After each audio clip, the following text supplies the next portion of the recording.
since 2012, and I will ascend to, I've been elected, I'll ascend to president next September.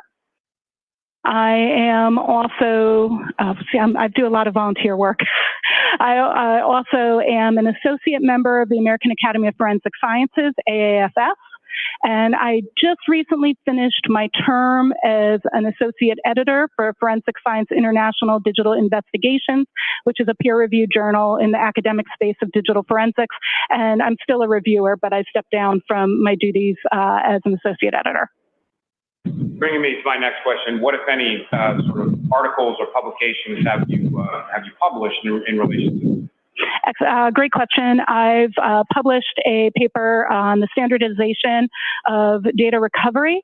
I worked on that with Dr. Owen Casey and Dr. Nelson. That was published in Forensic Science International Digital Investigations Journal. I also was the second author on a paper related to the use of AI in digital forensics, artificial intelligence, and I've published numerous articles, blogs, white papers. I probably have published about 20 of those, but just speaking to the peer review work, there's 2. When you say peer review, can you explain to the jury a little bit about what that means or what that process entails? Absolutely. So a peer-reviewed work is when you have a novel piece of research that you then submit that novel, never been presented work to a journal. It then gets reviewed by numerous academic peers. It goes through cycles of revision where they ask more questions.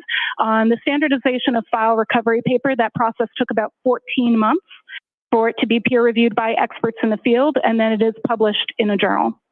And so you've had both articles that you've authored that have been peer-reviewed and published, as well as you've performed the role of reviewer of other people's work? Correct. I performed in addition to the publications I've done, I reviewed at least 20 to 30 articles, both in a combination of support for Forensic Science International Digital Investigations Journal and DFIR review. Now, Ms. Hyde, if you could explain to the jury, when you say the term as far as digital forensics, what do you understand that term to mean with relation to what you do?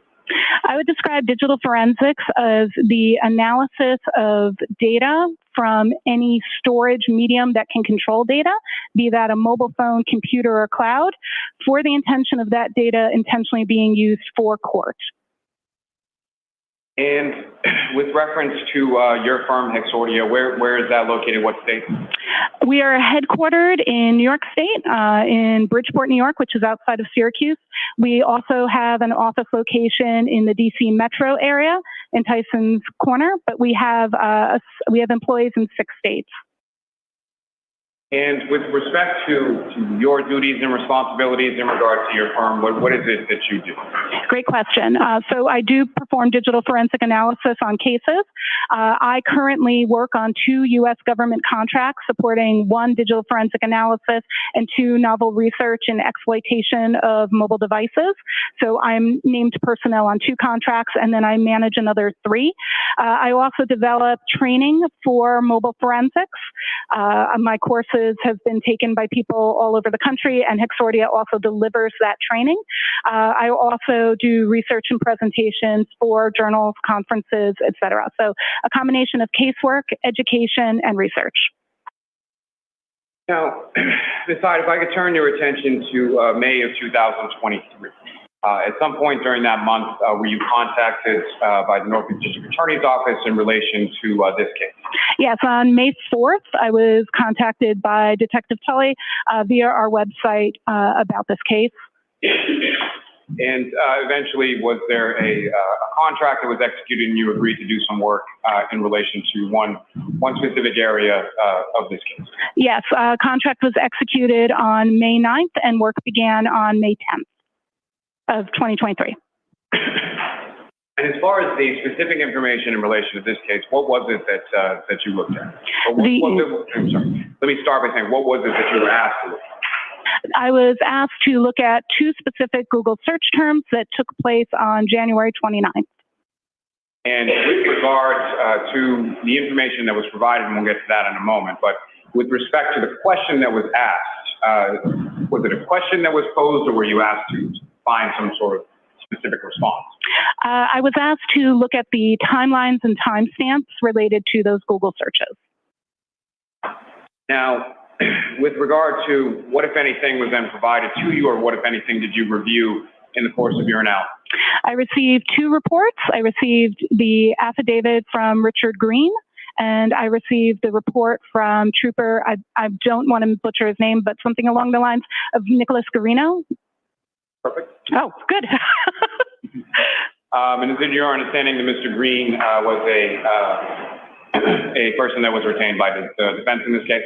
Yes, I was aware of that. So you essentially received reports from the trooper from the state police and a witness for the defense, correct? That is correct. In addition to those two reports, what, if anything else, did you receive in relation to your analysis here? On May 10th, I received via U.S. Postal Mail a copy of the drive with data from a phone that was identified to me as belonging to Jennifer McCabe. It was a full file system extraction from a gray key. And so when you received that information, what, if anything, did you do with it? The first thing I did with that data set after having been retained was I made a forensic copy. I used an ArcPoint Atrio to copy the data from that original disk, which was then placed in our safe, to our working copy drive. And that ArcPoint Atrio, what is that? It's a forensics tool that does extraction and duplication. And then once that process was completed, what did you do from there? I immediately verified the hash values of my new image to make sure that it matched the hash value of the original image. And what is the hash value? A hash value is an algorithmic numerical representation of the data. So when you have a hash value, that value is unique to a certain set of data. So when you have that same hash value matching, you're ensuring that your copy that you made was correct and not in any way damaged or corrupt. And as far as matching those hash values, were you able to do so? Yes, the hash values of both the copy I made to work from and the original matched. They also matched the document that came along with the drive stating the original hash value. And then what did you do from there? From there, I processed the image in several forensics tools. I used Celebrite Physical Analyzer. I used Magnet Axiom. I used a tool called ARTX, A-R-T-E-X. I utilized a tool called iLeap, and I later used a tool called Sanderson Forensics SQLite, but I did not use that tool at this point. Now, with reference to the tools that you used, that you just went through, are those fairly common tools, or are those tools that are commonly used within your industry? Yes, they are commonly used digital forensics tools that are very standard for other forensics examiners to use on mobile exploitation. And as far as those different types of tools, so I guess my question is, there were a variety of different tools that you used. Correct. And why were you using the different tools? So different forensics tools have different capabilities and look at data a little bit differently. Phones have thousands of applications. If you look at the Apple Store or the Google Play Store, you can download a total of 6 million apps between the two. Commercial forensics tools, they can only support so many applications, so they each work and support different bits of data. So it's important to use multiple tools so you can see the results from different data sets and be able to compare those results and enhance those with manual analysis. And with respect to using those sort of different variety of tools from Celebrite to Axiom to ARTX, et cetera, is that something that you typically do as far as your normal process of conducting a forensic analysis? Yeah, that's very, very typical for me to process with multiple tools to ensure that I'm getting the most complete interpretations from forensics tools. Of course, you go beyond that with your analysis, but it's absolutely pertinent to do that. I would run some of those tools before others because of speed, and so I can begin analysis while other tools are running. If I could ask you just about the last one that you mentioned, just briefly, as far as the Sanderson tool. Yes. Can you explain to the jury sort of what that is and how that interplays with the other tools and analysis? The Sanderson tool is meant to look at a specific type of data structure called a SQLite database. SQLite databases are very nuanced, and this particular tool allows you to take that database and explore it at a deeper level than the other forensics tools allow. And just for the record, when you use that term as far as the SQLite database, how is that spelled? It is capital SQL, lowercase ite, and SQLite is also commonly pronounced as SQLite, so both pronunciations are acceptable. Now, once you received the extraction, made the copy, and then ran it through of those variety of tools, what is it that you specifically were looking at, and what is it that you were trying to ascertain, or the question that you were trying to answer? So in looking at that analysis, I was focused specifically on the data that took place on January 29th. So the first thing I did was I limited my search within those tools to that period, and I looked at the artifacts that they were parsing pertaining to Safari history, as Safari was the browser that had been in use at that time. Now, in addition to looking at those search, what, if any, information were you looking at in relation to deletion? I'm sorry, I could not hear you. In addition to looking at those materials as far as those searches were concerned, what, if anything else, were you looking at regarding that data with respect to deletion? I didn't hear the last word. With respect to? Deletion. Deletion. I apologize. Thank you. Yeah, so one of the things that was asked, one of the things that was actually in the affidavit from Richard Green was that it was stated that there was belief that one of the search terms had been deleted. So I was specifically looking at that search term to see if what the reason was for the suspicion of deletion. There is... the tools denote things based on how they are running as an automatic process. The tools are designed to parse through large amounts of data to make it easier. So the tools will often flag certain data as recovered. And sometimes there is confusion between what recovery and deletion means. That actually was the subject of the paper I referenced earlier that I co-authored. And the tools are sometimes misinterpreted that that statement of recovery means deletion. So I was exploring that. Oh, so just joining us, this is a state now, expert you on the mentioned celebrations. specifically there were two searches of interest that you were exploring. Is that correct? That is correct. And what were those two searches, and what, if any, information do you have in relation to those? I have the information from the two reports that had been written in terms of what they found. And the two search terms, one was HOS, H-O-S, long to die in cold, and the other one was how long T-I, die in C-L-K-D. And what, if any, information from your starting, if you could,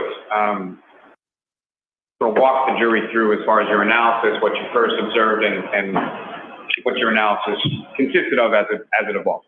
Absolutely. So when I first looked at it, some of the tools surfaced the data from a specific storage called the, I'll just make sure I get the entire path for you, com.apple.mobile Safari plist. It is very common in mobile devices for it to look like a reverse domain name. Like you normally would go to a site like CNN.com. Typically, those names are like the opposite. So com.apple is going to be representative of a native Apple application. So this particular plist was related to that. A plist is, or called a property list, is a data structure that's unique to Apple devices. And there is data pertaining to Google search, not just Google searches, search history that's stored there. There's also, I found evidence of the search terms in Knowledge CDB. The Knowledge C database is an Apple database that is meant to store information about users so it can determine future functionality, what you're looking for, etc. So that's the Knowledge CDB. It's more of a system level artifact. And then there was also, and these were the observed search terms, and most of the tools picked up both of those search terms in there. Not all tools did pick up the one that was from the wall, which was the instance of Haslong to die in cold. That's how I'm pronouncing the HOS. If you would like me to clarify it a different way, that's fine. That particular search term was recovered from a SQLite database, the one I later explored, and Celebrite specifically demonstrated and showed that particular search term as a suspended state tab, and that's a really intricate artifact whenever we're ready to explore that. That is the one that was marked as recovered. So those were my initial findings, just looking at what the automated tools parsed. However, Celebrite was the tool that found that particular search term. Cool. We've got Now, Kingdom you with used us. a term in there as far as a wall or a write-ahead log file. Is that correct? That is correct. Can you please explain to the jury what your understanding of that term is based on your training experience? Absolutely. This is a really interesting data structure, the way it works. So the way SQLite databases work is the data, before being committed to the database, which is almost like an Excel spreadsheet if you think about that. Each table is like a page on an Excel spreadsheet. The data before going there goes kind of to almost like a text file, like if you were to have a doc of writing all the changes that need to happen to that Excel spreadsheet. And they're not made to that spreadsheet until it closes. So what happens is as you're doing things, either adding a website by searching for it, or closing a tab or deleting a text message in a SQLite database in general, both things you add are written to that text document or things you delete. So they all hang out there together. So it's any changes that are going to be made since you started using that application until it's closed. Then they change there and then it reopens. So to make an analogy, if you're in a restaurant and you order some food, the food being the data and you at the table being the table that the data is going to, when you request that data and you say, I'm adding it, it goes to the area where the waiter or waitress or server is going to grab it from, right? That warming station. That is almost like our write-ahead log. And so different tables are ordering food and food is constantly being put there. If somebody, maybe their steak came out rare and it needs to be cooked more, when they send it back, it'll also go to that warming area. So you can see there that you've got things waiting to go out to the tables and things being sent back to the kitchen. So simultaneously, that storage area contains both the newest stuff waiting to go out and the stuff coming back. And that's really what a wall file winds up containing: your newest Google searches, your newest text messages, etc., as well as anything that you've been deleted, that you've said was deleted, because the reference in there is going to be delete this entry. And so then all of those don't happen until the application is closed and reopened. If the application's been closed, when we do the extraction, we actually don't get the wall file. We only get the wall file if at the time of extraction, that database had not been closed. So that just means that Safari in this instance was still running when the extraction was done. Most of you, when you use your phones, you leave the applications up. So because of that, we have a wall file, and so that wall file is going to contain both a data that's been requested to be deleted and new data. Now, when I say deleted in this instance, I don't mean like you as a user saying delete this old text message.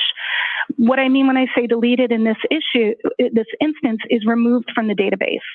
So when we're talking about something like a Safari tab, deletion from the database can occur because you close the tab.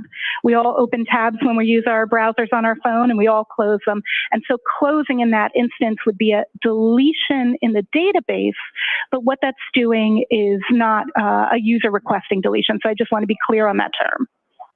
And to that point, as far as, so when you say something has been deleted, specifically with reference to the write-ahead log or the wall file, that's not something that's necessarily initiated by the user themselves, correct?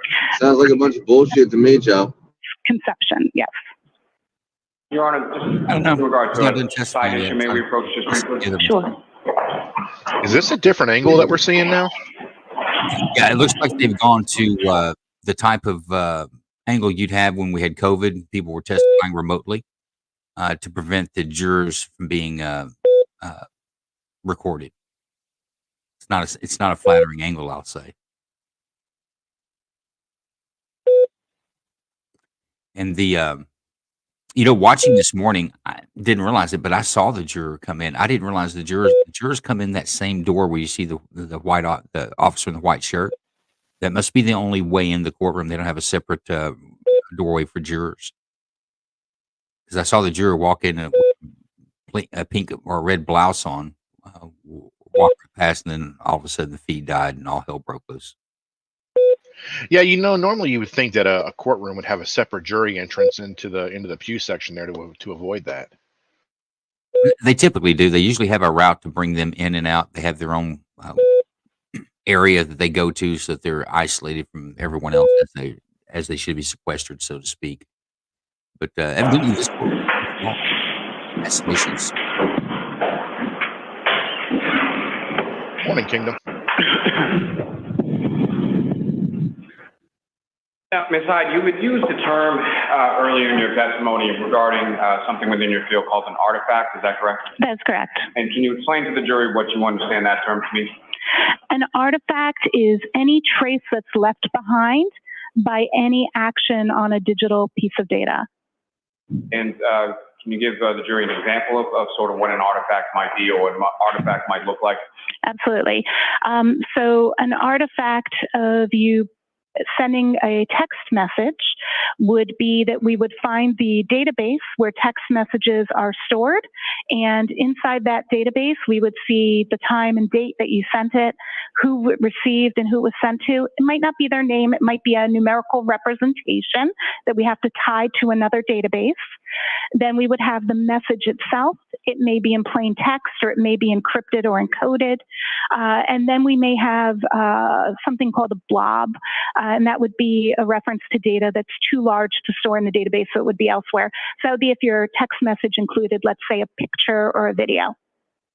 Now, in regard to your analysis and your ultimate conclusions, in this case, you wrote a report, is that correct? That is correct. And within that report, there are a couple of tables and a specific figure, is that correct? That is correct. Your Honor, with the court's permission, if I could, She I'd like seems to confident, publish to Kingdom. the jury table 1 from Ms. Hyde's report. Okay.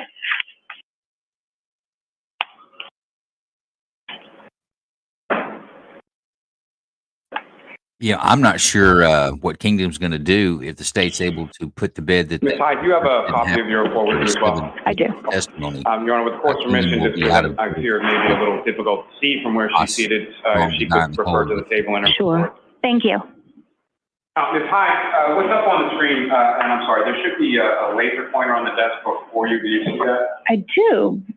Oh, yes. So using that laser pointer, if you could draw the jury's attention, or direct the jury's attention, I should say, with respect to what are we looking at in this specific case? Absolutely. So this table here has a couple of different elements that I'm showing in terms of what searches were searched where, and when, and what source of data they came from. So if we look at this first search, I have them in the timestamp order that is associated with the artifact. I want to clarify that we need to discuss the meanings of these timestamps as we go. So this first one that you're going to see is, and I'm just going to reference my paper because of the size, is 0227 and 40 a.m. So that's 2 o'clock in the morning, 27 minutes and 40 seconds. And it is a search for the term I ain't believing none of this, long Joe. to die in cold. And that a timestamp in this instance is from the browser state DB, which is right here. The browser state DB is an artifact that speaks to when tabs are moved. So when you're using your browser and you open different tabs, you may have a search that this time pertains to the time that that tab moved. It could be lots of things. It could be you switch tabs. It could be you close the tab. It could be you minimize the application. Depending on the version of iOS, what can be that browser state of the tab that changes as timestamp differs. But what's very special to know about this timestamp is that that is not the time necessarily of the search. If a browser is opened and a single search is made, those will match. However, as long as that browser hasn't been closed, moved to the background, etc. If that browser has had any activity that happens to that tab in terms of application closing, minimizing, this can update. That is what that timestamp is for. This search term is always going to be the most recent search term in that tab. That means the last item that was opened in that tab was HOS long TI die and cold.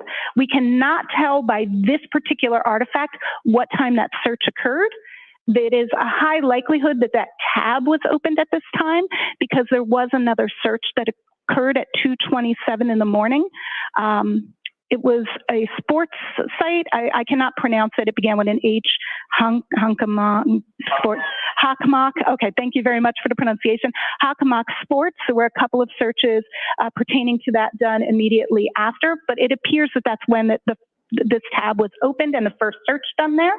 So this search, we know was done by this, and we know that it was the last search in the tab because it comes from this source, the browser state DB.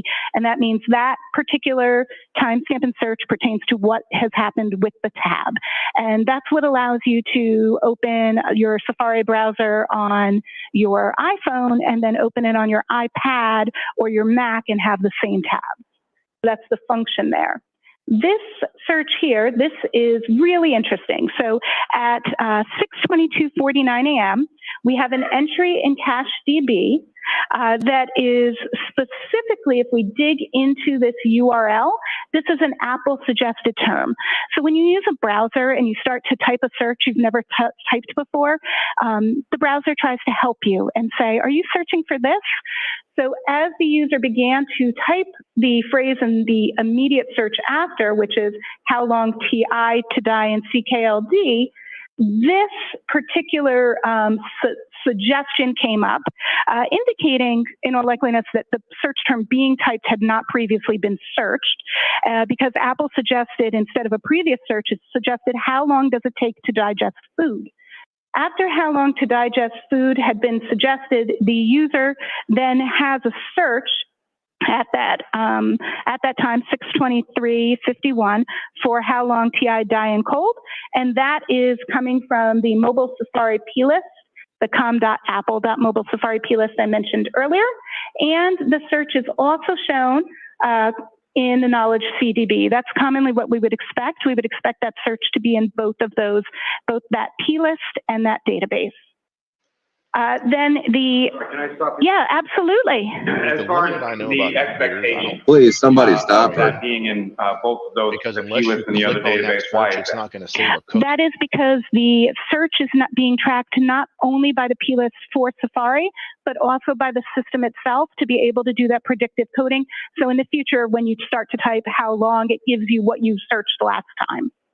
And with respect to that, how long it takes to digest food, based on your analysis, was that a search term that was ever entered into this phone? Correct. The source of that, if you look at this first line where it says cdn2 smooth.apple.com, that's what indicates that this is an Apple suggested term, not a user input term.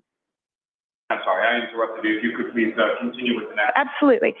The next search that was done immediately after the search at 6:23, the next search was how long TI die in CLKD. Again, we see that search both in the Knowledge CDB and the mobile Safari plist. And then we have, so we see it in both databases. Then, so that's how long to die in cold. Sorry, I was on the next line. Then at 6:24, we get the next search, which is HOS long to die in cold. And we have that search again, both in the Knowledge CDB and the plist. If I were timelining this based on activity as opposed to timestamps associated, what I see here is the beginning of a user typing a search, Apple making a suggestion of how long to digest food, the user does not take that suggestion and rather inputs how long TI die in CKLD. They then make a second search of HOS long to die in cold. That search winds up being the last search in the tab, and that is why we see it in the this particular browser state DB. It should be noted that this is in one of those WAL files and not the raw file.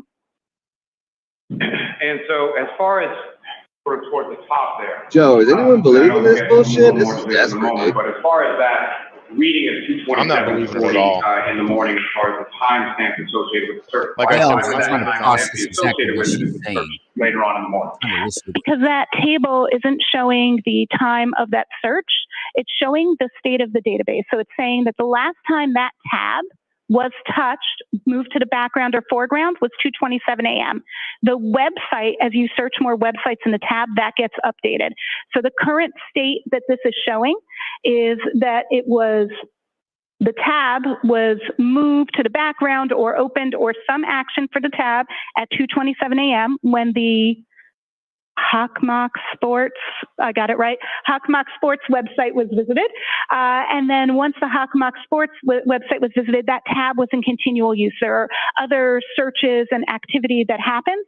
We don't see, that happens eventually. This search gets made at 6:23 a.m., this search at 6:24 a.m. That winds up being the last search in the tab. And because it's the last search in the tab, that's what the final update is and the final status. So when you say last search in the tab in reference to time, what she's saying is that open the tab and one. Sorry, I don't understand the question. And the next search so as they far didn't as open up another tab, that same tab, and retype the search into it, closed, and then another search done at 6:23. Is that correct? Was the last 2:27 isn't necessarily when the tab was closed. That's in my report. I say that it's undetermined because there's a lot of things that can cause that timestamp to be there, the impression that including tab being moved, tab being minimized. I don't know exactly what caused the tab to get that particular entry, but it is not, that timestamp is not indicative of the time of the search or any URL that's visited there. That time is indicative of movement of the tab, and the search is the most recent search. So they update at different times. So I guess my question is, as far as from what your analysis is here, is there any use of that tab between, or is there any evidence or artifact of use of that tab between the 227 timestamp and the 623 timestamp? So the fact that that timestamp exists at 227, combined with the fact that the only existence of this search is at 624, means that yes, that time, that particular tab was used after 227 when the Hawkmock Sports was searched. I apologize for not being familiar with that name. Oh, that's absolutely fine. Now, if I could ask you at this point, you had talked about one in particular Dante is database running the kingdom flag having all sort over of an the intricate world, artifact. apples if you could remind the jury what that is, and if you could explain that. Connections to approved census. So the artifact that needed a little bit more explanation and digging was this browser state tab. And that's because if you look at the end of this file name, you'll see it's a db-wall. That means it wasn't in the regular database. It was in the write-ahead log. And to Celebrate's credit, that tool actually parsed the write-ahead log and displayed it where the other tools did not. If you remember before, we talked about write-ahead logs, and we talked about the fact that they can contain data that is both removed from a database and data that's not yet to be committed. And this database, we do not know which that is, but what I did was I manually went through, and that's in the figure, I manually went through and reconstructed the WAL files using the Sanderson SQLite tool. And in reconstructing the WAL files, I found many. I'll tell you exactly how many if I can refer to my notes. Sure. Refer to my notes. 1, 2, 3, 4, 5. Hey, Big Ron, just approximately light real low. 16 instances of that existing in the wall file. Now, what's What's that, Joe? interesting in that figure is The that volume's a little low. each entry of something in a write-ahead log gets a unique identifier. So it gets a number, right, that makes it unique. Just like each one of us has a phone number that's unique to us, each entry in the database that starts in the write-ahead log gets its own unique identifier. And that unique identifier in this instance in all 16 entries in the wall file is the same, which shows that it's truly only one search, not multiple searches for that search term in terms of what exists in the wall file. So that's the first piece of nuance there, that it only truly was searched one. And you would have to really dig into that wall file to expose that, but I think it was pertinent to know how many times this was searched. I'm sorry. Yes, please. Stop you there for one moment. And Your Honor, with the court's permission, if I could ask Ms. Gilman to publish Table 2 now. Okay. Oh, wonderful. Dante says the trial is doing its best. May I look at Table 2? Sure. Thank you, Your Honor. To driving at what is Ms. Hyde, do you recognize what's up on the screen? I do. That is Table 2 of my report on page 4. And if you could, again, using the latest form that you have before you, direct the jury's attention to what, if anything, is significant to she's making a case that how So strong Table 2 here is designed to share with us what each of the locations that can potentially have Safari data, what kind of data they hold. And one of the things that many of us are interested in sometimes is, do these things hold our private searches, like if we're in incognito mode in Google or private searching here. So this table denotes if we're seeing private or non-private searches, if it includes tabs that are open or closed, so that we know which artifacts are giving us what kind of information, as well as what some of the associated timestamps mean. So this was decided as a guide to really understand Table 1 more in depth. So this first one here, this refers to the History DB wall file. And that file has non-private searches. It includes closed tabs. And the visit time there is the time that a user reopened the tab. We don't always have the artifacts we want. And in this instance, we did not have that particular one. Then we have the Safari Tabs DB. This has private tabs and non-private tabs. And it shows only tabs that have not been closed. So this is an active tabs database. The next one we have is the Browser State DB and its wall file. And this is the one we were referencing where that we keep talking about, where that 2:27 a.m. number is coming from. So this one is going to be non-private searches. It includes closed tabs, which is important, and the last viewed time. So when an item went to the background. So it's about the tab, not about the search. That's probably the most important demarcation. And one of the issues here is when the tools parse the data, they call the columns what the columns are called raw in the data. Those don't necessarily tell us what they mean. We have to verify and validate what they actually mean. So when I'm saying last underscore view time, that's what the database name is, not necessarily the actual function, or not what we would presume it to mean. The next one, the last one here, is the mobile Safari plist, and this one actually tells us, the date here gives us the time that something was queried reliably. Now, if I could ask you, if you could just explain to the jury as far as these SQ or SQLite databases, how exactly do they work, and what, if any, relation do they have with regard to data and information with the write-ahead log or the wall file? Wow. So SQLite databases work and function as a storage for anything that the phone may need to reference later or that you're doing. They're stored for a variety of things. Most of your third-party apps use SQLite databases, and multiple applications do. So SQLite gets information in, and it allows for that information to be updated, added to, or removed from. So data that's in that situation, that it's sitting in the database, that is what we refer to as live data. Then data that is waiting to be put into the database, that is sitting in the wall, or has been requested to be removed, that is what's in the write-ahead log, and we call that non-live data because it's not in the active database.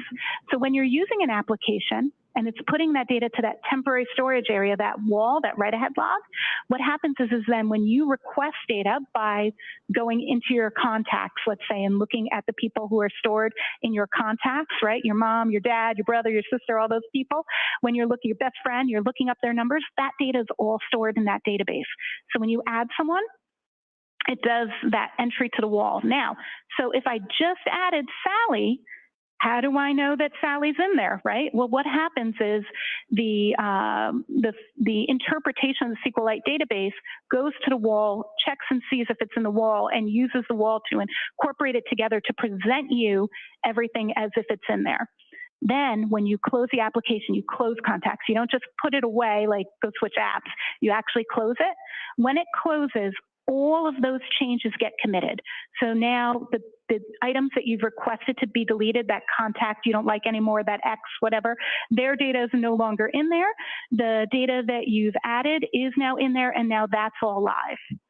Sometimes we can get more complex and recover some of those items that are left over because they are marked for deletion but still sit in the database, or they're sitting on a page that is no longer active in the database. So there's a lot of places that we can recover data from in addition to the wall that exists in the database after something has happened, but that isn't pertinent to this particular use case. All right. What she's saying is, Now, if it's not on the as wall, far as, it didn't that happen sort at of all. interplay, between what we the learned. SQLite database and the wall, what if any sort of, as a If it doesn't forensic, fit, we must acquit. examiner, what if any sort of complexities arise out of it? Oh, one of the biggest complexities is the assumption that because data exists in the write-ahead log, that a user took an action to delete it. When I teach at the university, when I peer review my colleagues' reports, this is one of the most common mistakes I see. And it's really because some of the forensics tools to indicate that the file has been recovered, they put a big X on it. And that was actually a big subject of that standardization of file recovery paper I referenced earlier. And it speaks about all kinds of files, but actually has a special section on SQLite, specifically because that nuance is often missed by examiners. Now, in reference to that being We're going to have to see what happens in marked as deleted or misinterpreted as deleted by user, is there a specific tool of the tools that you mentioned before, as far as Celebrite versus Axiom versus that has that information that others may not? So Celebrite and Magnet Axiom, both Celebrite Physical Analyzer and Magnet Axiom, both have file system viewers that then have SQLite database viewers. I would say that those SQLite database viewers have more of a basic function in terms of looking at data in the live database. They don't allow for deep analysis of the write-ahead logs, which is why in my analysis I use the specialized Sanderson forensic browser for SQLite. And so when you see something like that in a Celebrite extraction, is there, what if any further analysis do you do to sort of look behind it? Absolutely. Anytime I see an entry marked as recovered, and I'll use the term recovered instead of deleted, by Celebrite, and the source is a write-ahead log, I would go and begin reconstruction of the write-ahead logs using Sanderson's forensics tool to get to the meat of, is this something that it has been deleted, or is this something that has yet to be written to the database? You can often see remnants of that based on how many unique entries there are of it. What the other thing we do is, so I mentioned that when we have the wall file, it hasn't been applied. So if I take the SQLite database and the wall file out, and I make another copy of them. So I've got one copy I'm looking at Sanderson, and I take another copy and I actually open it. What's cool is it does the commits. So then I have a copy of the database that actually has all those changes. So I now know if the entry was deleted by just comparing the two. So I can do that analysis by basically making the database think it was reopened, by reopening it with a non-forensics tool in that instance, just to see what it would look like in real life. And then I can look at the difference between the two and determine if something was marked for deletion or addition. Now, are there different reasons from your training, your experience, and your knowledge of these systems? Is there different reasons for why it's your conclusion that that particular search or those search terms were not deleted by the user specifically? Yeah, well, there's a couple of reasons. First, the way tabs work from a functional perspective, you can close a tab, but there's not really a user deletion function for the tab. And there was no evidence of other deletion, if that makes sense. I also, it doesn't make sense that the term was, I don't see evidence that the term was searched prior to that 624 time. So since the term wasn't searched prior to that 0624 time, the existence of the tab being closed would not mean that that search was deleted, because then it would be evident in the other databases pertaining to the actual search, not the databases pertaining to the state of the tab. Is there a possibility that the tab was closed? Absolutely, but that is not a deletion. Secondly, an existence in the WAL file, as we mentioned, could be that it's something new, not something that was deleted. So just its mere existence in the WAL file doesn't mean it's deleted. I should say that that same X in the tools, you have to check the file, because it could be from a free list or a free page, in which case, I know we didn't go into those details, nuance of SQLite databases that actually doesn't pertain to this. However, those would be truly deleted items. So there's other places where we would expect potential recovery, not necessary in this instance. And you can have something that's in a WAL file and deleted without being in those other locations. Just stating that its existence in the WAL file itself doesn't mean deletion, but there are other SQLite things that would clearly indicate deletion that aren't applicable to this particular search. Now, Your Honor, with the court's permission, if I could ask Ms. Gilman to publish figure 1 from Ms. Hyde's report.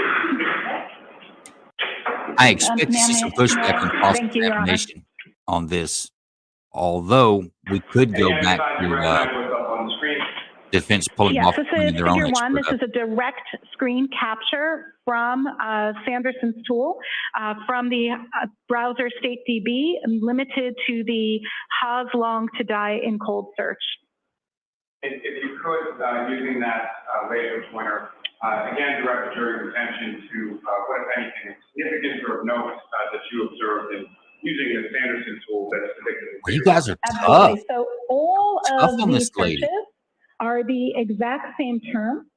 And here we have the order index. Even says if you're caught and cheating, here this we chick can have talk to that your last wife view for a small time. And fee. by Back looking yourself at some data. the last view time, which is the raw title of that artifact for the timestamp we were looking at, these and these are identical. This, and more importantly, are even the actual UUID for these are identical, which is right here. Now the offsets are different, and what that means is that this is just appearing several times in the write-ahead log. It has moved as the database has moved data through the write-ahead log to different positions, but has in every instance the same unique identifier, meaning that all of these entries are the same entry, just shown multiple times in the same database. And to that point, as far as the multiple times that it's listed within there, what, if any, relationship does that have to how many times it was actually searched by a user? Well, that UID shows that in this particular instance that it existed once in the last time in the tab, because this artifact, it does not tell us how many times something was searched by the user. This artifact is limited just to the tab. We would look at the mobile Safari plist, which has one entry for this timestamp, or knowledge CDB, which also only has one entry for this search. Those two locations are where we would determine how many times it had been searched, as opposed to this location, which could tell us that if there were multiple entries, but there is only one. But since this is limited to just the last search that's showing in a tab, it isn't a good source to say how many times was it searched, just not this particular artifact. But from other artifacts, you were able to determine that? Absolutely. You can determine that from both Mobile Safari plist and Knowledge CDB. And I'm sorry, I jumped in there just as far as turn your attention back to figure 1. What, if anything, else? There you have it, folks. How long to die That's in really cold what's of search one significance, time, is that according to it the is expert. the same entry there multiple times, and we can tell by the unique identifier that it is the exact same entry also. And it's, although it's the same search term and the same timestamp, it's only one instance of it, just it's stored in the database multiple times at multiple offsets.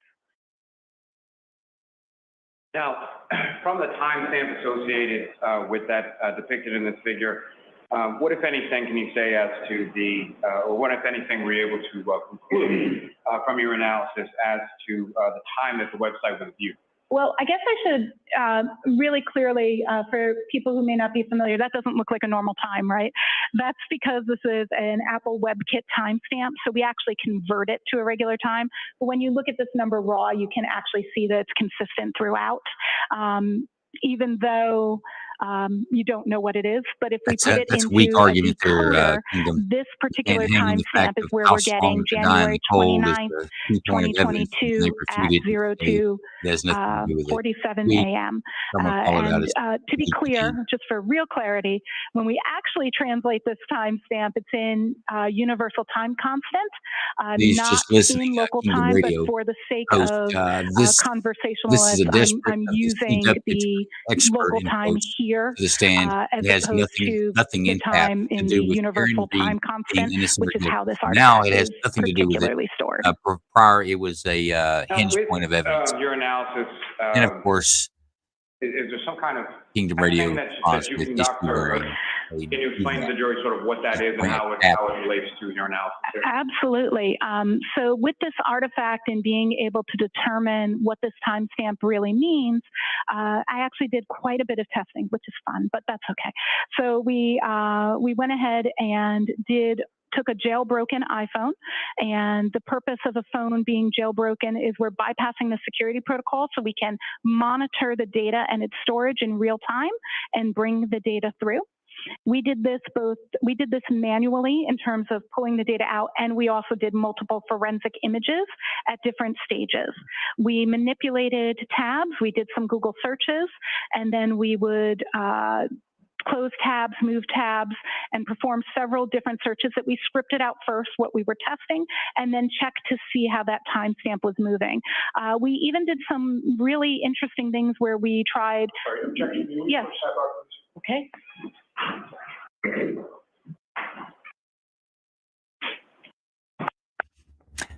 Dante's showing some frustration. Fine. Okay, lock Reed up. Just stop talking, please. I will go back to say I don't know that this improves the case considerably, but I don't know that how long to die in cold Google search. I'm not sure how much weight that was actually bearing in the case. You still have some issues to get over with law enforcement, namely the Proctor testimony. That's going to be a very difficult spot for the state to overcome.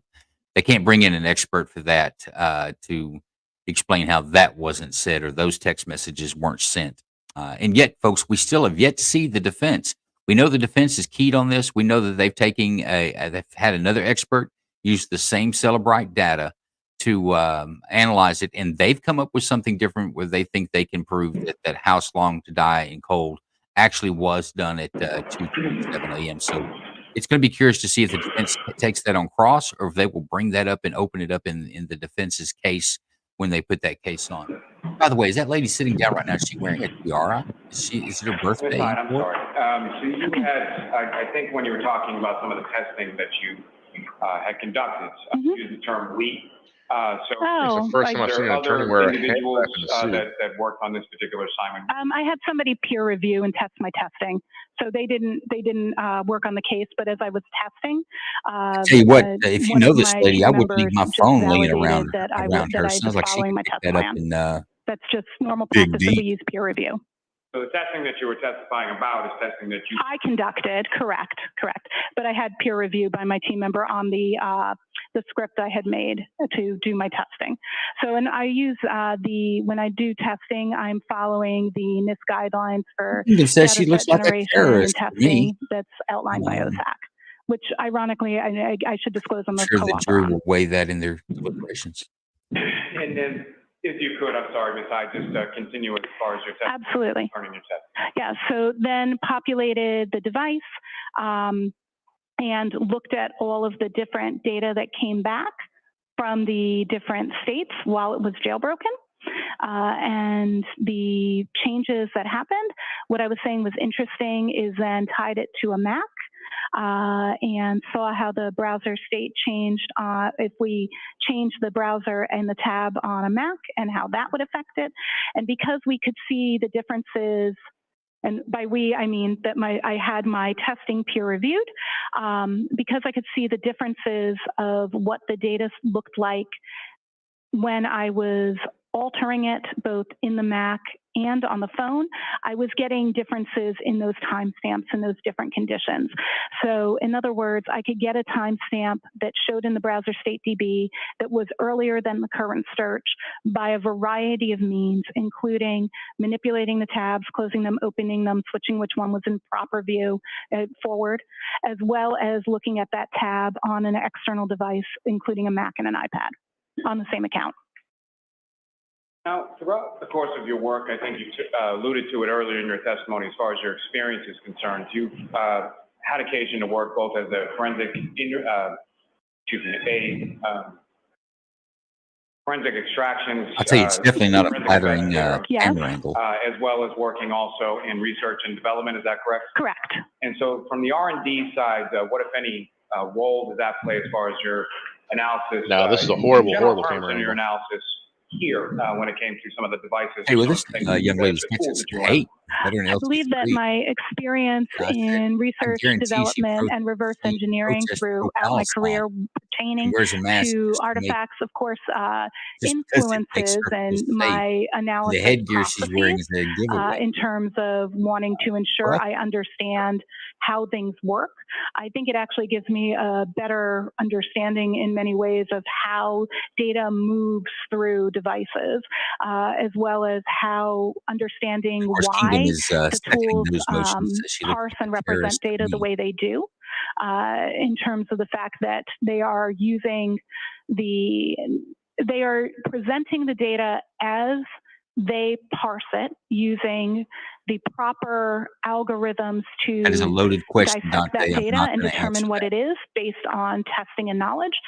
So I think it actually influences in a positive way the depth that I go through in my analysis. You had mentioned earlier in your testimony that you had reviewed both Trooper Greeno's report as well as an affidavit from Mr. Green. Is that correct? Correct. And with regard to the affidavit from Mr. Green, what, if any, issues, of course, of significance did you observe in his analysis? In Mr. Green's analysis, there is a conclusion that is drawn that a search occurred at 02:47 a.m. on January 29th. Based on the artifact recovered from browser state DB that Celebrite parses. And there are two errors with that. The assumption that that is the time of the search is a misunderstanding of the browser state DB artifact, because that artifact is not the time of search, it's the time of movement of the tab, as well as the statement that, that it was deleted due to the demarcation of Celebrite as recovered. And based on the totality of your analysis, your testing, and everything that you looked at in this case, what, if any, conclusions did you come to? My conclusion is that there was a search at 02:47 a.m. for Hawk Mock Sports. That browser was in use, and there were continual searches due through the night. The phone was, I do agree with Mr. Green's findings that the phone was in use at that time at 02:27. Later, the phone is, a web search is done at 6:23 a.m. For how long, at that moment, Apple produces a suggestion for how long to digest food.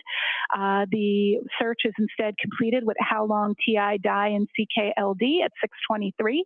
A new search is conducted at 624 of HOS long to die in cold, Haas long to die in cold.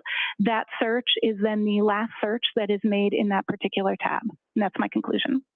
What, if any, conclusion did you come to in regard to items being deleted pertaining to those artifacts you were looking for? In regards to those artifacts pertaining to those search terms, I had no evidence of deletion. I have a moment, Your Honor. Yes.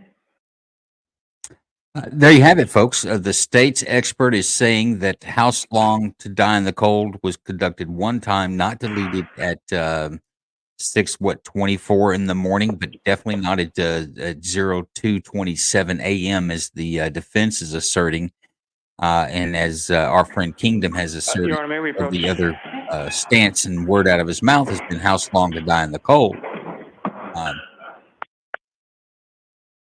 I think they're doing a sidebar, but I'm curious to find out what the defense is going to go, because once again, the defense had their own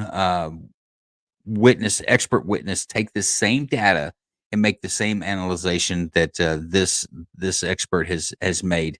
I believe she addressed that there by saying that they're going off of one menu, so to speak, in the Celebrite that shows that when the tab was opened, or maybe when the tab was closed, but she is saying that yes, if you look there, it can be misleading, but you have to look in these other places, the wall being one of those, which is another location of data storage inside the phone, that you have to look there to see the very details of the tab. And I think we've all experienced that. I do that with my phone. I may only have 3 tabs open, but I'll just keep going back into the search bar on the Google search and search for the next thing. So I don't necessarily open a new tab for every search. It sounds reasonable to me, Big Ron. What's your opinion? I was always under the impression that it didn't save a search into cookies unless you clicked on that. That was my opinion, and I may be 100% wrong on that. I know on my cell phone, I close all my tabs all the time because it eats up background memory, especially on an iPhone. It just tears up the background memory on an iPhone bad.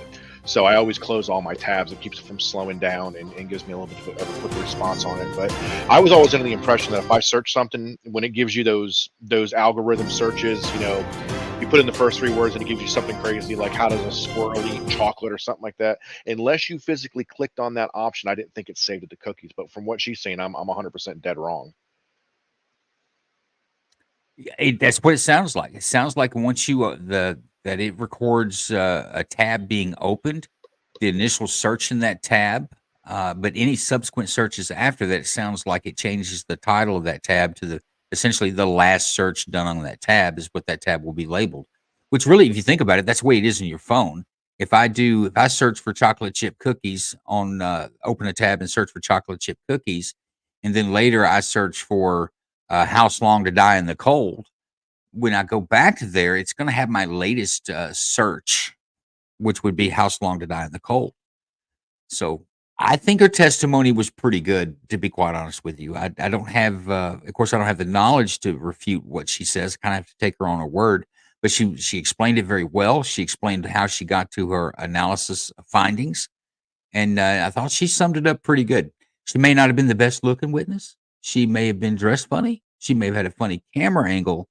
But the information that she provided on the stand, I thought she was a strong witness for the state.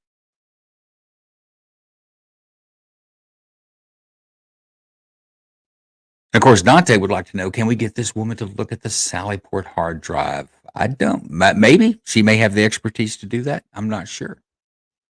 I would expect that we've had the defense have some experts look at that as well.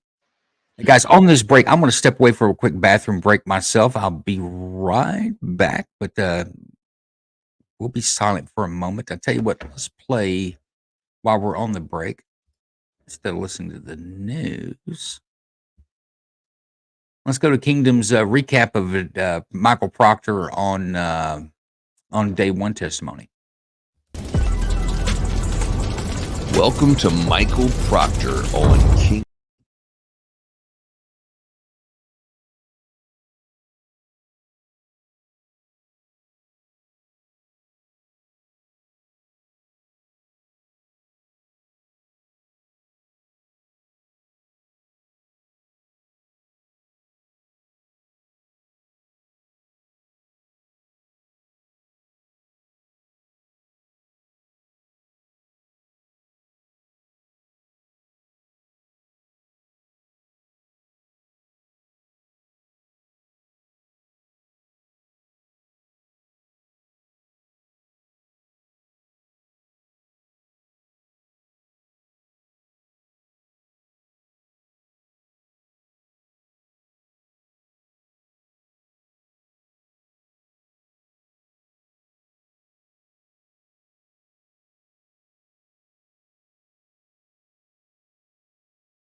Welcome to Michael Proctor on Kingdom Radio.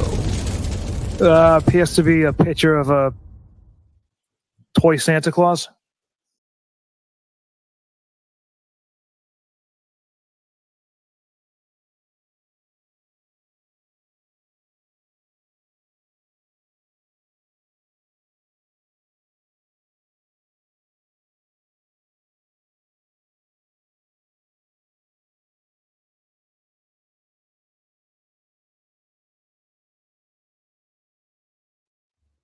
All right, folks, I'm back.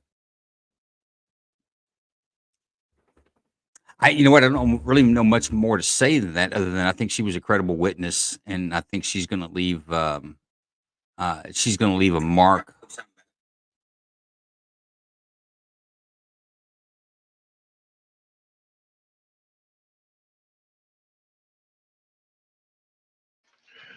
I think My she was a apologies, credible I had witness and she had some dual good V's going information, there. but I don't understand what that's got to do with what we're dealing with now, because everything's leading completely down a different path.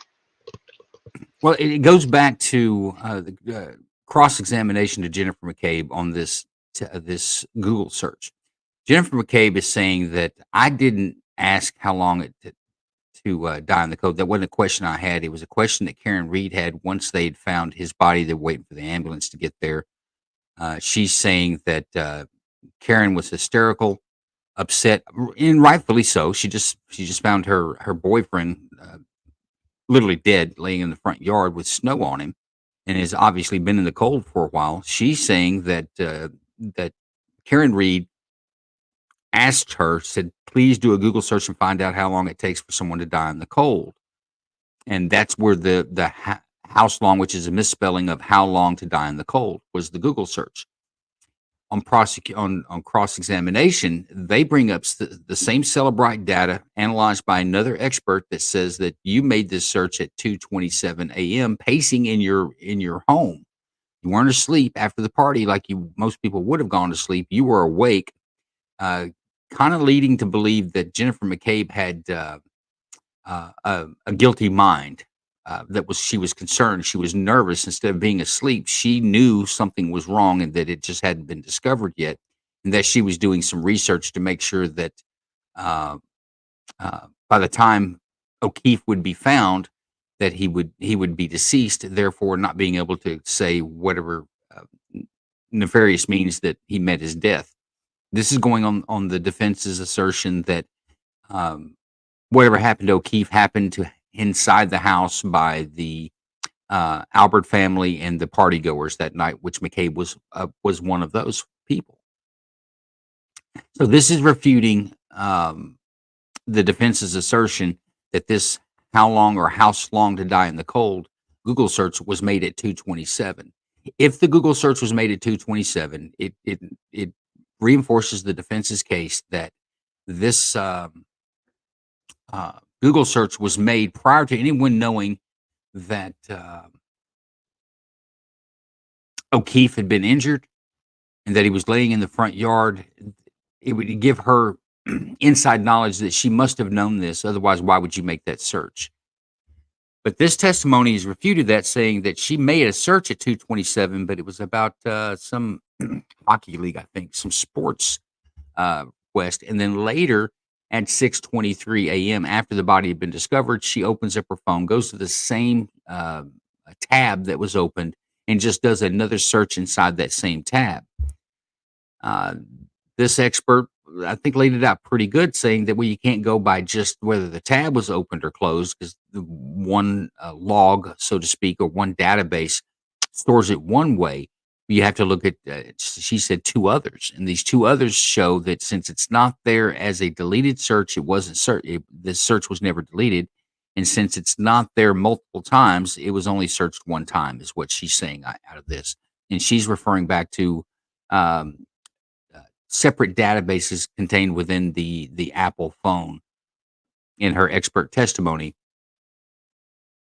saying just that. So I she's don't know not if that saying she cleared it up didn't. for you, Ron, or made it more muddy for you, but She's not saying that she didn't search it. She's saying she did, but only searched it once. She's saying she did search it. She searched it once, and that it was at 6:20 some odd time in the morning, a.m., after the discovery of John O'Keefe, which is consistent with Jennifer McCabe's testimony. This, in fact, that's exactly what this does. This backs up Jennifer McCabe's testimony that she only made the search one time, and it was under the behest of Karen Reed, that she didn't look for it herself. And it also explained the other search that was logged in there, how long to digest food, which would also be kind of incriminating under the circumstances.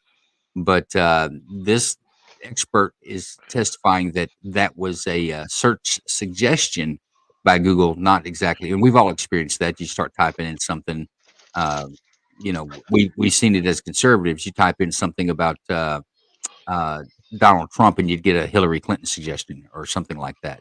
But that's what she's saying, is that this was a suggestion search, not a typed in search by Jennifer McCabe or the user of the phone. Can't really say it's Jennifer McCabe, but whoever used the phone at that time at 6:20 some odd time in the morning. So essentially, it backs up Jennifer McCabe's testimony identically, perfectly.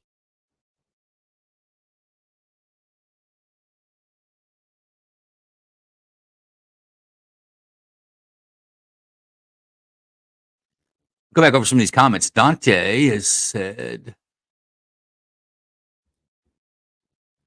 peer review, authorized censorship tells us this woman's job is dependent on not rocking the boat. You could say that. I just don't know that there's any evidence to. I think it's an assertion. I don't know that there's any evidence to support that, Dante. They put all this effort into Jen's search, but it's okay. Brian's agreed to destroy their phones. Something stinks. I don't disagree with that. I think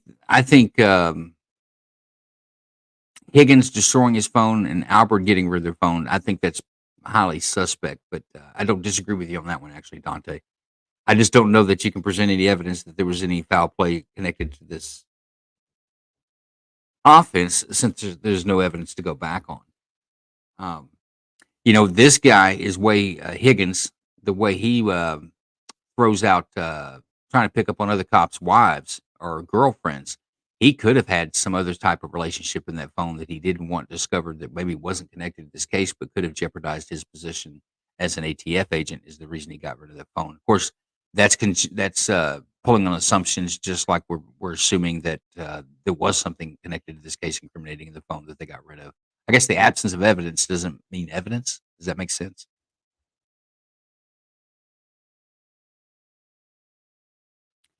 And here we go. We have some clear thoughts from veteran LT3. All jokes aside, she laid out the facts in her expertise. I agree with you, LT. It sounded reasonable to me. It sounded like she knew what she was talking about.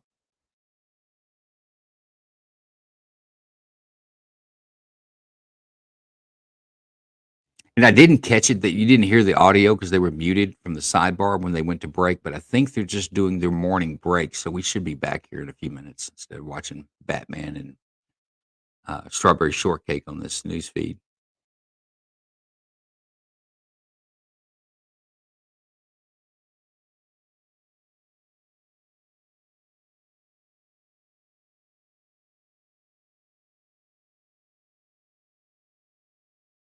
But Big Ron and Dante, Vet, all you folks listening out there. By the way, if you're watching our live stream, if you'll text in whatever platform you're on, we can see that live here in the studio. We'll put your questions up or your comments up, and we can either respond to your comments or we can try to answer your questions if you have them. But we encourage everyone to participate. Participate in the feed and ask you questions. Give us your opinions. We'd like to hear them. But I would say that this testimony reinforces the state's case. I don't know that it damages the defense case. The defense got several prongs attacking the state on this. And I will say, once again, the hardest one they've got to get over is getting the repugnant things that Proctor said on his text to his friends out of the jury's mind, in trying to reframe this back up, that it was a solid investigation, that it wasn't biased. You can't bring in an expert to reduce Proctor's testimony. That's going to stick where it's at, and it could be a bone that sticks in the jury's throat all the way through this. You may not be able to overcome it.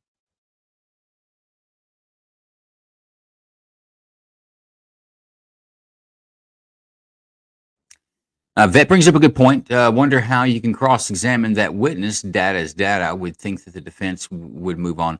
Defense they could pass on this witness and then bring their own witness to put on the stand during the defense and give their expert opinions, view on that. Sometimes that's the way experts work in court. Here's the states, here's the defense. You make a decision on which one you believe. Or they could come at it if they've got the Celebrite data and feel comfortable enough to dive in with it and find if they know or have seen a chink in the armor there, they may attack it. It's really hard to say on that one. But I agree with you. Data is data, unless they've got some expert testimony or some data to refute it. You might just let that lie and try to fall back to the back of the jury's mind instead of keep it to the forefront. Well, we'll see. And Dante, the possibility of corruption and an ATF agent and Boston cop destroy their phones as they might have non-related incriminating evidence sounds bad. 100% it sounds bad, Dante. Getting rid of the phones, there is no good angle on that. And once again, despite what some of our pundits on this feed might say, I am not making apologies for these folks, not whatsoever. Getting rid of the phones is super suspicious. But I will say, because of their positions in law enforcement and the other things that could be located on that phone,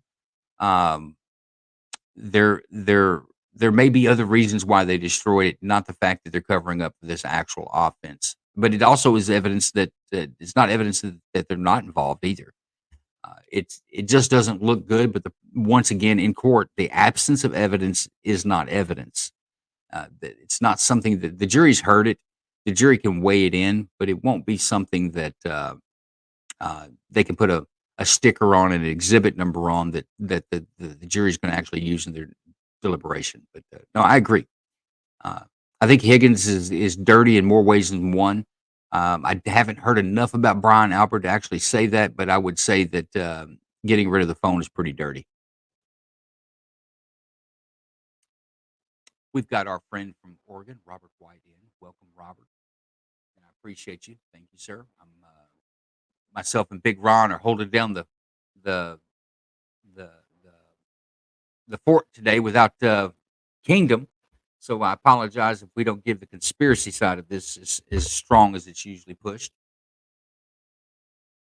But I'll go back again that I try to make these analysis on what the jury is going to hear, not what's rolling around on the outside as far as news media and other people's opinions.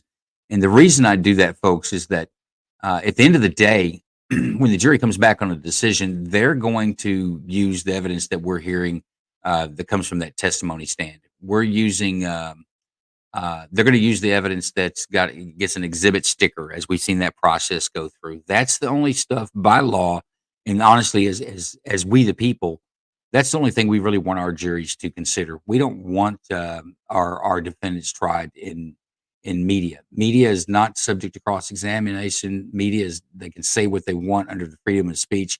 What they say is not necessarily evidence, but what we hear in court is supposed to be evidence. That's what our judges are supposed to do for us.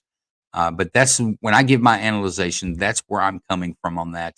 I don't take outside pundits' views in. I listen to what the testimony is and try to weigh in as if I was their juror. So I hope that clears something up. And I've got Veteran says, I'm a damn apologist. Okay.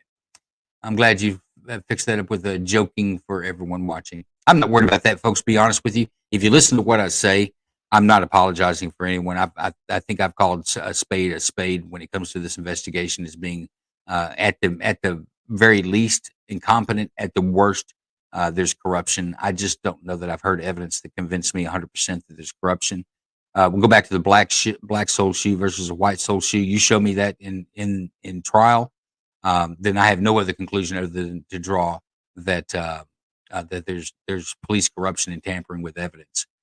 But once again, when it comes to that black sole shoe and the white sole shoe that was entered into evidence yesterday, defense passed. The defense did cross-examination to that witness, but they didn't bring up the shoes. So it leads me to believe that there's some sort of anomaly in that photograph that we're seeing that explains why it's a black sole shoe. And if they were to bring it up in front of the jury, it would have been explained very simply. And so there was no reason to bring that up.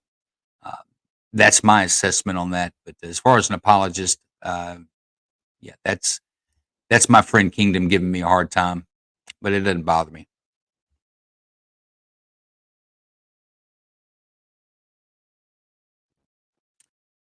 And our friend Robert White in Oregon is telling all you guys you're doing a great job. So he's enjoying listening and your comments and everyone's point of view on that. So that's good as well. Hopefully, we'll get back to this trial here pretty quick. And I think we're about done with the state on this one. I think the state's gone as far as they've gone want to go. They kind of let the witness give an in summation with all the technical data that was presented. So it kind of leads me to believe that the state is pretty close to turning this witness into cross examination, and we'll see honestly what the what the defense is going to do, if they're going to take on a cross examination of this witness or they're going to pass the witness. I would say cross examination is going to have to be refuting her findings. I don't see any other thing that this witness testified that they could even bring up in cross examination to challenge, unless they're going to challenge her findings outright, which would be, in my opinion, a pretty lengthy cross examination, at least as long as the defense was up.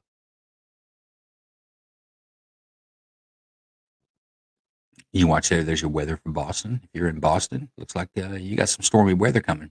Hope it's not a snowstorm, which is not. Looks like you got some rain coming in over the next couple of days.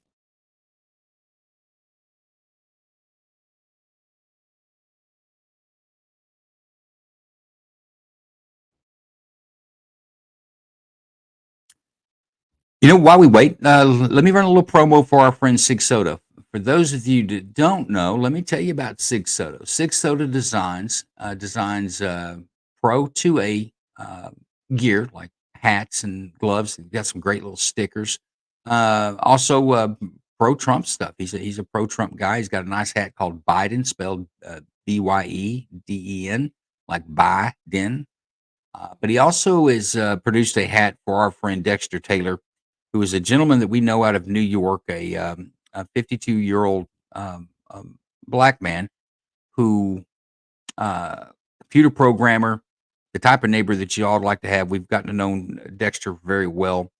He was convicted in the state of New York for not purchasing permits for building traditional firearms at home, which is completely legal, completely within your 2A rights to do on the federal level. But evidently in the state of New York, you need to purchase a $300 permit per weapon that you may possess in your home. If you never take it out, you never load it, you never brandish it, you never let anybody know that you've got it, the state of New York still wants that permit. But because he bought parts and the manufacturer gave over the customer list to the ATF, and I saw that all these parts, because he built 12 firearms, 80% lowers. For those of you that are in the know of that, that means that he essentially gets the lower receiver and is essentially a block of steel and then mills it out himself. It takes a real craftsman to put these things together. But he produced some very nice firearms. If you're a firearm collector, you would want these in your collection. These aren't zip guns made out of rubber bands and duct tape. These are extremely well-built, finely crafted weapons. Another little side note to that, they'd never been fired prior to law enforcement raiding his home and taking them into custody. They test fired them so they could show them in court that they were operational weapons. But I say all that to say this, that Sig Soda's designed a hat. I stand with Dexter Taylor. You can get it on the Sig Soda site, or you can DM me on X at Joe_Lanou, and I can set you up and also add $10 of your purchase goes to the Dexter Taylor Legal Defense Fund. Going back to Dexter was convicted of this charge for not purchasing permits. They treated it like it was a violent crime, although Dexter Taylor has no criminal history. Literally, like I say, he's the neighbor that you'd want to have. If you're walking down the street, a 20 fell out of your pocket, he chased you down to give it back to you. He's that kind of guy. But he's sitting in the state penitentiary at a 10-year sentence, was just convicted in May. But this is a hat to show his support. Number one, getting his story out there is another thing that we're trying to do. I think when more average Americans see this in its real picture, not sensationalized by the media, I don't think most people are okay with a guy like Dexter Taylor being put in prison for the length of sentence that he's put in prison for not purchasing a firearm permit. But his legal defense fund is important. whether you DM through me to donate, when you go to Sig's site, he's got a flash page that comes up. Drop $5, whatever you can afford. Drop it into Dexter's legal defense fund because he's got appeals coming up. It's going to go through the federal court. In his case, will actually challenge the state's law against the Bruin test. So all of us 2A folks are very interested in that and want to support that, and we wish our our friend Dexter the best of luck. But here's a little promo on where you can get that hat, and he can talk to you about getting it. Hi, folks. Joe Lanu here. SigSoda.com has come up with an exclusive hat design to show your support for our friend Dexter Taylor, aka Carbon Mike. Message me on X to order, and $10 of every purchase goes to the Dexter Taylor Legal Defense Fund. Sig Soda is your source for Pro 2A Amendment gear, official sponsor of the Night Court Show. Let's show Sig Soda some love and some support. And while we're talking about 2A Pro 2A vendors out there, let's talk about FoundryHolsters.com. Foundry Holsters, actually, let me change that. It's FoundryHolstersCompany.com.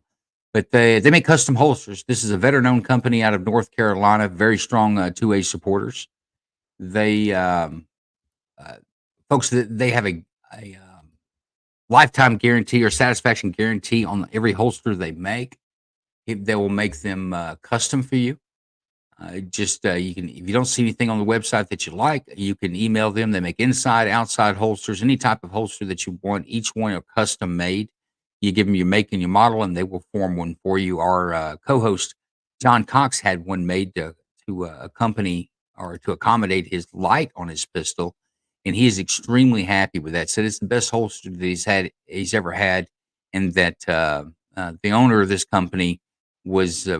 Because it was a special made holster, was very in tune with him and guaranteed his satisfaction, which he achieved that, but also laid it out there. If you didn't like it, send it back. He would make it happen. So I can't stress Foundry Holsters. It's Founders Holstery Company, co.com. If you're looking for a holster, support these small businesses, support these folks that are 2A supporters as well. I feel like that's a better, as us other freedom-loving Americans, that's a better spending of our money is some of these smaller companies that are keeping the fight up and they hold the same values as we do. So if you're looking for a holster, interested in a holster, that's FoundryHolstersCompany.com, FoundersHolsters.com. Custom holsters for you.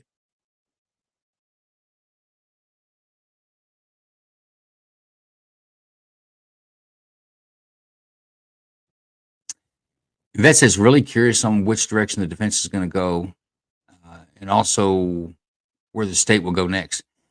Folks, I'm saying at some point we're going to have to see a medical examiner. We've had a medical examiner testify in grand jury, but we haven't had a medical examiner testify in this case. I think that the state cannot close without putting up a medical examiner to talk about the exact cause of death or the determined cause of death. As the state sees it, I think that is a key point in the element of the offense. I don't know that they could rest with satisfying the burden of proof of the state without putting that up. So I'm hoping we'll see the medical examiner today, to be honest with you. But we'll see. I don't know which way they're going to go either. And I am curious to see if the defense just passes the witness or they actually dig in. Because they dig in, they're going to have to come in with some technical data from their experts that have pulled off this same Celebrite report and come up with a different conclusion. And that is something to note. The defense has a different conclusion of this same data that they received the same data that she received, the Celebrite dump in the files from the phone. So the defense has made the assertion in media and through Turtle Boy that they can prove that this search did happen at 227, and that goes back again, kind of like the black sole shoe versus the white sole shoe. If that did happen, it's going to have to make you reconsider how genuine anything Jennifer McCabe has said, because she denies that the search happened at 227. And the fact that this particular search did happen at 227 is very suspicious, because this is the time frame where no one knew where John O'Keefe was. Keep in mind, party goers, he didn't come in the house, or in their mind, he's at home sleeping. Karen Reed, according to her story, she dropped him off. So she's at home sleeping. Everything seems to be fine until about 4 or 5 in the morning when John O'Keefe doesn't come home and when she raises the alarm that there might be something up. So all that said, if Jennifer McCabe did make a search about how long it takes to die in the cold at 2:27 a.m., it definitely paints her in a different light, and I think it adds to the conspiracy assertion or theory that the defense is pushing as well. So it is some key testimony. Let's hear what the news has got to say about this. I think they're recapping it. An hour and a half past the time that we were supposed to. And we started with digital forensics examiner Jessica Hyde. She was contacted, she says, by both the prosecution and the defense to review Google searches made by Jen McCabe after John O'Keefe died. Now, remember, Jen testified earlier to searching how long to die in cold around 6:24 a.m. after she says Karen Reed asked her to. But data suggested that Jen made that same search much earlier, around 2:22 a.m., which is hours before John O'Keefe's body was even found. The digital forensics examiner testified that the 2:22 a.m. timestamp is actually not necessarily when the search was made. Rather, she says it could be the time the search tab was originally opened or moved or closed, and that she found no evidence that Jen searched how long to die in cold before 6:24 a.m. But saying that the last time that tab was touched, moved to the background or foreground, was 2:27 a.m. The website, as you search more websites in the tab, that gets updated. So the current state that this is showing is that the tab was moved to the background or opened or some action for the tab at 2:27 a.m. when the Hawkmock Sports, I got it right, Hawkmock Sports website was visited. And then once the Hawkmock Sports website was visited, that tab was in continual use. There are other searches and activity that happens. We don't see that happens eventually. This search gets made at 6:23 a.m., this search at 6:24 a.m. That winds up being the last search in the tab. And because it's the last search in the tab, that's what the final update is and the final status. But of course, the defense is going to get their opportunity to cross-examine that witness. And that juror that I talked about from earlier, she was eventually dismissed. The judge just cited personal reasons, didn't give us any more of an explanation. In Dedham, I'm Penny Commit, WBZ News. All right, Penny, thanks so much. Turning to next weather. This is that. Well, now that's interesting. The juror that was seen on the feed has been dismissed. That means you're going to have alternate juror that's going to jump in and take that seat. Shouldn't affect it too much. Alternates do sit and listen to testimony in case they have to fill in. Another interesting thing that I did not know was that the defense reached out to this expert as well to do an analysis. So she did an analysis for the defense as well, but I don't think the defense decided to use her. They may have gone a different route. I do know they reportedly they have an expert that reevaluated this data, looked at it a little closer, and says that absolutely this house long to die in the cold was a deleted search from 2:27 a.m.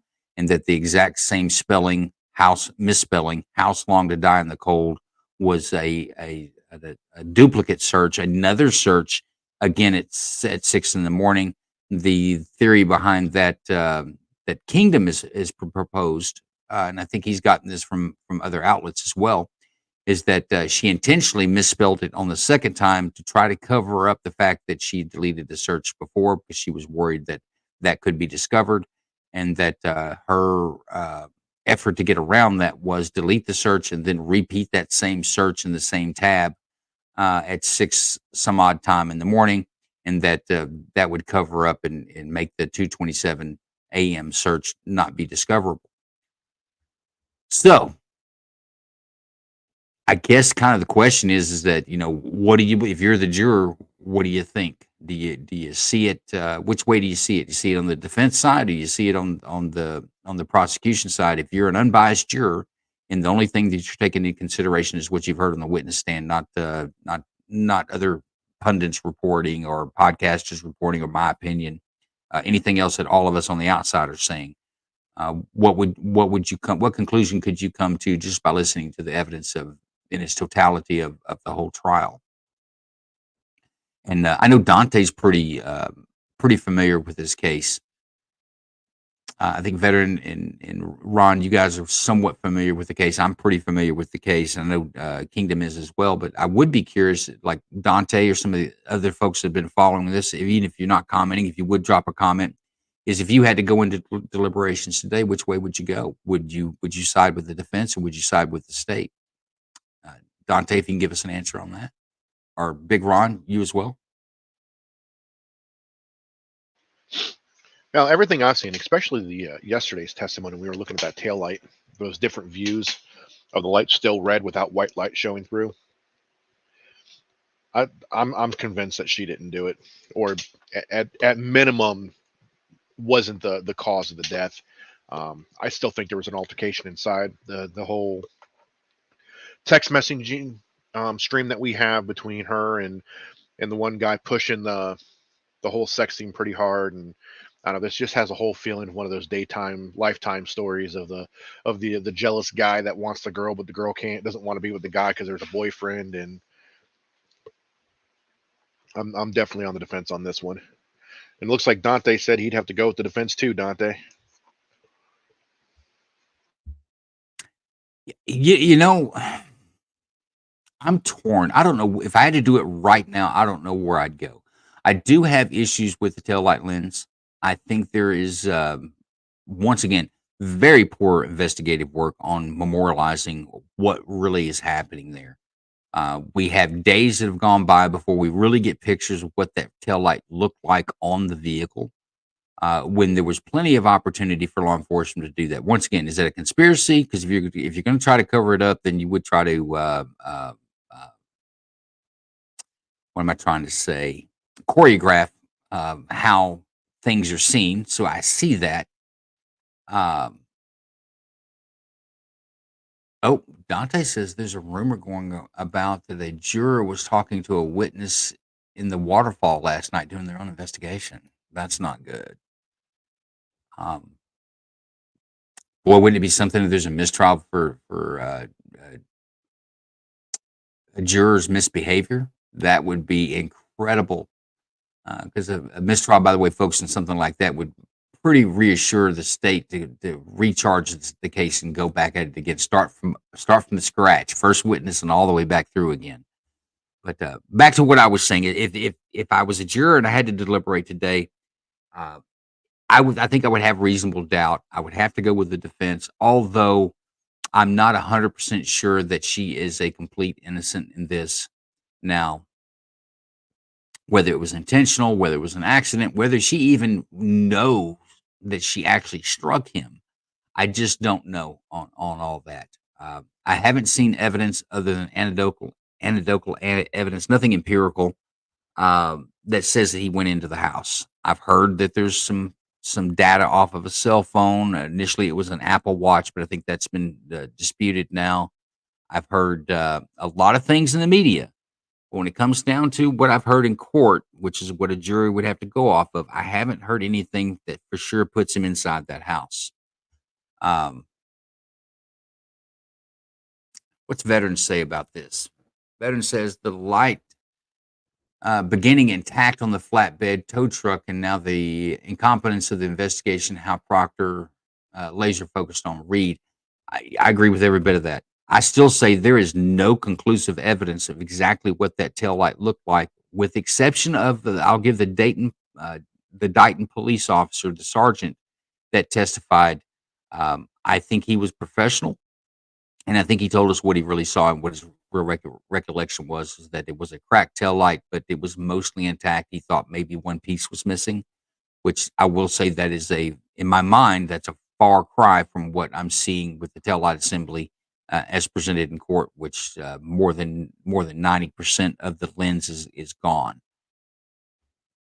So that's a hang up for me in a tie. It goes to the defense, and I would say that wouldn't say that Jennifer or Karen Reed had nothing to do with this, but I will say that I'm not sure the state's proven the case up to this point. Long-winded, but I agree. I would go with the same way you guys are going. Same long-winded way of saying it. I agree with Dante on that one. It's a failed investigation. There's so many holes from the Solo Cup to the snow blowers out there and the leaf blowers trying to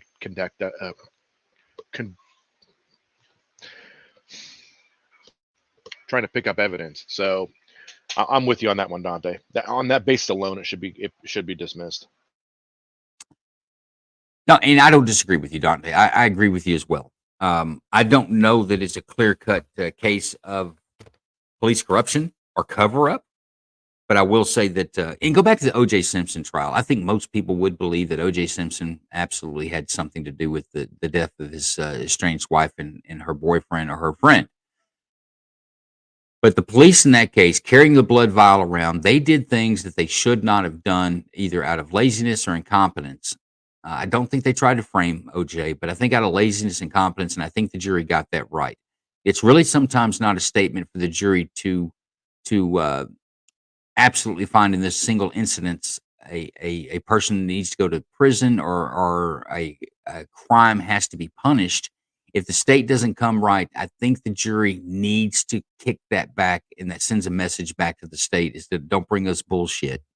If you're going to come and put take an American's sacred right of being free away, no matter who that American is, no matter what station that American comes from, American is all you need. That's the only card you need in your pocket, is that you're an American and you have the right to be free. If the state's going to take that away, they need to come right, and they better have their I's dotted and their T's crossed. And if they don't, I think juries need to let people go.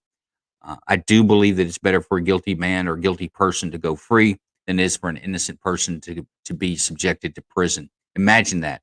Let's imagine you got 30 years or 40 years in the state penitentiary, how every day would be for you to be incarcerated, not free. You can't hug your children. You can't walk outside when you want to. You can't choose what you want to eat. You don't even choose when you want to go to bed or what TV show that you want to watch. Imagine that and being innocent. That to me would be living hell right here on earth.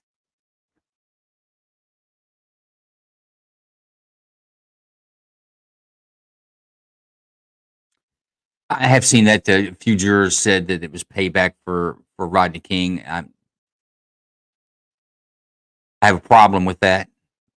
Jurors shouldn't be paying back for other cases. They need to look at, did the state bring a case or not? There's no burden of proof putting on our justice system. There's no burden of proof put on the defendant. The defendant can sit there and be quiet. The state needs to be able to prove beyond a reasonable doubt that a person committed an offense by the elements and by evidence that's weighed in court justly, and a jury makes their decision off of that.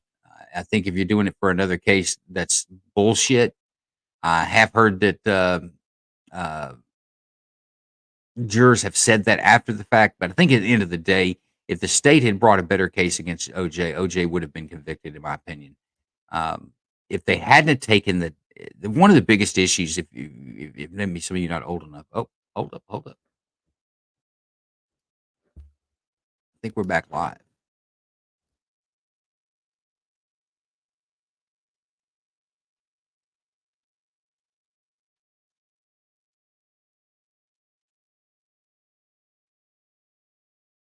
This could be an accident reconstruction person. Good.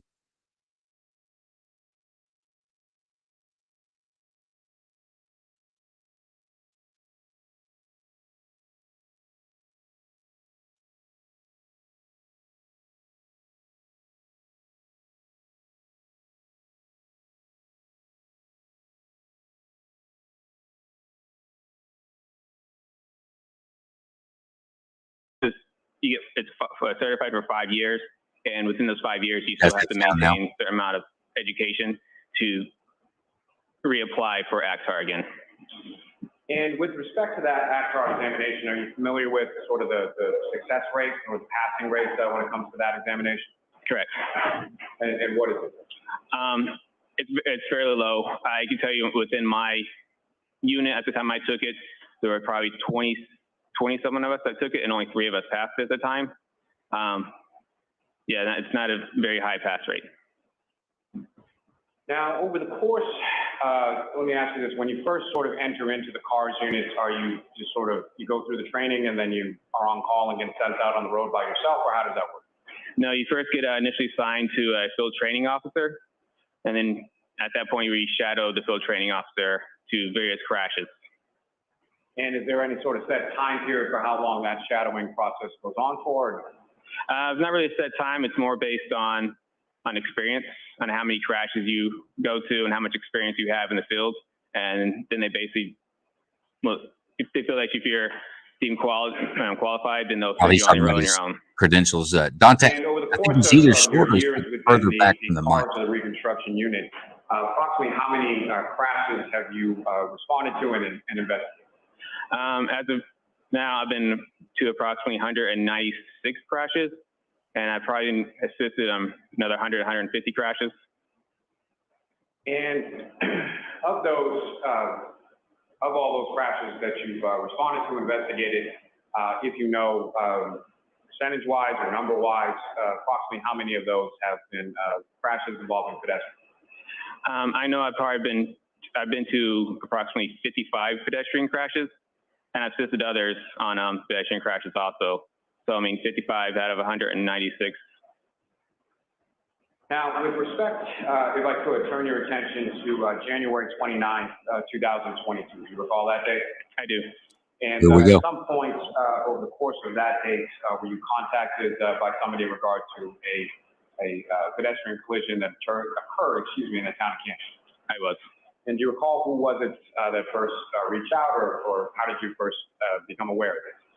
My sergeant, Sergeant Brian Mahoney, was the one who called me at the time.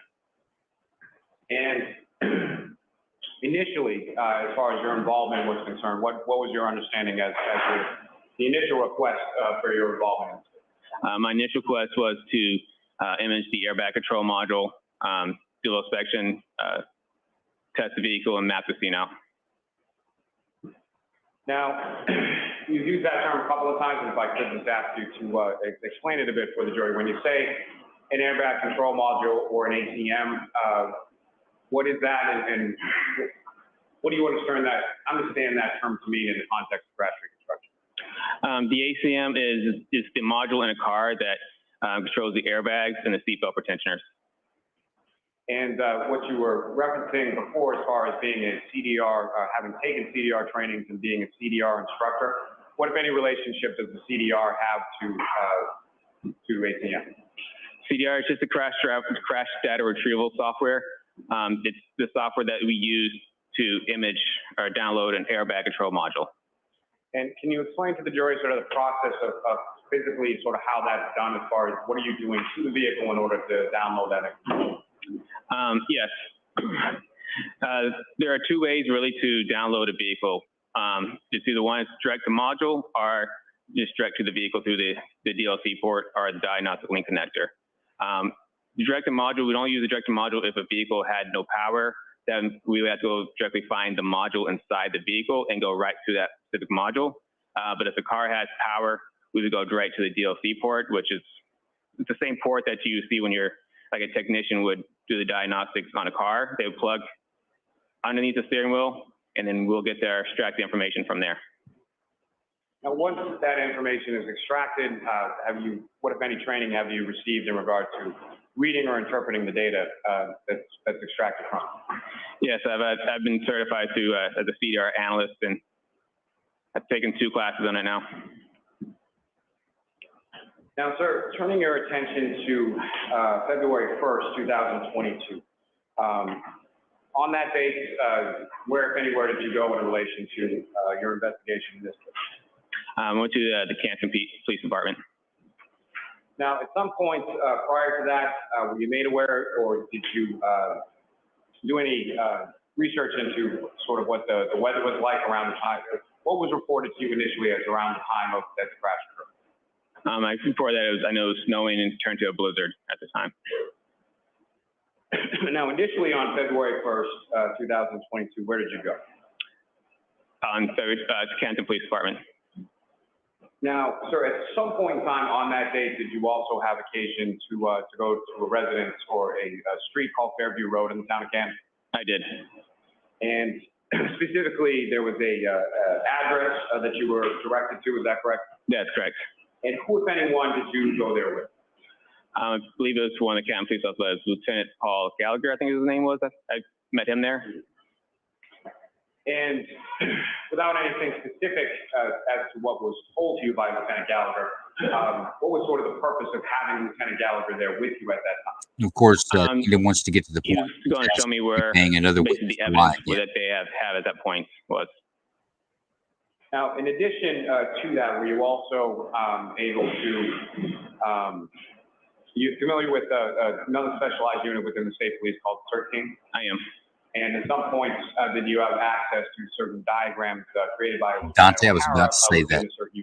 If this data from the Lexus comes back and says that vehicle traveled 61 feet at 24 miles an hour at that same time, that's going to be a pivoting point in this case that it's going to be difficult for jurors to get over. I'm not sure how detailed the data coming off these recorders are on this particular model, so I'm curious to see this myself. I'm going to show you what's been marked as Exhibit 135 and 136. Actually, just review that until we finish. I'm not sure what you're talking about, Quianis, but I'm just going to say that I'm good. That's I'm good. I do. I'm good. And Your Honor, with the court's permission, if I could just publish that briefly to the jury. Okay. Ms. Gilman, if I could actually have Exhibit 136.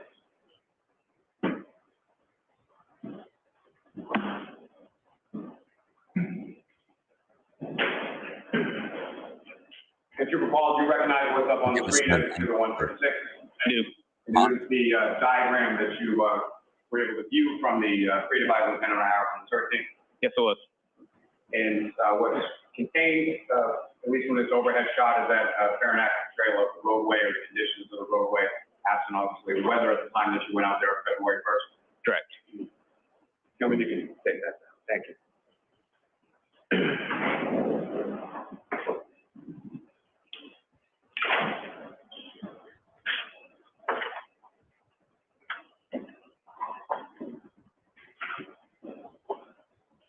Forgive me, Your Honor, if I could just have 1 second. Sure.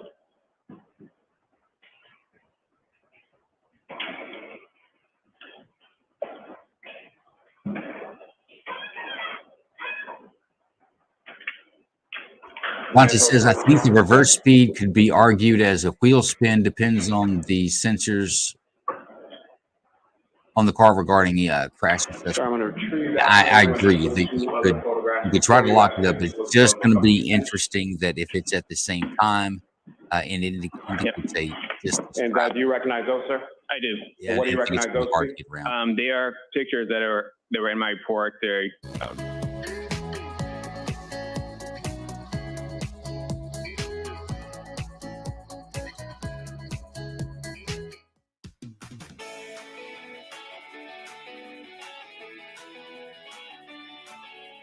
Hang on, folks. I'm trying to figure out find out exactly what happened here.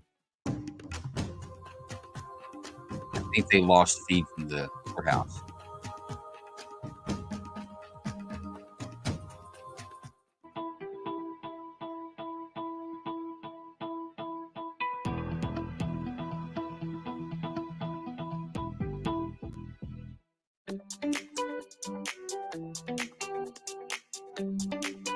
Contains, at least when this overhead shot, is that fair and accurate portrayal of the roadway or the conditions of the roadway, absent obviously the weather at the time that you went out there on February 1st. correct. Tell me you can take that.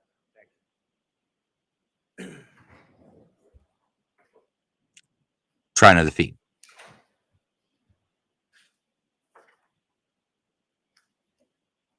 That's a better camera angle.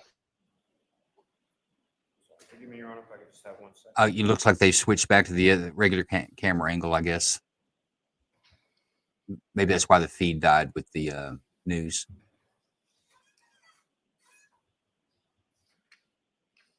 May I approach the witness, Your Honor? Yes.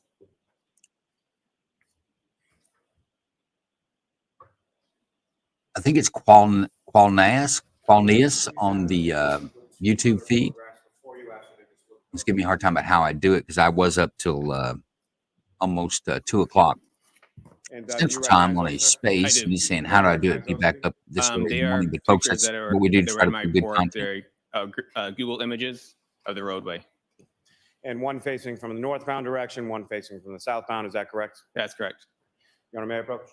Yes. I'm also seeking to introduce the minutes of the next exhibit. No objection. Like I say, we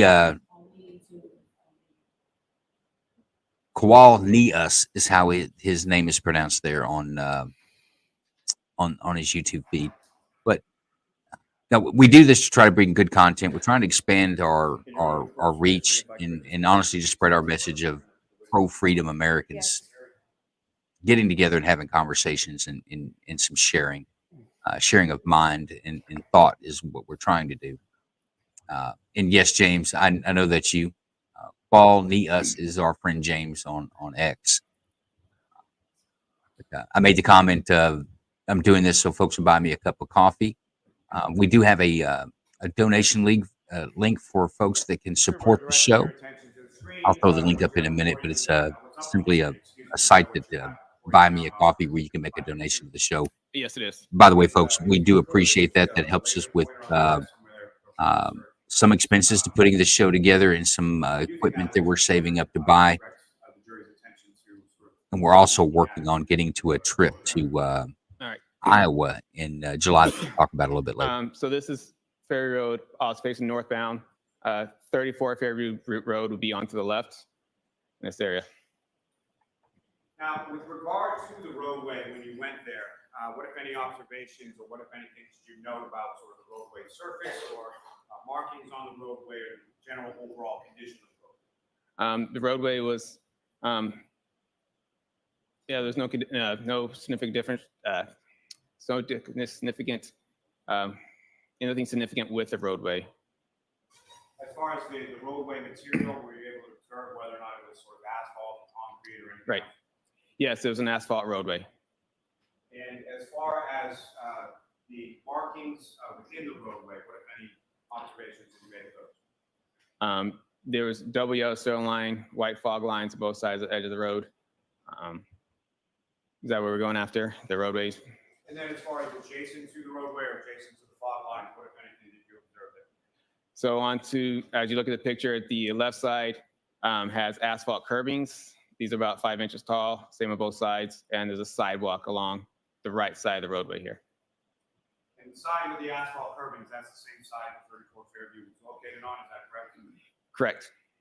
Ms. Gilman, if I could have the next slide.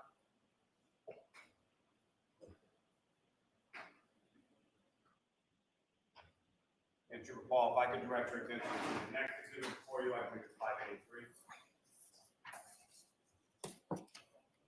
And again, sir, what's up on the screen? Is that what you have before you as 583? Yes, it is. And if you could, again, using the laser pointer, just briefly direct the jury's attention to what, if anything, you know as far as from this perspective. Yeah, so this is the southbound. 34 Fairview would be on the right side here. Ms. Gilman, you can take that. Can I approach just to retrieve your honor? Yes.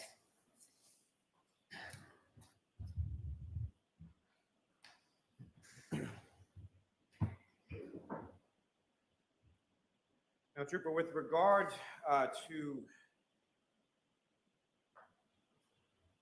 the roadway as far as Fairview Road, what, if anything, did you note in regard to postings regarding the speed limit on that particular roadway? Yes, the posting for a speed limit is 30 miles per hour. At this area, it's only posted 30 miles per hour for northbound operators, and I believe it was like 19 Fairview Road is posted in front of. For the southbound operators, it was not posted. And so for a northbound operator, that would again be someone where the residents of 34 Fairview Road will be on the left-hand side of the road. Is that correct? That's correct. And with regard to the width of the lanes, or what, if any, measurements did you take in regard to the lanes or the roadway itself? Yeah, each travel lane was approximately 12 feet, and the overall width was approximately 27 feet. Now, as far as measurements being conducted with regard to the scene, what, if anything, did you use or employ to make those measurements, or what, if any, devices? Yes, I mapped the scene with it's called a Leica GNSS GPS total station, and also used a drone. That's a UAS, is that correct? Correct. The drone, I mean. Yes. And with regard to each of those, as far as the GPS mapping and the drone, have you received any sort of specialized training in regard to employment of each of those tools? Yes, I have been certified to use the Leica, and I've also have a Part 107 license for the drone. Now, as far as starting with the Leica or the GPS, if you could explain to the jury sort of what that is and how you use that device in order to, as you termed it, map the scene. Yes, it's essentially what surveyors would use to make roadways. It uses satellites and GPS data plus cell phone data to make marks on the roadway, or actually not marks, but just mark points in the roadway that are within millimeters of the device. And with regard to the drone device, sir, how does that, can you explain to the jury sort of how that works and how that's used? Yeah, so the drone, and we fly the drone around the area. We set it to set up a grid pattern to fly around the scene. And while it's flying this grid pattern, it takes a series of photographs. And these photographs are also GPS marked. So once we get all the photographs in, we throw it into a program, and the program will essentially stitch us all together. And then once we get that picture, we throw it into a diagramming system. And that diagramming system, have you also received training in regard to utilization of that diagramming system? Yes, I have. And the one that you're currently using within the CARS unit, what is that diagramming system or software called? It's IMS 360. And Your Honor, may I approach the witness? Yes.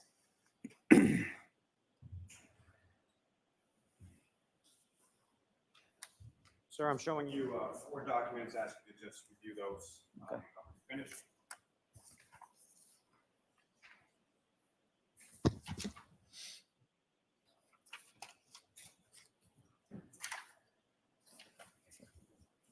And do you recognize those, sir? I do. And what do you recognize those to be?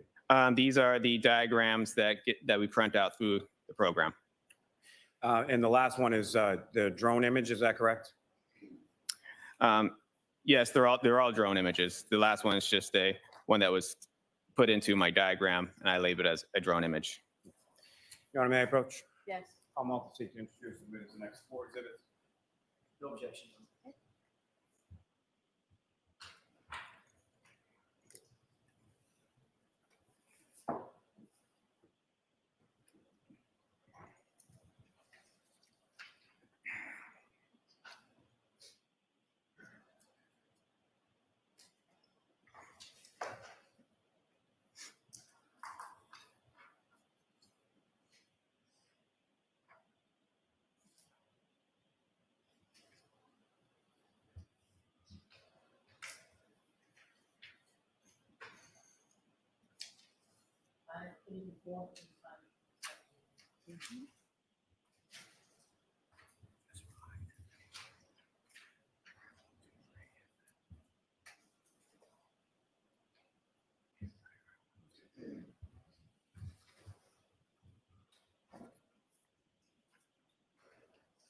Yes. That's my fault. Thank you very much. Sure. Now, Cooper Paul, are you familiar with the term, well, let me ask you this, in regard to the roadway itself, what, if anything else, beyond sort of lane width and overall width, what, if any, other measurements did you take there? So we took measurements for the evidence. Let me ask it this way, as far as with elevation or incline of the roadway, what, if any, measurements did you take in regard to that? Yeah, so we took the elevation and roadway measurements, or the elevation for the roadway. And where in relation to the residents at 34 Fairview did you take that? Sort of the entire street or just in the general area of that specific address? In the general area of that specific address. And from your measurements as far as, well, let me ask you this, how is a measurement regarded to elevation or incline? What kind of tool do you use for that? We have a level, the digital level that we'll place on the roadway, and we'll get a measurement from that. Now, with regard to the measurements that you took of the elevation or the incline in the roadway, anything, or what, if anything, of significance did you find from that? So this roadway had approximately plus or minus 1 to 2 degrees. So nothing significant, is that fair to say? Nothing significant, yes. Now, sir, through your training and experience as a crash reconstructionist, are you familiar with the term related to crash reconstruction called roadway evidence. Yes. And can you explain to the jury sort of what your understanding of that term is and what types of things could be termed as roadway evidence? That's roadway evidence is anything that's related to the collision you're investigating at the time. It could be anything from vehicle debris, gouge marks, tire marks, anything that's related to a vehicle or whatever type of crash you are investigating. It could be vehicle or pedestrians. So any sort of anything from either the vehicle or pedestrian as well, is that correct? Correct. So pieces from a vehicle, holding items from a pedestrian, correct? Yes. Now, with respect to both your review of the CERT team diagrams as well as speaking with members of the Canton Police Department, were you able to then plot certain pieces of roadway evidence onto those diagrams that you that I just showed you a few moments ago? Yes, I was. Now, with reference to, you're familiar also through your training and experience when it comes to pedestrian crashes, as far as sort of the physics or kinematics of how pedestrians interact with vehicles in the course of a collision. Yes, I am. Now, I'm going to ask you just a couple of terminology questions when it comes to items that are involved in a collision, sort of simple Newtonian physics, Newton's first law. Can you explain what that is to the jury and sort of how that pertains to any collision between two objects? The first law? Yes. Yeah, that's the when an object stays in motion or stays at rest, will stay at motion or rest until acted upon by an outside force. Now, with respect to, are you familiar also with a crash reconstruction term called final rest? Yes, I am. And are there different derivations of final rest as far as controlled final rest versus uncontrolled final rest? Correct. And can you explain just first to the jury what final rest means in relation to crash reconstruction, and then what, if any, differences there are between a controlled final rest and an uncontrolled final rest? Yes, the final rest is what we use for describe the area where a pedestrian came to stop after the collision. It's immediately after the collision. This is where they first stopped, or a vehicle. Usually after collision, it's where this vehicle first stopped. And a controlled final rest is when an operator actually controls the vehicle to the stop, and as opposed to the uncontrolled final rest is when there is no control, usually acted upon by outside forces that will control the vehicle or pedestrian to its final rest. And, Your Honor, with court's permission, if I could publish what's now been marked as Exhibits 584 through 587 to the jury. Yes. Ms. Gilman, if I could first have diagram 1.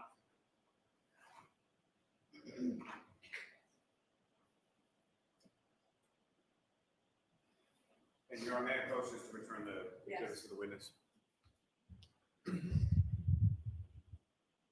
Ms. Gilman, if I could ask you to zoom in just a little bit on that.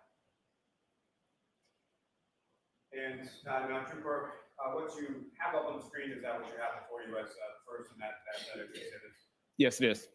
Now, using the exhibit before you, if you could, I would ask you to draw the jury's attention or direction to what, if anything, of significance you have noted within this diagram. Okay. Who is the pointer? Yes. Okay. So in this time, I labeled each part of evidence. So right here would be the pedestrian's final rest, and they're all, since there's so many put together, everything was labeled with a red arrow that would be pointing to where the final rest is. And this is where a glass cup was found, and these are the red and clear plastic pieces. That's where they were found, and the pedestrian shoe was found here. The smaller versions here in the light blue one's a fire hydrant, the flagpole.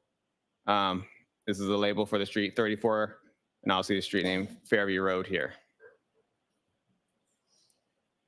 Now,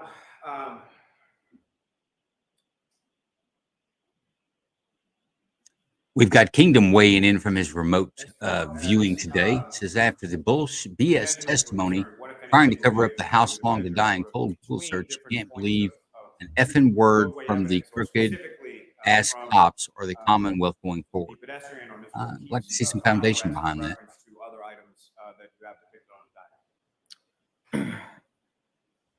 So we're talking about like, so on these diagrams, like it's hard to see here, but it is a scale diagram. The diagram itself is scale. Once you put a roll up to the actual paper, it's scale. I've also have on here, sorry to see, but there's, I think it's right here. They're called ground control points. They're little X's on the roadway. They're used for the drones imaging, and using the drone imagings will use those in order to help put the all the pictures back together. At the time of this, I measured between each point from ground control point 1 to 2 and put it as approximately 50 feet. They didn't spend much 2 to money 3 in is 50 feet, and graphics. 3 to 4 is I 50 hope the feet. jury can see this better So than it kind of is a second way to measure off the diagram, and also using the program to measure to different points while using the diagram. And as far as starting with the shoe that you have depicted in this diagram, what was the measurement of the shoe away from Mr. O'Keefe's body? I believe the shoe was approximately, I have my thing, it's approximately 10 feet away. Your Honor, with the court's permission, may the trooper refer to his report just for the specific measurements? Yes. I agree with you. Veteran Kingdom is emotionally invested in this.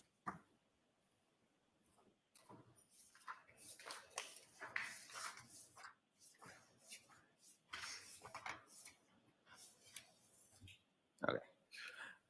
It's trooper, with regard to the shoe, how far away approximately was that from Mr. O'Keefe's body? 9 feet. And did you also have a measurement for how far away the glass cup pieces were from Mr. O'Keefe's body? Yeah, 1 foot. And for the red plastic you have labeled on this diagram as A, how far away from Mr. O'Keefe's body was that? 7 feet. Now, with regard to the directionality, you also measured sort of directionality as far as the 9 feet that the shoe was away. Which direction was it?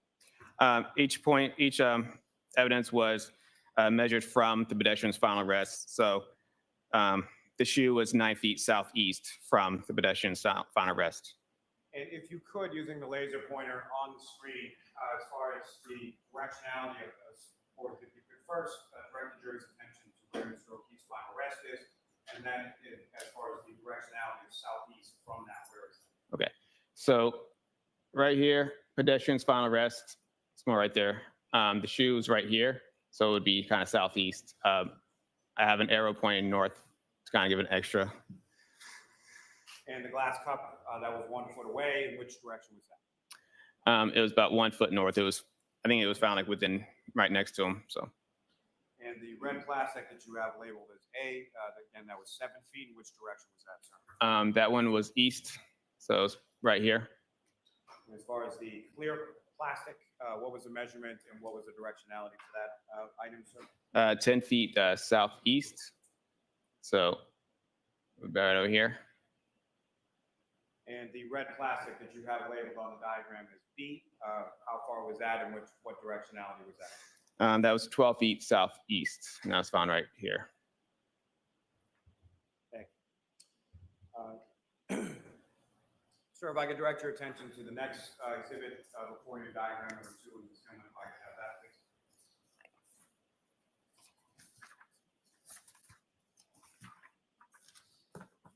Sir, do you recognize what's depicted up on the screen?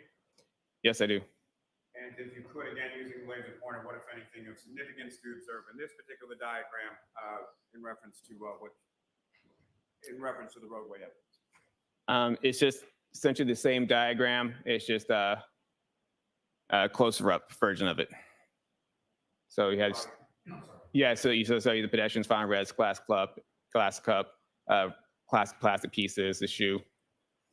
It's all still depicted in the diagram. And the red arrows that you had indicated, delineated, depicted sort of from where the words are to where the items were. Is that present in this diagram as well? Correct. If I could direct your attention to the next exhibit before you, and if I could have diagram 3, Ms. Gilman.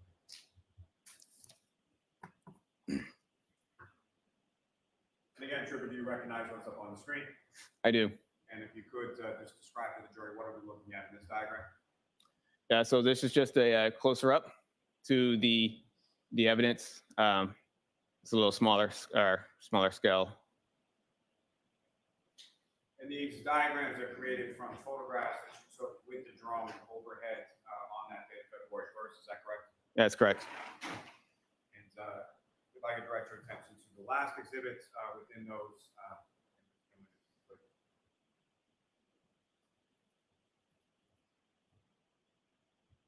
And again, sir, if you could, you recognize what's up on the screen? I do. And could you describe to the jury again using the laser pointer to delineate what, if anything, is significant to observe in this drone photograph and diagram you have? Yeah, so this is from my report. It's the same diagram. Has the same amount of evidence on here. There's a house, there's a light pole here. These lines here, which I mentioned earlier, were the edge of the road. I think that if he's and the edge of the just going to sidewalk. come back and give us the mapping of the scene, something we should have seen from the investigators, quite honestly. Riley, why don't we pause here for the luncheon recess? Trooper Paul will have you back with us this afternoon. Thank Okay, you. and if you Okay, follow the we're jurors, going to that would be- lunch. Thank you. If this guy doesn't Jurors, why come don't up we with take actual 40 to Lexus 45 minutes? smart box data I'll see counsel that at shows sidebar. actual movement and timing of the vehicle, I don't think this gives the state. This doesn't really help the state overcome. It reinforces what the state's saying already, but I don't think it helps them overcome the issues with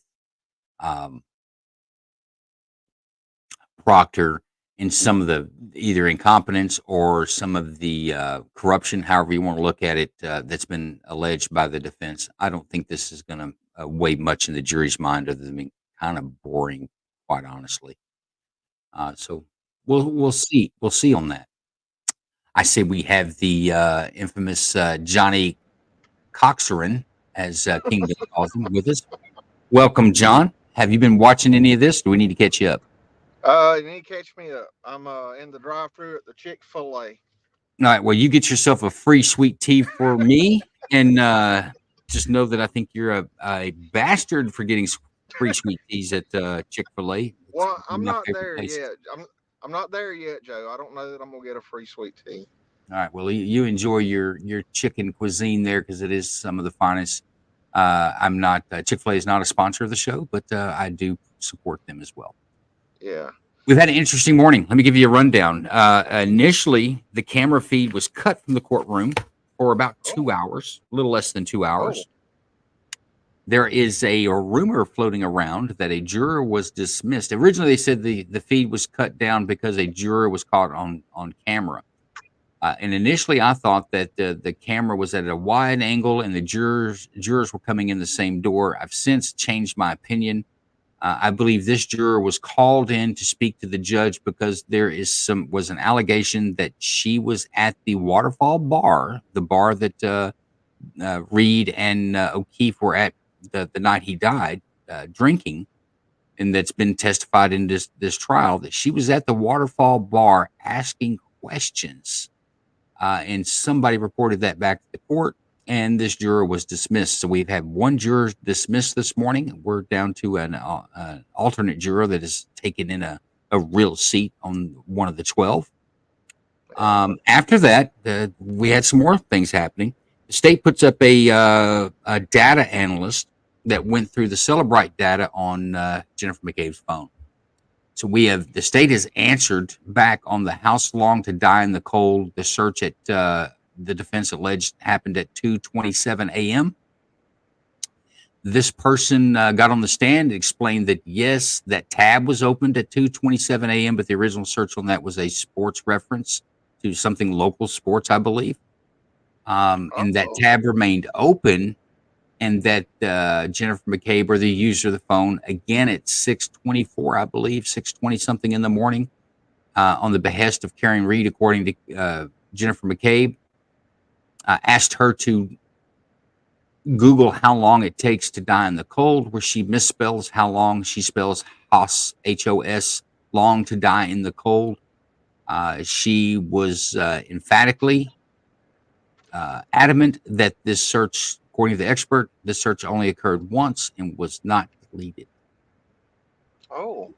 So in the defense did no cross-examination.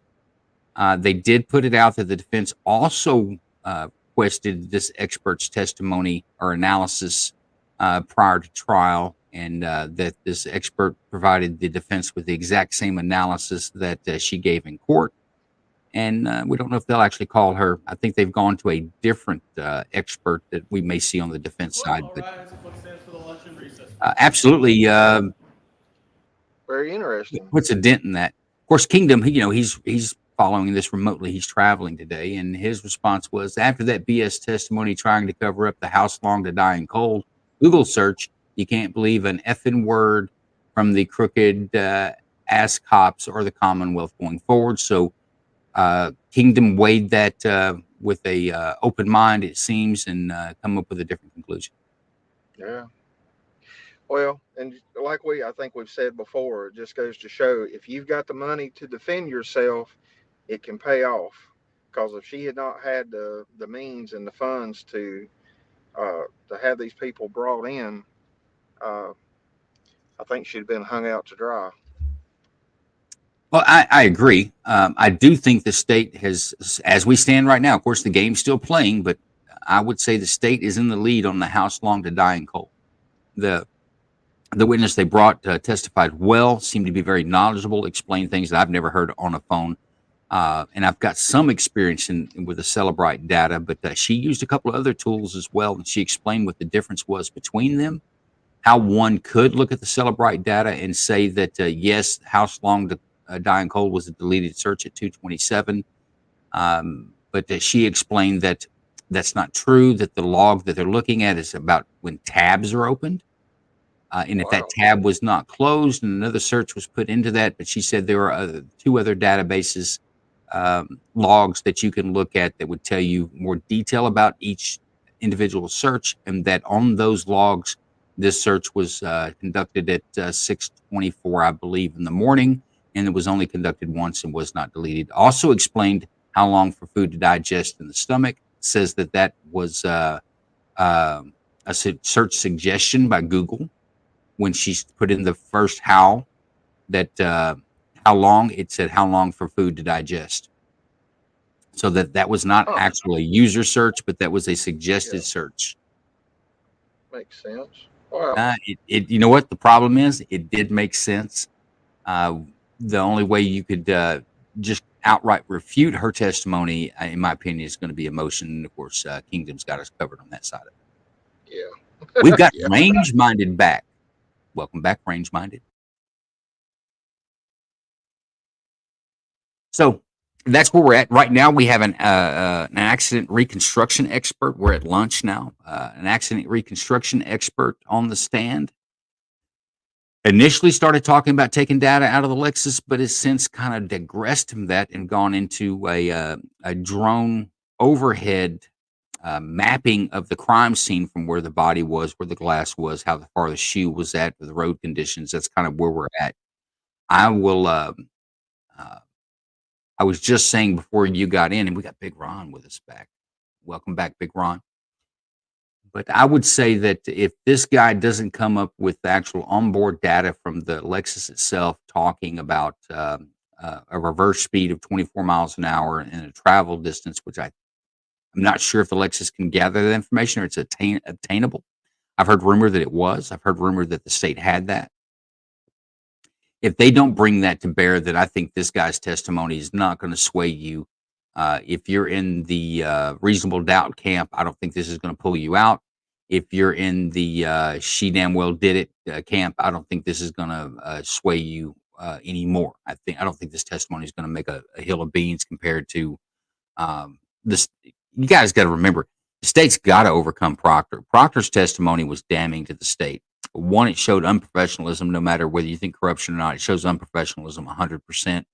It shows the lead investigator, whether they want to call him the lead investigator or not, but at least the investigator that's pushing this case did seem to have some sort of a bias against Karen Reed early on.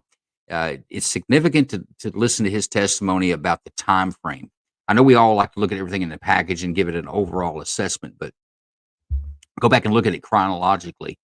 At 10:30 at night on the 29th. Now, Proctor's been out in the snow. He's been out all day. He's been seizing vehicles, conducting some interviews, initial interviews, but he didn't have all the information to really say 100% sure that Karen Reed did it at that point, in my opinion.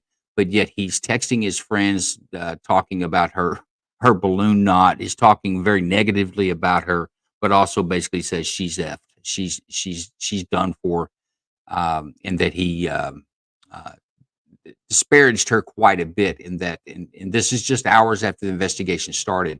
So I think that honestly is the hardest thing out of his testimony, besides all the harsh names that he called her and the disrespectful way he referred to her.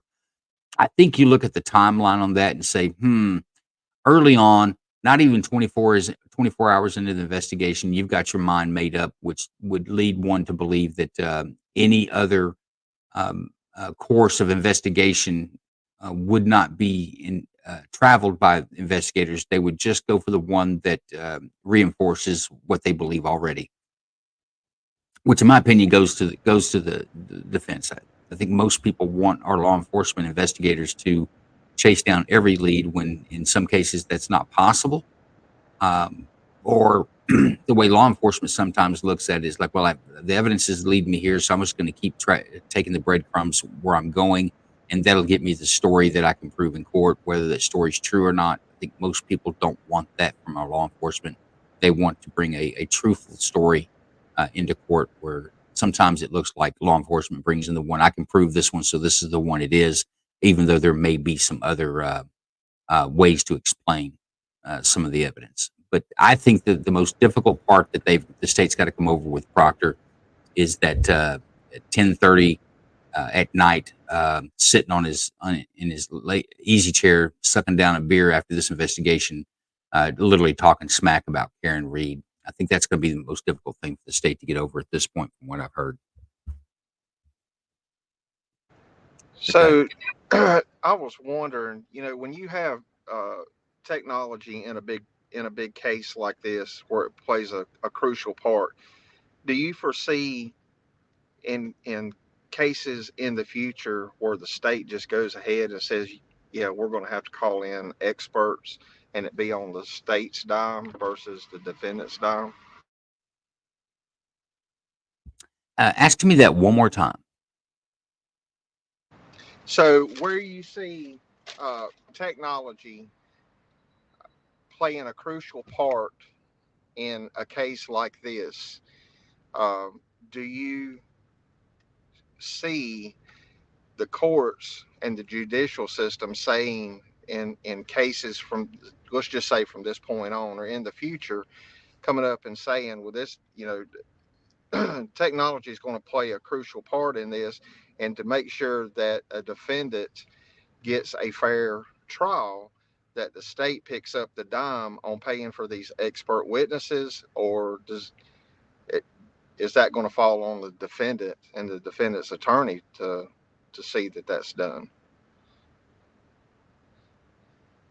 No, I don't see a scenario where the state is going to pick up the cost of the defense unless it's a court-appointed attorney, and then they will put a budget in there for that if the defense attorney makes a request. But it's a special request when you have a court-appointed or the state's paying for the defense.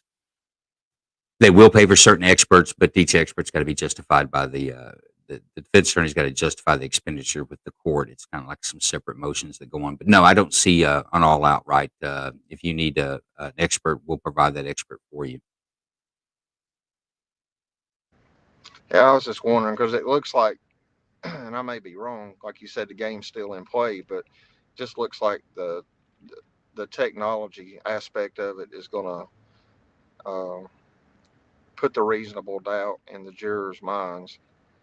And the way I see it now, it is playing a big part in this case, saying she did do this, she didn't do that, and this tab was closed, and she didn't Google this. This was a suggestion. Because if I was on a jury and somebody said, "Well, you searched this," then that was like, yeah, why did you search that? But if it's a suggested search, then that's out of play in my mind.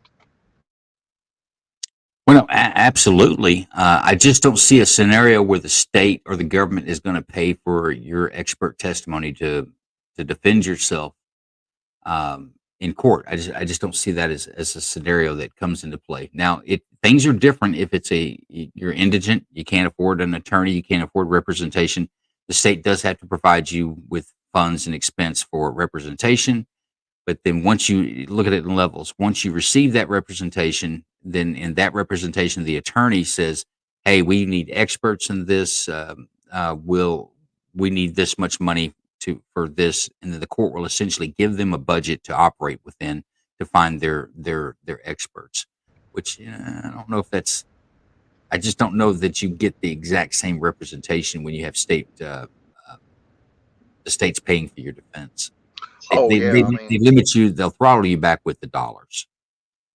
oh yeah, I think we both have seen that when you pay for an attorney versus a court appointed attorney, how much effort goes into defending a defendant. It's Right, just and it depends on the stakes of the penalty. Like in Texas, a death penalty case. Let's say Joe Lanu's charged with a death penalty case. The state's going to provide me with 2 attorneys, and at least one of those attorneys have to set first seat on at least one capital murder case. They've had to try one at least. It can't be their first one. The second one has to be bona fide up. Doesn't have to be a first seat attorney on a previous capital murder case, but has to have some experience. Has to be qualified. And they do provide the state, and it provides all this at the state on the state's dime. And the state will provide a budget for expert witnesses as needed. So it depends on the state, and I think it depends on the exposure which crime has been in capital murder cases. That's why you'll hear it. And I don't know if you hear it in your state, but my state, they'll talk about DAs will talk about a capital murder case. I've been involved in a couple of them actually, and one of the things is the expense of actually just trying one. It's well over $2 million to just try a case between the state's expenses and the defendant's expenses that the state's going to pick up on. But that's in a capital murder case. That's not in a case where your exposure is 5 to 99 or life. They're not going to kill you on it. The state doesn't afford you the same type of representation on that case as they do as a capital murder case. Good example is if I'm just looking at life in prison on a murder case and I'm indigent, and the state appoints me a counsel, they're just going to give me one counsel, and that counsel can ask for expert witnesses, but he's got to go in and basically justify it to the judge that I need this to be able to prove this. If the judge approves that, then he'll approve a budget for that, and then you'll be able to do it. But it's not like Karen Reed. She's paying the dime, so she can bring in, she can consult 20 experts to find one that is going to testify that's beneficial to her case. Or she could look at 20 experts and all of them come back like this data one. Remember, this lady that did the data, she was also hired by the defense to do the same analyzation of the cell phone data. And she gave them the same report that she gave the state. And a lot of times that the state you'll see that happening where the state will get one, and then the defense or the state will request. Let me back up. The defense will ask witnesses analysis of say cell phone data first, and then once that report comes back, the state will then pay them to testify for them as well. And the notion behind that is like this is the defense's own expert. The defense's own expert saying this, but of course the defense is not using this person because her analysis doesn't come back to support the defense's theory. So I hope all that word salad answered your question there, John. oh yeah, Sure yeah. you're not. No, and if nothing else, I think it's information for the general public who might be listening who don't understand that process either. Because you always hear, especially on capital murder cases, well, why didn't this, the state do this, or why didn't the defendant's attorney do that? And, so yeah, I understand what you're saying. I also think it was informative too for those who don't know. Yeah, I won't say that our judicial system is set up for the defense, I think it attempts to be fair, but I don't know that it is truly fair to someone who's indigent not paying their own dime for their defense. If you're relying on the state to pay for it, the state does get frugal with their money, and I think in a lot of ways it probably limits your defense. Um, Having money and being charged with a crime is better than uh, being charged with a crime and not having money. 100%. Yeah. Uh, That, I want to say something about Veterans Post here. He's talking to Range, so he says, "Hello, Range. My daughter took the Perry sticker and placed it on my safe. I'll deem you a pick." She's like, "I'll do it myself." 7 years old is a time. I think that she's independent, putting the sticker on the safe. But the sticker is what I want to talk about. Range, why don't you DM me a pictures of the stickers you just got in? I saw some posts about it, but I don't think I have any actual pictures. Let me post them up. Range Minded, he's a sticker and patch guy, by the way. He's got a line of those for his podcast and some other Pro 2A things that go along with it. But these stickers are interesting, and I think he's still got some of those left. If you'll send me some photographs of those Range, I will throw them up for others to see. If anybody's interested, you can contact Range Minded, and I believe it's rangeminded podcast.com, but I will pull um, that address up for you here in just a second. If you're interested, he's got some nice little inexpensive swag that you can get from the Range Minded podcast show. Sorry, John, I didn't mean to step on you, but I wanted to let that oh get no, that you're fine. stood by my mind. No, you're fine. I'm sure the viewers will be pleased to know I'm eating my chicken sandwich, and I only got one sweet tea today. The people do not care about your chicken sandwich or whatever Well, else you're talking about. Your free sweet tea that you didn't get it. Olivia wasn't working. I didn't see her. Oh, I got you. So you don't have you have a plug there. It's not everybody's your plug. Yeah. And folks, those of you that you are interested is rangemindedpodcast.com. His address is there on a banner. Reach out to him, and if you're not watching, quite honest with you, if you don't watch Range Minded, you should. You can catch him on anywhere a podcast is, Spotify, any place that has a RSS feed that has a podcast. Just put in Range Minded, he'll pop up. Very informative stuff. He goes over some of the recent court cases that have to do with 2A legislation.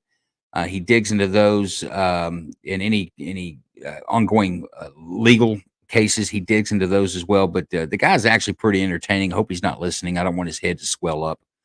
But definitely a podcast if you're freedom loving, and definitely lean towards the 2A. Range Minded is your go-to podcast for that. And also Untactical Texan. You'll see him on YouTube and other places. You'll find podcast. He's another one that he's a favorite of the Night Court show, and we try to support him as much as we can. So you guys jump out and support him as well. And I think Veteran DM'd me some pictures of the stickers, so stand by. Let me look for that.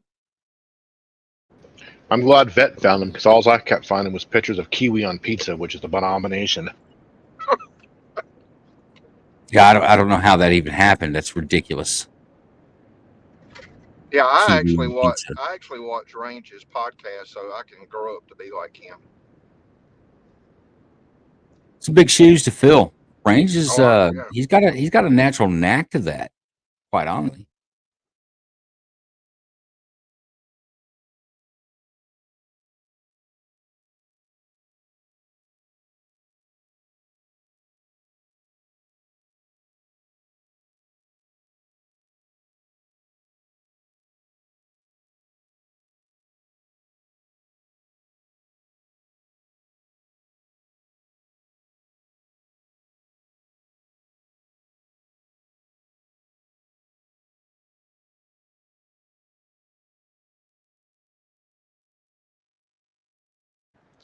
So are we taking a 30-minute lunch today, or 45, or what are they doing?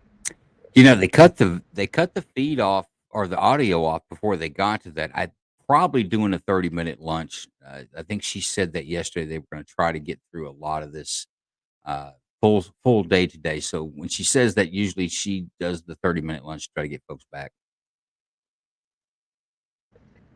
And I'm hoping we'll find out, probably in news reports, may not find out in court. I'm hoping we'll find out more about this juror that was dismissed and whether, in fact, she was, or he or she. I'm assuming it's a she because I saw a female on the camera this morning. On what they were doing when it came to doing their own investigation at the Waterfall Bar. That's a problem.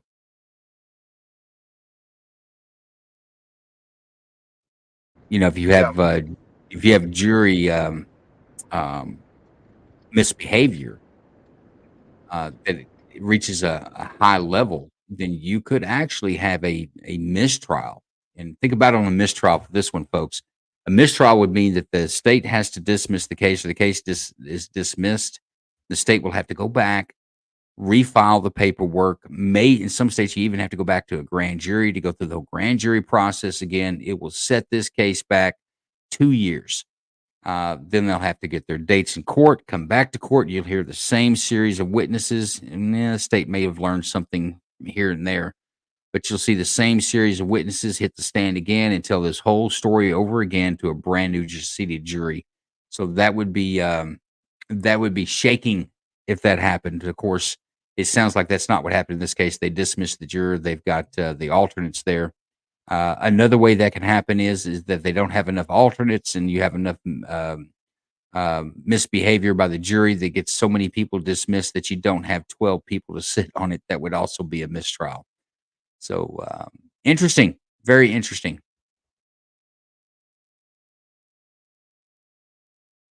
Yeah, I caught the tail end on Fox News this morning, and they were talking about Trooper Proctor and some of his text messages, and got quite the commentary from the Fox News early morning cast. They were shocked. Well, yeah, what'd they say? Give us what was their opinion? Well, they were. I mean, they were basically saying, you know, this is, and like we've said, you know, since he started opening his mouth, this puts law enforcement as a whole in a bad light, because people are already looking for a reason to blame law enforcement for anything, and then you've got, you know, a supervisor type law enforcement officer with a state agency talking about a defendant like he was talking about, you know, disparaging comments, and you know how they can even, or how the jury can even take his testimony as truth. You know, if he's you know drawing her in the light that he's drawn her. So I think they're, you know, I don't know how much they're following the trial, but I kind of got the impression they're kind of they're talking about the same things we are. It's like, you know, this is not professionalism by no means. The way they've handled the case, you know, is it handling the evidence incorrectly? Just the whole 9 yards that we've talked about. They're basically echoing that same concern. Now, I think it's a problem for anybody to hear that out of a lead investigator, especially on a murder trial. But I think any investigation is that that they have a bias towards the defendant, because we want to believe that our jury, our judicial system, has some integrity, and that the officers that are involved in, I'm just not law enforcement, but the court officers, which are any attorney that practices in that courtroom, or officers of the court. We want them to act in fairness, and we want them to pursue the truth. When it comes across where the truth doesn't matter, I just need this person in jail, or whatever means I can get them there is the way I get them there. I think that leaves a bad impression in your average person's mouth. Folks, I've got on the screen now, if you're watching, I've got the Range Minded Podcast patch, latest patch. And I believe this is Perry. The beaver there is looking pretty suspicious. That dangerous and unusual. Stickers and magnets, I believe. But hit Range Minded Podcast up on his website, and he can get you hooked up on those. They're not real expensive, but they're very unique, and he keeps a fresh batch of these things coming in. So follow him, keep up with that stuff. If you like patches, you like stickers, Range Minded's got you covered. But that's the sticker, I believe, Perry sticker that Vet's talking about. They got stuck on his gun safe this morning. Dangerous and unusual. Probably fitting. And it sounds like Kingdom's telling us that it was juror number 3 that was dismissed. I think just juror number 3. So I guess that's juror number 3 was dismissed. And I'm corrected by James that it's Perry the Platypus. Excuse me. Perry the Platypus, dangerous and unusual. Well, I'm glad to see that Kingdom's keeping up with Turtle Boy today. Well, no, he is our first go-to for anything Turtle Boy. All Turtle Boy, all the time. So, if Turtle Boy says it, you can take it to the bank. Yeah, If that agrees with me, my assessment was right. I'm batting 1,000 today. Very fitting for me. He is dangerous and definitely unusual. Yeah, Bet, we know. You're a co-host on Night Court. We know you're definitely dangerous and you're pretty unusual. We love you, brother. So who do we know who's going to be on the stand the rest of the day, or who's up there now? Well, yeah, you've got a Michigan, not a Michigan. You've got a Massachusetts State trooper that's testifying, who's a crash reconstruction certified specialist, and he is going over drone footage that he's done that just essentially maps the scene, shows you where the body was, where the shoe was, where the glass was, all the stuff that, by God, we should have seen from this crack search team that came out there that night. They should have mapped that out, laid it out, and it should have been memorialized from the very first day, not some days later when there's no snow on the ground, as you see from the photographs. Those are the original drone flies on this. So I don't know when this was done, but it absolutely wasn't done near the time of the accident. And quite frankly, with the way that the first investigators went out there and memorialized that crime scene, I'm not sure that I can trust when he says the shoe was 10 feet away. Let's don't forget the lieutenant over that unit says, well, when he presented his data on his cell phone, essentially was a Google Maps, all evidence, body, everything included into this case was in one red dot. And his explanation was, it's plus or minus 16 feet. So taking all that into consideration is if he used that data to reconstruct this crime scene, I think it's all bullshit in the first place. So I don't know how much we're going to get out of this. He did talk about pulling some information off of the Lexus smart box, for lack of a better term. The actual name of it, I can't recall at this moment, but it's essentially a black box that's on modern vehicles. Different manufacturers can get different types of information, some more, some less. We're thinking a Lexus probably has some of the best in it as far as technology. But he did talk about hard brakes, whether the vehicle came to stop on its own or whether it hit another object that stopped it. He did talk about that, but didn't give any indication that any of those sensors or triggers were found in the Lexus.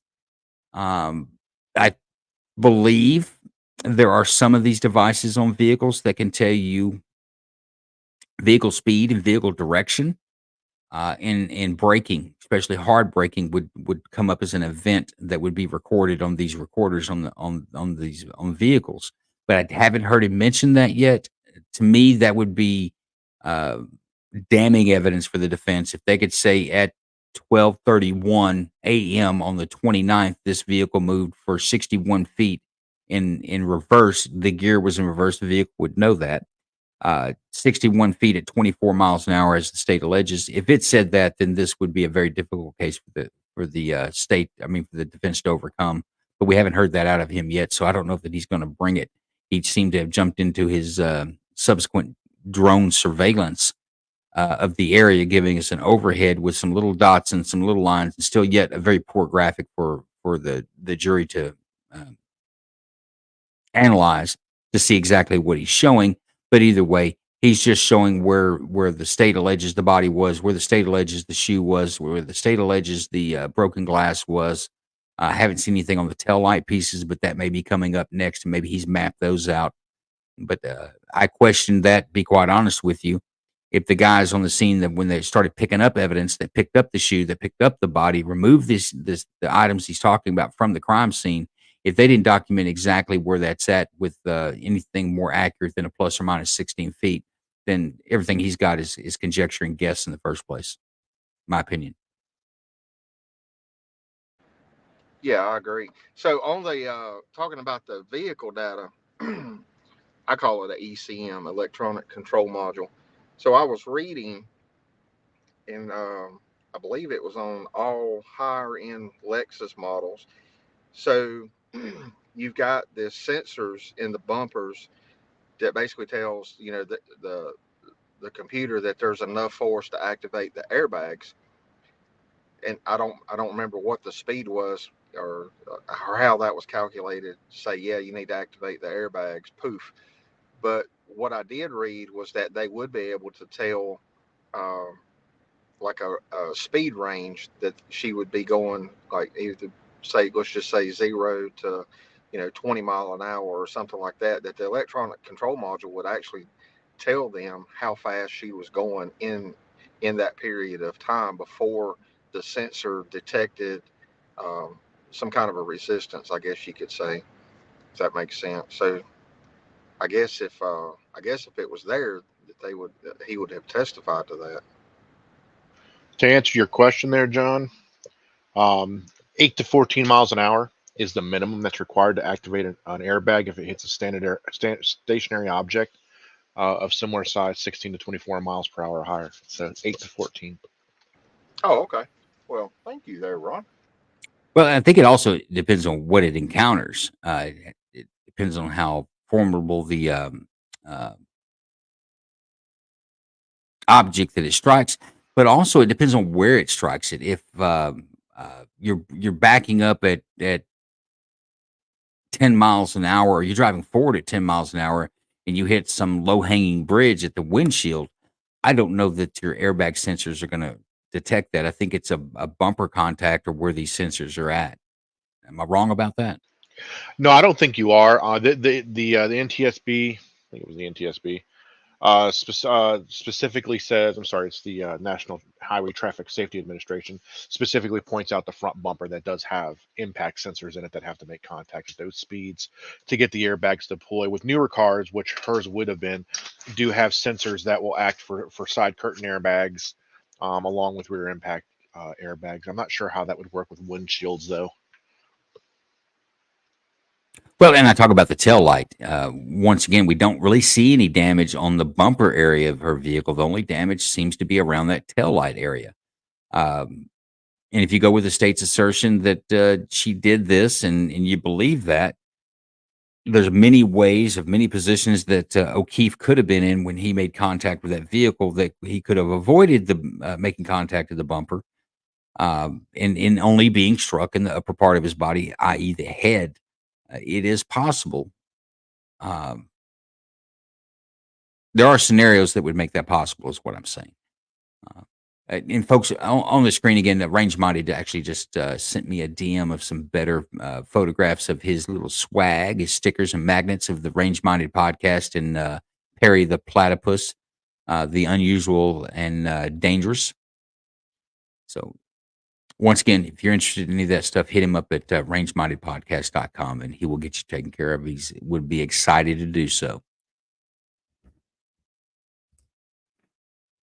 All right, I'm going to jump off of here and give me a few minutes, and I'll jump on the PC. Yes, sir. And we are monitoring the feed. We are not back yet. Still just looking at a blank screen there for the court. We're not even seeing a ceiling fan yet.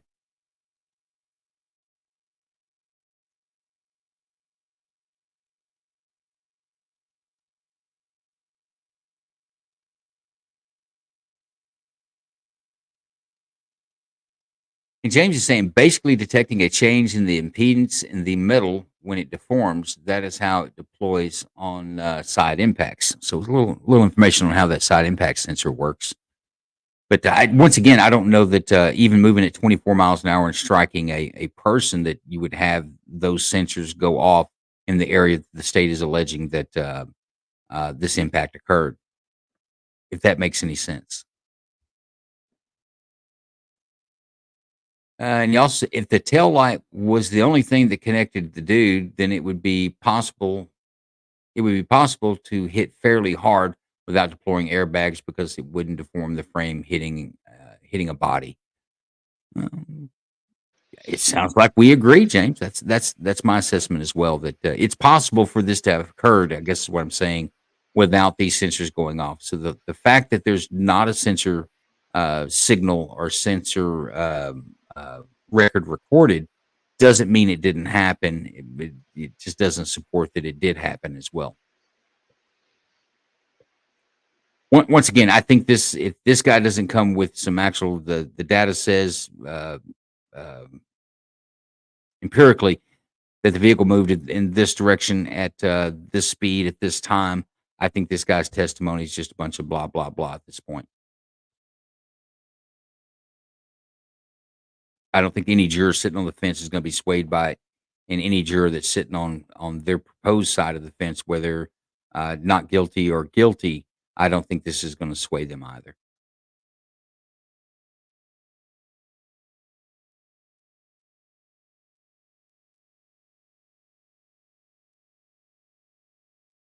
Folks, I'm going to put the live screen up. You can just see the court screen, blank screen, while we wait for this to come back. I'm going to step away, grab something to eat real quick. Big Ron, you can throw in some commentary with the questions if you like, but we may have just a little bit of silence here for a few minutes. Get some nourishment in us. Gotcha, buddy.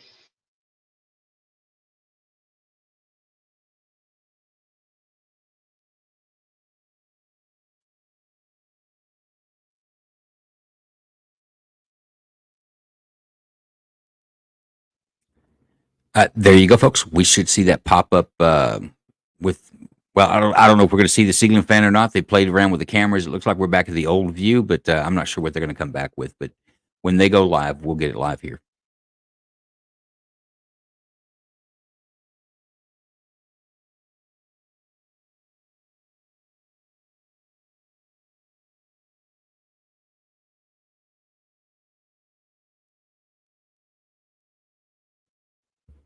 By George, there's the ceiling fan. Okay, for real. I'm stepping away for a few minutes. I'll be back.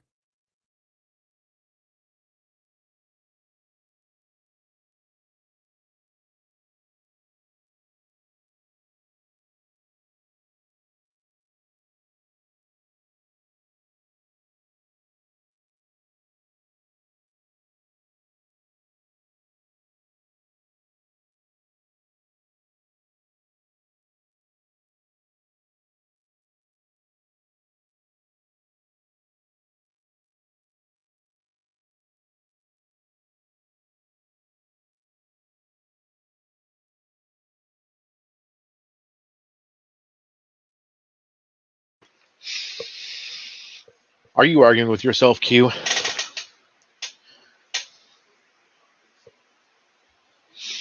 Actually, what you're saying is a possibility. It could indicate a higher velocity than what was done if it's taking the speed off the transmission itself. So if the transmission thinks that the car is going faster due to the transmission spinning, that would not accurately indicate that the car was moving at that speed, unless it's taking, if it's a rear-wheel drive car, the speed off the front tires, where there's no input from the transmission or the drive shaft.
I completely agree with you on that, Q. Unless they specifically specify that wheel transducer is what's reading it off the front tires, where there's no input from any kind of a powered device from the car, then I'm with you. That the transmission could be saying that they were doing 30 miles an hour, and that very well could just be the tires spinning on the snow, and they may have only been moving 3 or 4 miles an hour. So that would be a question I would definitely dig into. That's a really good one there, and we'll see if old Alan Jackson gets that on down the Chattahoochee if he's going to dig into that.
Looks like we're coming back, Joe.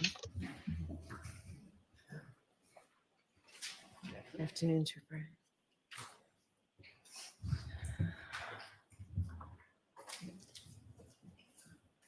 All right, Mr. Lally, whenever you're ready. Your Honor, with the court's permission, may we have Exhibit 587 back up on the screen? Yes. And Ms. Gilman, that's the drone image.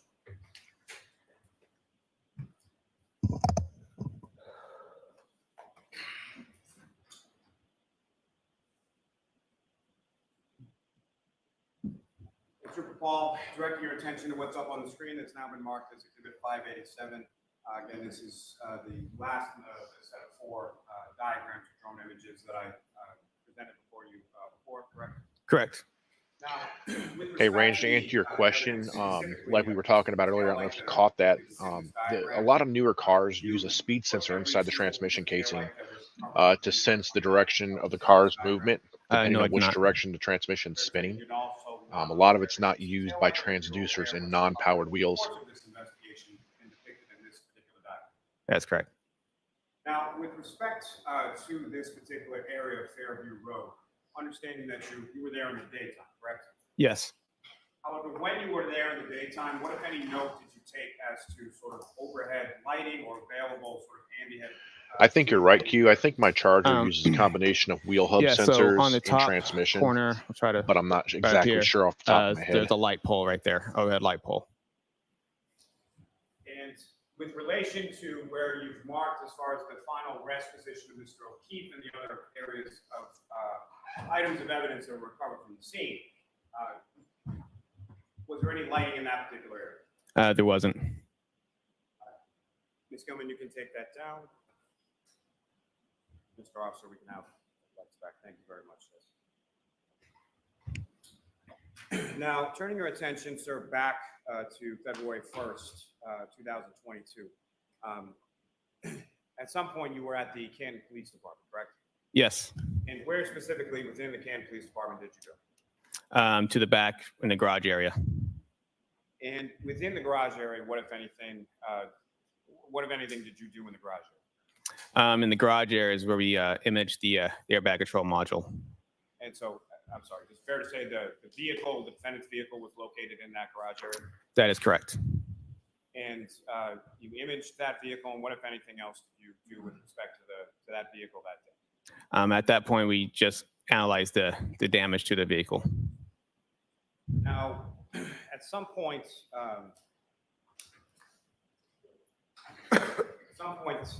did you perform any sort of mechanical inspection of the vehicle?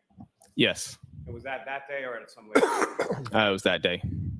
And was that within the garage area itself, or where did you perform the mechanical inspection of the vehicle? We analyzed a little bit of the steering wheel and the brake pedals while it was sitting in the garage.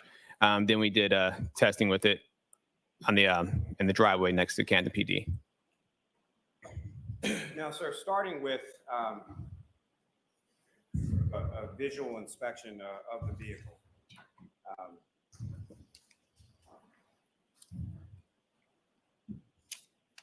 Your Honor, may I approach? Yes.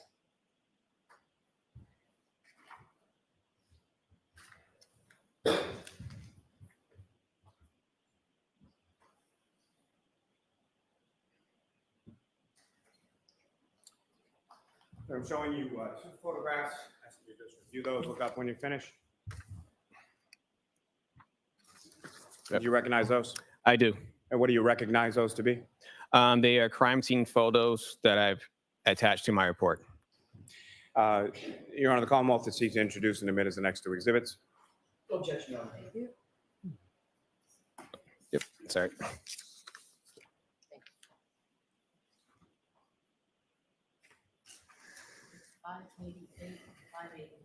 Thank you.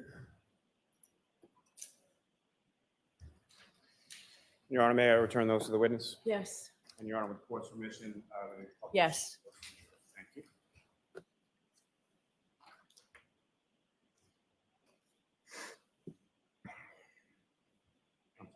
1 moment, Your Honor.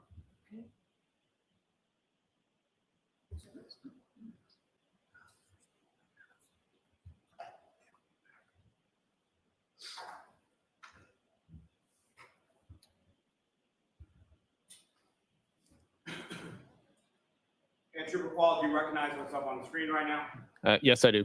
And what do you recognize as? That's one of the crime scene photos that I attached to my report. And what's contained in this, is that a fair and accurate portrayal of sort of the front of this vehicle, looking at it from the passenger side?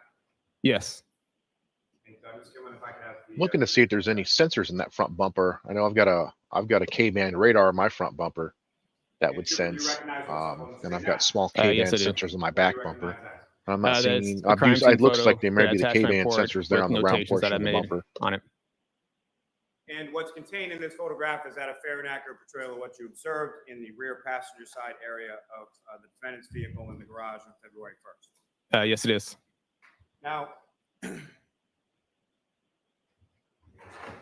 back a little bit here. With regards to what you've noted within this, if you could, using the laser pointer before you, just direct the jury's attention to what, if anything, of significance you observed in your inspection of this area of the Lexus. Okay. So on the left side here, I put down that scratches, and there's a dent there. The broken taillight here was here.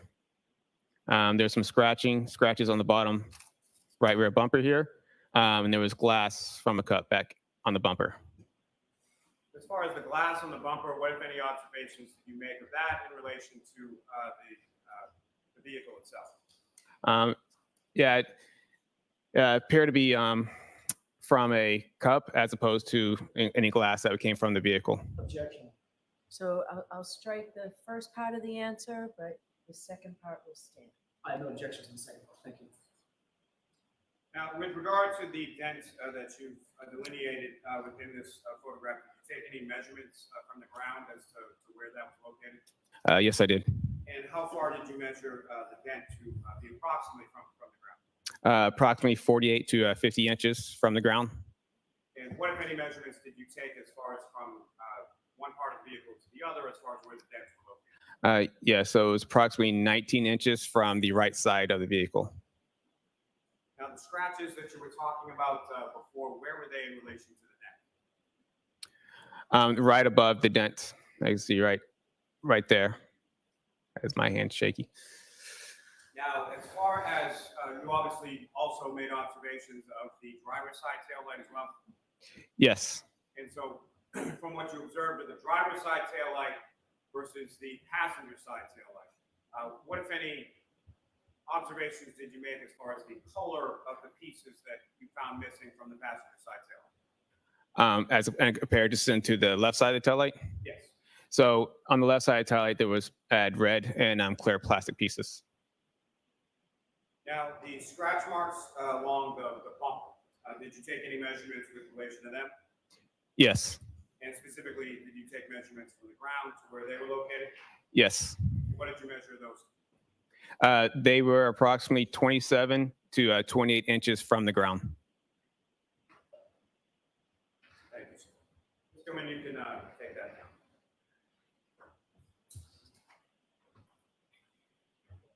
Now, Trooper Paul, when you talk about a mechanical inspection of a vehicle, just first in general terms, what is it that you're doing with respect to the vehicle in order to conduct that mechanical inspection?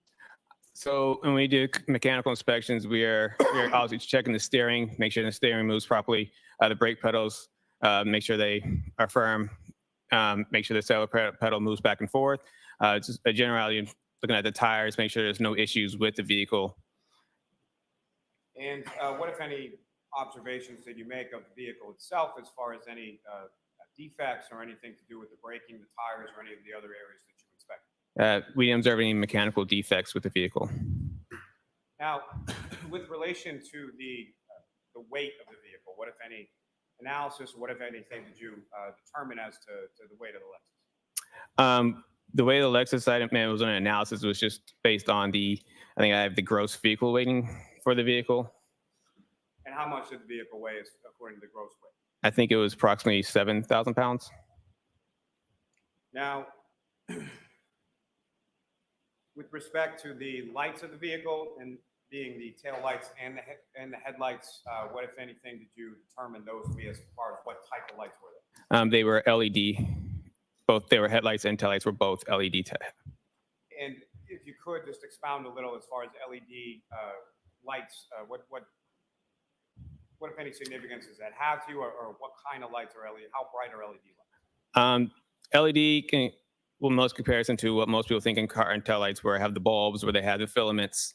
LED is more electronically controlled. They sense, there's a sensor that will light up, as opposed to a bulb type headlight and taillights. Now, are you familiar with an organization called NHTSA? Yes. And what does NHTSA stand for? It's the National Highway Traffic Safety Administration. And what, if anything, did you do with regard to NHTSA in respect to this vehicle itself? We run the vehicle through NHTSA to see if there's any recalls on the vehicle.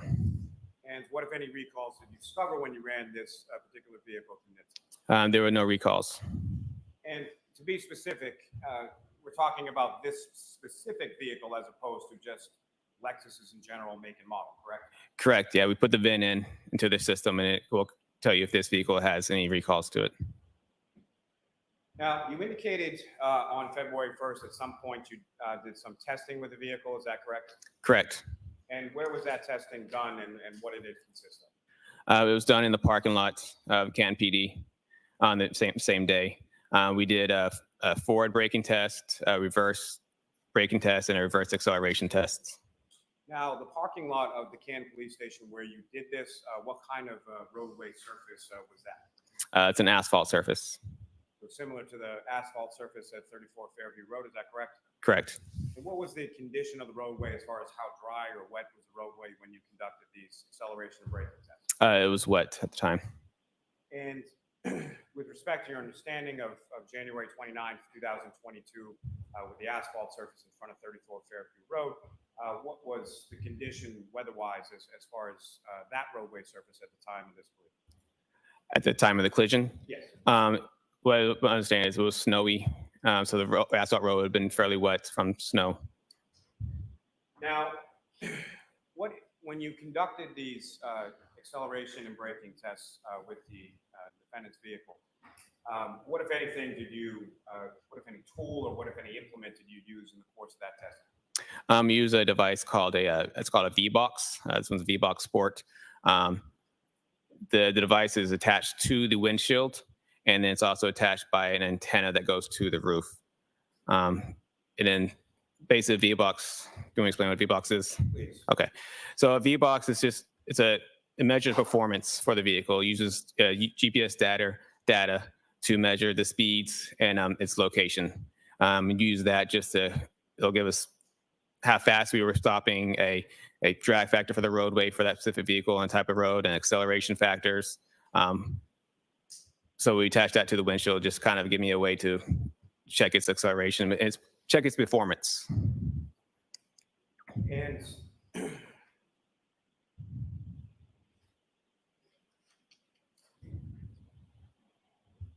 sorry, Your Honor, one moment, please. Sure.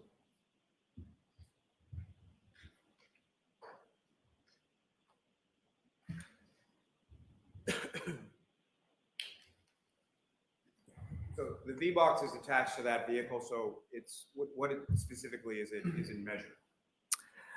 So yeah, it's using the GPS data to apply its location, and so it's measuring its speeds and using the speed and the location, putting that together. And once you use the app through the V-Box and set certain parameters as like you can go, I want 30 miles per hour, 20 miles per hour, 10 miles per hour, and it'll set your vehicle. So when you go to 30 miles per hour, it'll tell you what you're doing at 30, what you're doing at 20, what you're doing at 10.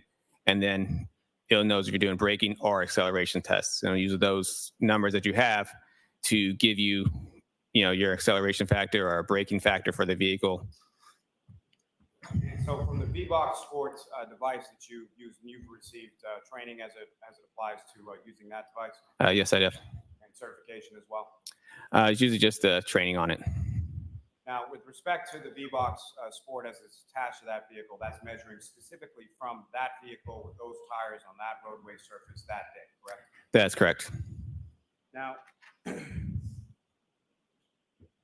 With regard to that testing on that day, you did some acceleration or reverse acceleration tests, is that correct? Correct. And how many of those tests did you conduct? 2. And you describe to the jury sort of how you conducted those tests or what speeds you were using or sort of that process of the 2 reverse acceleration tests that you conducted that day. So the reverse acceleration test we conducted, we set the parameters up to, I believe, 25 miles per hour. So what we did is we try to come from a stop at 0 and then press the accelerators all the way about as hard as I could press it and try to go back and see how fast I can get to 25 miles per hour and see what the performance it did at that time. And what, if any, kind of data did you receive with the VBox Sport using during those 2 reverse acceleration tests? It gave me an acceleration factor. It gave me its speeds and times and distances that it was at each location. And if you could explain to the jury, sort of when you say acceleration factor, what is an acceleration factor? It's just a number of how fast the vehicle could travel from an acceleration. And it could be a light acceleration to a medium acceleration, a hard acceleration. They all have a different number that you can use to kind of relate it back to what the acceleration is for that vehicle. And what was the acceleration factor that you were able to obtain with those 2 reverse acceleration tests? I believe this was I had 0.317, I believe. Now, during the course of those the reverse acceleration tests that you conducted on that day, what, if anything, did you know? Well, let me ask you this: as far as the operation of the vehicle, who was actually physically operating the vehicle? I was actually operating the vehicle. And what, if anything, did you know during your operation of that vehicle during the reverse acceleration test that you conducted? We also noted the accelerator pedal moved freely. There was no binding. There were no interference from anything on the floor. Nothing interfered with the accelerator pedal. It worked as it's supposed to. And when you're doing this reverse acceleration test, how are you, if at all, are you manipulating the steering wheel at all, or is it a straight line test, or how is the test? How is the vehicle directed during the test? So I try to keep it fairly straight. And when you accelerated in reverse in a fairly straight fashion with the steering wheel, what, if anything, did you note about that? They kept the vehicle fairly straight. It was fairly easy to keep control of. Now, in addition to the 2 reverse acceleration tests, what, if any, testing did you do with regard to reverse braking? Yeah, so we conducted 2 reverse braking tests. And again, similar, can you describe to the jury, this is also with the VBox Sport attached, is that correct? Correct. So you're obtaining data from that as well? Yes. And during the course of the reverse braking test, what, if anything, first as far as data is concerned, how fast were these tests being conducted? What, if anything, was input, and what, if any, data did you receive from? Yeah, so the reverse braking one, we try to get up to about 30 miles per hour. And then once we get up to that speed, that's when we apply the brakes, try to brake the brakes fairly hard to try to get the vehicle to stop. And are you also familiar with the term known as a deceleration factor? Correct. And can you explain to the jury what that is? It's just essentially the opposite of what acceleration factor. This is a number for how fast the vehicle would slow down. And with regard to the deceleration factor from the 2 reverse braking tests that you conducted on that date, Joe, you back yet? What figure did you receive from the instrument from the VBox Sport? For the reverse braking? Yes. I believe this one was so it gets you a drag factor number for this vehicle too, and it's our deceleration factor, which is both are used the same way. This one, it was I think it was 7.1. Now, with regards, again, you're operating the vehicle during these 2 reverse braking tests, is that correct? Yes, I was. And what, if anything, did you note in regard to the operation of the vehicle when you were conducting these 2 reverse braking tests? Yeah, the brake pedal was firm. There was no pulsation from the brake. Now, in addition, sir, were you able to conduct some forward braking tests? Yes, I was. And similar again, could you describe to the jury as far as how you were operating the vehicle during the forward braking test? Yes, essentially the same thing as reverse. If I was going forward this time, I got up to 30 miles per hour, and I would just apply the brakes about as hard as I could apply them till it stops. And again, are you receiving from the instrument some sort of deceleration factor? Yes, I was. And do you recall what that was? Yeah, it was a 0.69. And during the course of your operation of the vehicle during the forward braking test, again, what, if anything, did you note in regard to the operation of the defendant's vehicle? Same as before, the brake pedal was firm. There was no pulsation, no issues. Now, you talked a little bit about a ACM or an airbag control module, correct? Correct. And you indicated earlier in your testimony that you had downloaded information from that. Is that correct? Yes. Now, when you download that information, what, if anything, do you get from the vehicle, or what, if any, how are you able to sort of read or interpret that data? So in the airbag control model, it's equipped with a spot event data recorder on EDR. And then that data from the EDR, we will use the BOSS EDR software and we'll attach to the vehicle. And then that software will basically extract the information or image the information that's in the module. And so that information could range from getting us speeds, if there was braking, if there was, steering wheel movements, basically like looking for change of velocity, that type of, so a lot of, information around the vehicle. May I approach you? Yes.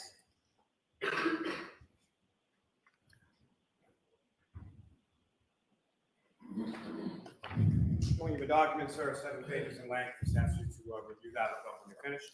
Okay.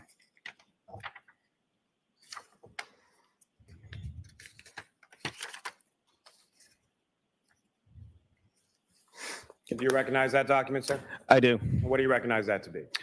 This is the document that gets printed out through from the airbag control model through the crash out retrieval software. Thank you. May I approach again, Your Honor? Yes. I'm up to seek to introduce the minutes in that exhibit. No objection. At 590.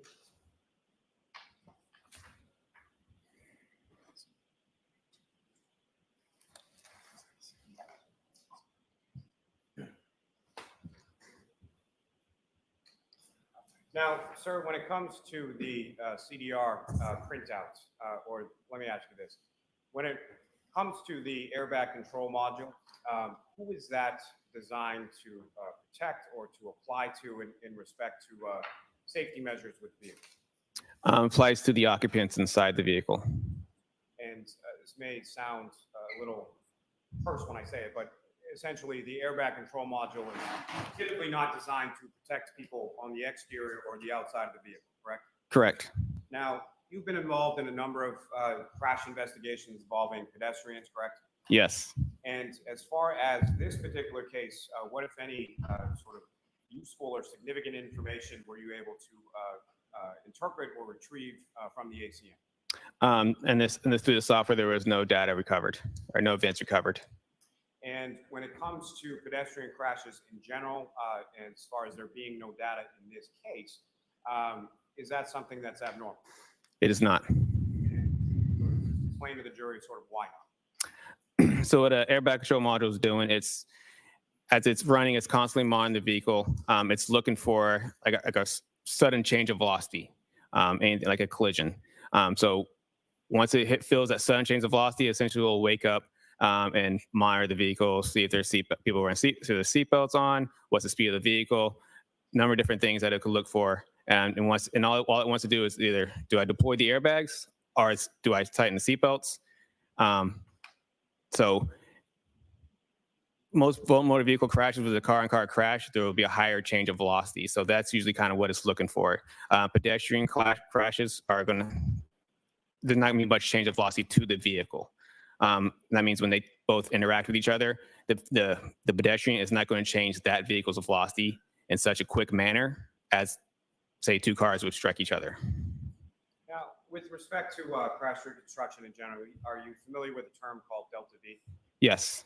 And can you explain to the jury sort of what that term means as far as what is a delta V and what is it measured? So that's kind of what I was saying about the change of velocity. It was a change of velocity. And I mean like change of velocity, like it's also going to be within a certain amount of time. So change amount of speed within a certain amount of time.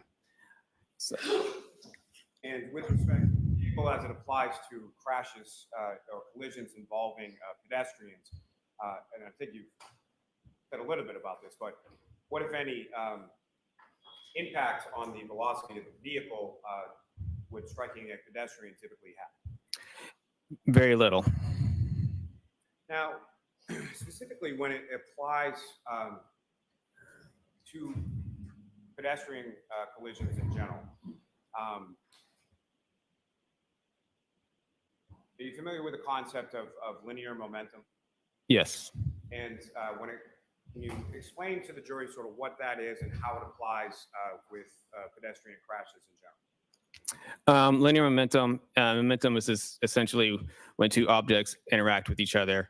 They come in with momentum and they leave with momentum, with essentially the same momentum. And linear momentum just means something that's in line with each other. Now, as far as we talked a little bit earlier in your testimony about roadway evidence, when it comes to your experience with pedestrian collisions, what, if any, relationship does that linear momentum have in relation to roadway evidence that you would expect to find at a scene of a pedestrian collision?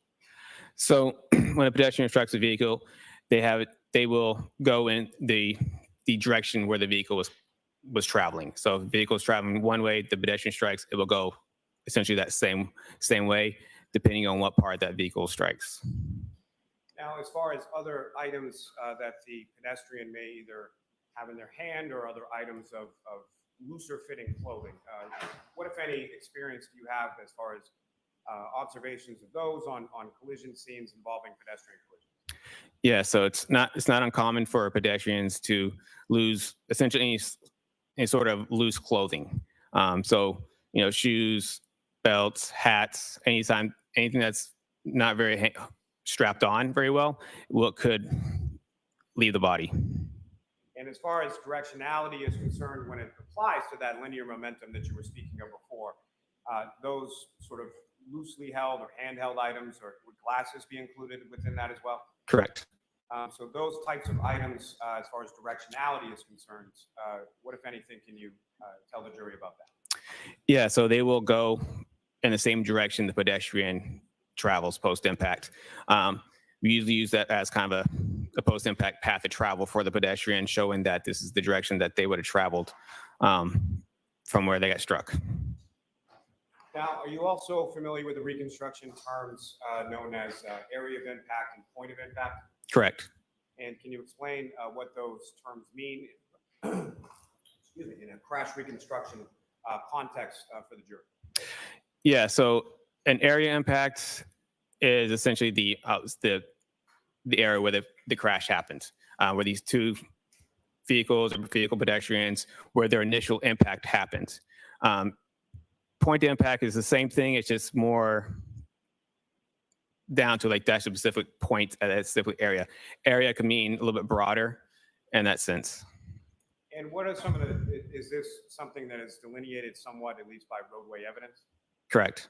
And if you could describe to the jury sort of what types of roadway evidence that would lead you or any crash reconstructionists to formulate an opinion as to the area of impact?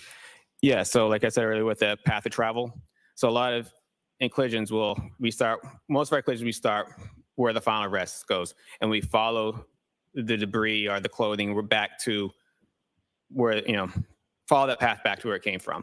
And we know within that area, that's where an area impact would be. Now, with relation to the evidence that was depicted on the diagrams that were up on the screen before as the exhibits, what, if any, relationship would the taillight pieces and the shoe that were recovered from the street in front of 34 Fairview Road have in relation to that area of impact? Yeah, so they were found alongside the roadway. So I know that they were found, the area impact had been somewhere within the roadway and probably somewhere at the beginning, just prior to the beginning of the first point of evidence that we found. So somewhere towards the first point of evidence contained within that debris field, is that correct? Correct. Now,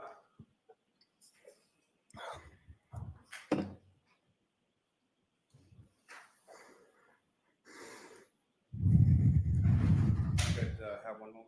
Yes.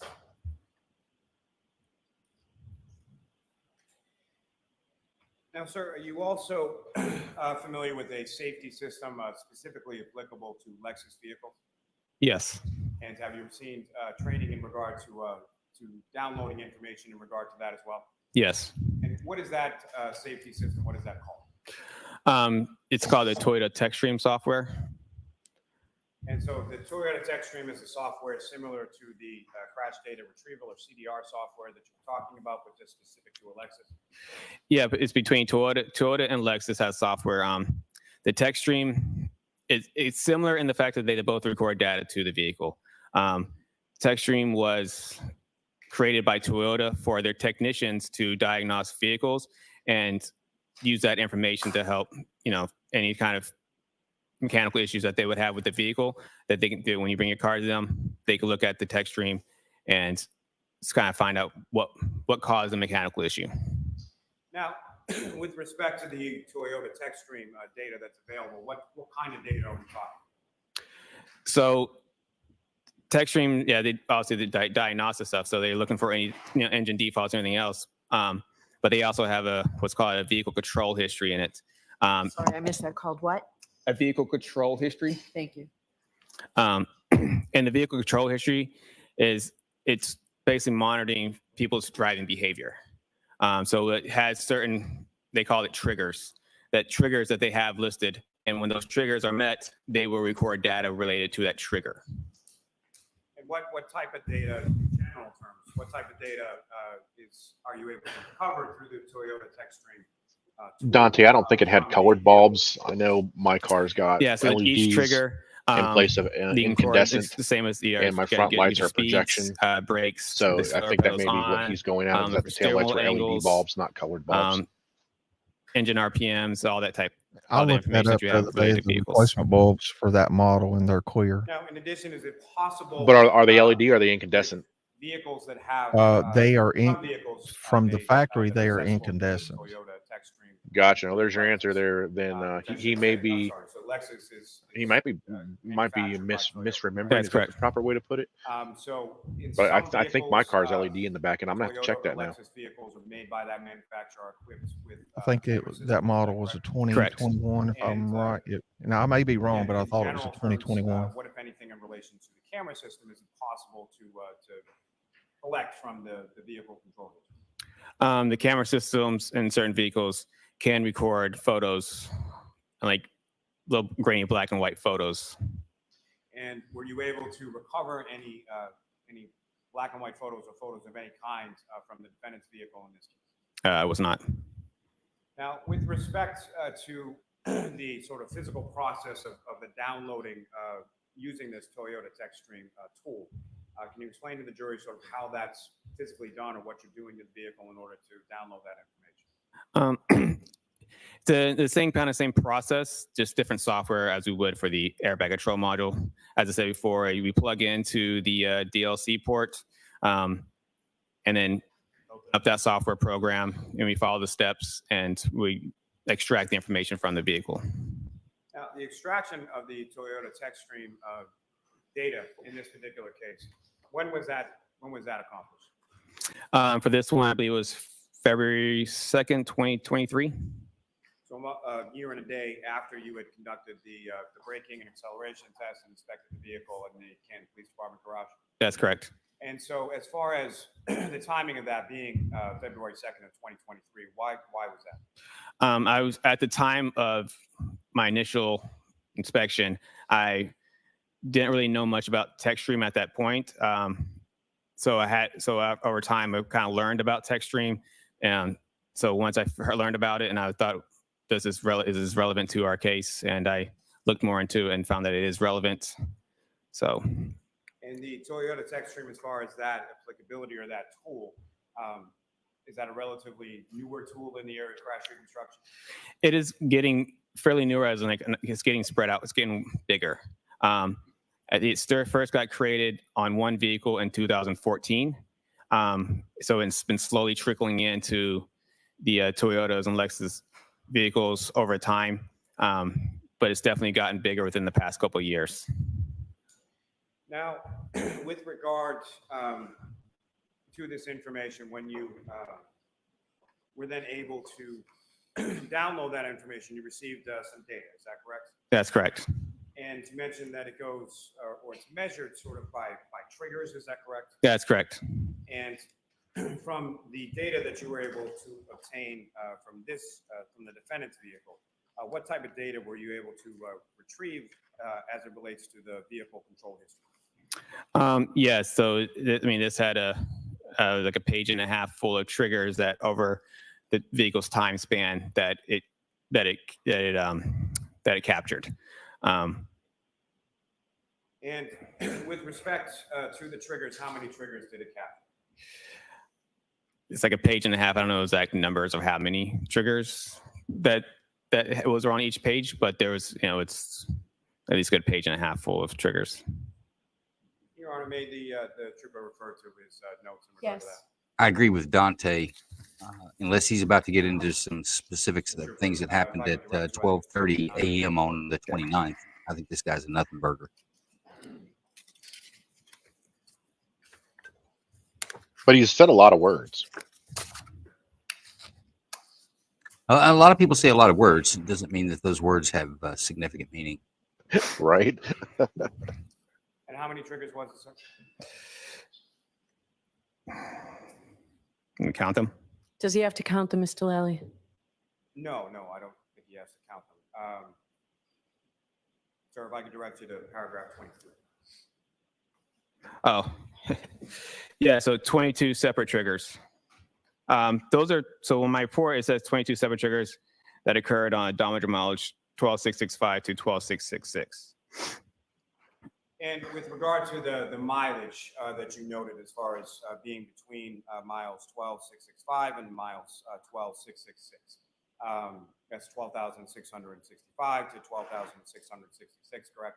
Correct. And what was the mileage that you observed on the vehicle at inspection? 12,665. And at the time that you conducted this Toyota TechStream download from the vehicle, what was the mileage at that time? 12,666. And there's also reference within the vehicle control history data in regard to something called a key cycle. Is that correct? Correct.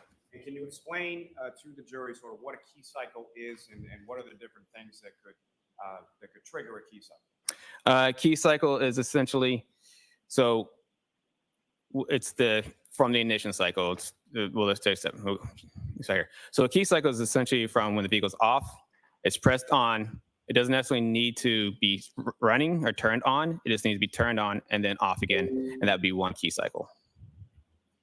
Now, with relation to your analysis in regard to the vehicle control history, what, if any, role did the key cycle numbers, or what kind of role did that play in your analysis?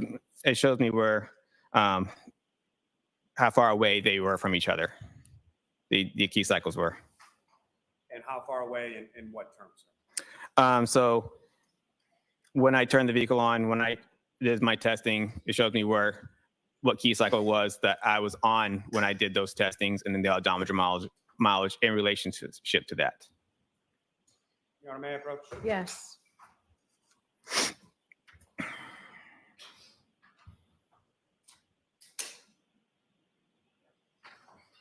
If they've got vehicle data that shows reverse at 61 feet and 24 miles an hour, and they're taking this slow to get to it, that's And do you recognize that, sir? ingenious. I do.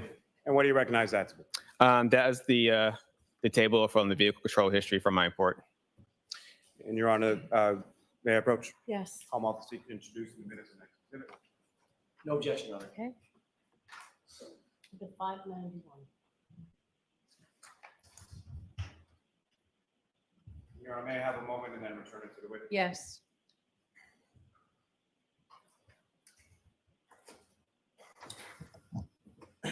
Your Honor, with the court's permission, if I could ask to publish this for the jury.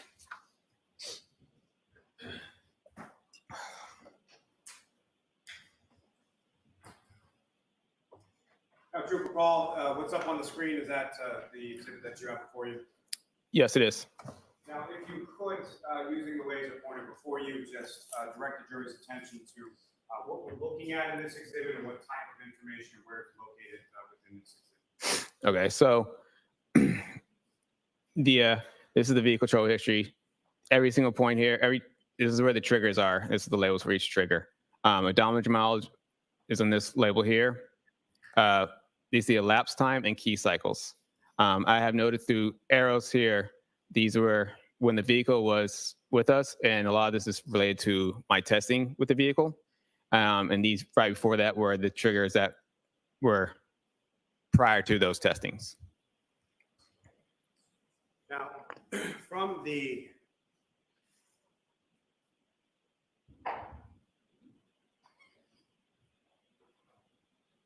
within this table, sir, there are 2 triggers reported at odometer mile 12,629. Yes. And what's the key cycle associated with 12,629? 1,162. Now, these triggers that are contained as far as the 12,629, that's prior to the. You have to either come closer. Everybody's having trouble hearing you, Lolly. Come on. This has got to be every day. There's no microphone near you. That's the problem for the court reporter. My issue is, Your Honor, there's no light over here. All right, so let's turn the light on and then you can ask your question, then we'll turn the light right back off, please. Thank you, Your Honor. My apologies. I agree So with that Dante. I hope this gets spicier. Odometer mile, as far as 2 triggering events at 12,629, correct? Yes. And that occurs prior to the 12,665, 12,666 during the course of your braking and acceleration test, correct? Correct. And the mileage difference between those two, did you do that math? Yes. What was the mileage difference between the two? 36. And how many key cycles were different between your testing and that odometer reading of 12,629? 2 key cycles. Now, as far as what if any information did you have and where did you get it in relation to the defendant's vehicle's path of travel prior to those odometer readings that you noted when you did your braking? Yeah. So, yeah, I was told that where she traveled afterwards or prior to that. I was noted their locations, and I used those locations through Google to get a mileage for them. May I approach her? Yes.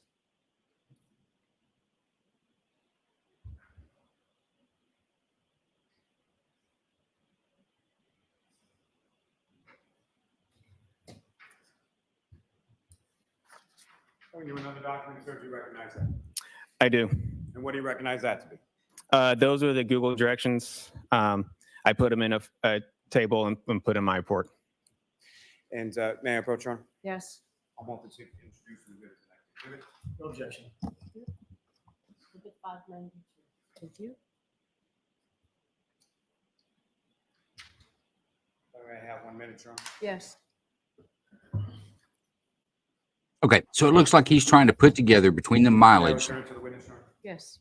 that where these shifted in reverse and a high angle of depression of the accelerator pedal are consistent with being in front of the Albert House. Now, Trooper Paul, do you recognize what's up on the screen as the next exhibit before you? Yes, I do. And these are, again, if you could explain to the jury sort of what we're looking at here and how you came to these mileage tools. Yes. So when I got the directions, it showed that we got from 34 Fairview Road to 1 Meadows Ave. And when I put that address onto Google, it gave me suggested routes. So I put each suggested route on there and the time it took. So I did that with every direction from 1 Meadows Ave to Waterfall to 12 Country Lane, and 12 Country Lane to 1 Meadows Ave, and then 1 Meadows Ave to 345 Country Hill Drive, North Dighton. So I did that for every single one and find suggested routes, so which is labeled in all these boxes here. And then at the bottom here, I did a total distance, and I did a min and the max distance of, the minimum was 36.1 and the max distance of 38.8. All right, so I'm going to ask you to take that down for a minute, and I'll see counsel at sidebar, please. Aunt Bev is going to say, look, This dude is too dry, and it's too hard to follow whatever the hell it is that he's saying here. How come he couldn't just draw a picture to make this simpler to understand? But I believe where the state's going to go with this is that this guy is going to say that she put her vehicle in reverse, and the accelerator pedal was recorded at a higher than normal angle of depression, basically. In other words, she stepped on the gas. She put it in reverse and stepped on the gas. And this would be because he's deducted the mileage that they can account for. So he has an idea where the mileage would have been, because that's the way it's recorded on the device, where the mileage would have been when she was in front of the Albert House at the time of the incident. This is going to be some difficult. If the defense doesn't cut holes in it, this is going to be a difficult point for the defense to overcome. But once again, I go back to Proctor being a wild card. Proctor was so far out of line, so repulsive, and demonstrated so much bias towards Karen Reed. You are unmuted. There may be some jurors that just can't get past that. I would say if Kingdom was on the jury, that there's nothing you could show him that would convince him otherwise at this point. And there may be jurors that, I say that in jest, seriously, there could be jurors that feel the same way Kingdom does. Exhibit, sir. Have you also looked at a mileage or distance between, I'm sorry, the first up there was as far as 34 Fairview Road to 1 Meadows Avenue, is that correct? That's correct. And that gave you sort of 3 different routes of travel, is that correct? Yes. And the minute of the max was 2.2 to 2.6. Correct. Now, if you were to add that as an additional sort of distance travel to the 36.1 to 38.8 that you had calculated, how much of a difference does that make? Between the two min maxes? Yes. Only 2.7. And as far as your analysis that we're about to discuss, adding in that approximate 2 points, whatever miles, how much of a difference does that make to your analysis and ultimate conclusions in regard to the VCH or vehicle control history data? As we're going later, but so the 36 is just within the realm that she could have traveled 36. The odometer mileage is odometer mileage. So 36 is 36. That's what's on the vehicle. So within the realm of possibilities that the vehicle could have traveled 36 miles after the 2 triggers that are in this vehicle. Now, with respect to that minimum and max, as far as the 36.1, 38.8, what, if any, relationship does that have to the difference in the odometer readings that you observed between when you conducted the braking test and when you observed these 2 triggering events that you were talking about at the earlier mile? I said no difference. The odometer mileage is 36. And so I guess what I'm asking, sir, is the 36 miles, is that within the range of the 2 triggering events that you were just talking about? Yes, it was. Now, as far as within your report and your analysis, did you come up with sort of a label as far as these 2 different triggering events that you observed? Yes, I did. And that incorporated the mileage, is that correct? Correct. And that was, again, 12,629, is that correct? Yes. And then as far as any further label that you put on it, how did you label it? I labeled them as in when they occurred. One's 12,629A and the other one's 12,629B. And with respect to the A and B, which one occurred first? The A occurred first. And may I approach, Ron? Yes.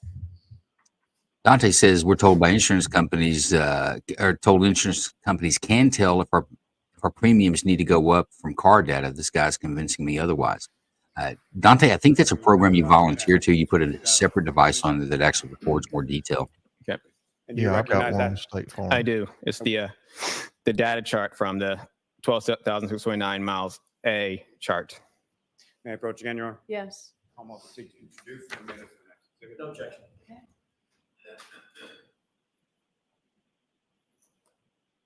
The 593.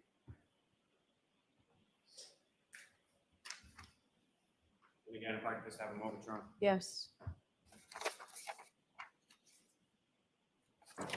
May I return this to the witness, Your Honor? Yes. Curious to see what the mileage difference Yes. is between the 2 triggers.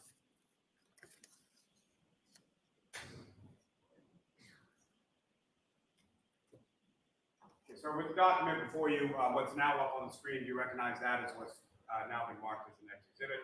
I do. Is if you could describe to the jury sort of what these rows indicate as far as what information is there, and if you could, using the laser pointer, direct the jury's attention to what, if anything, of significance you observed in this as far as 12,629 miles A. Okay.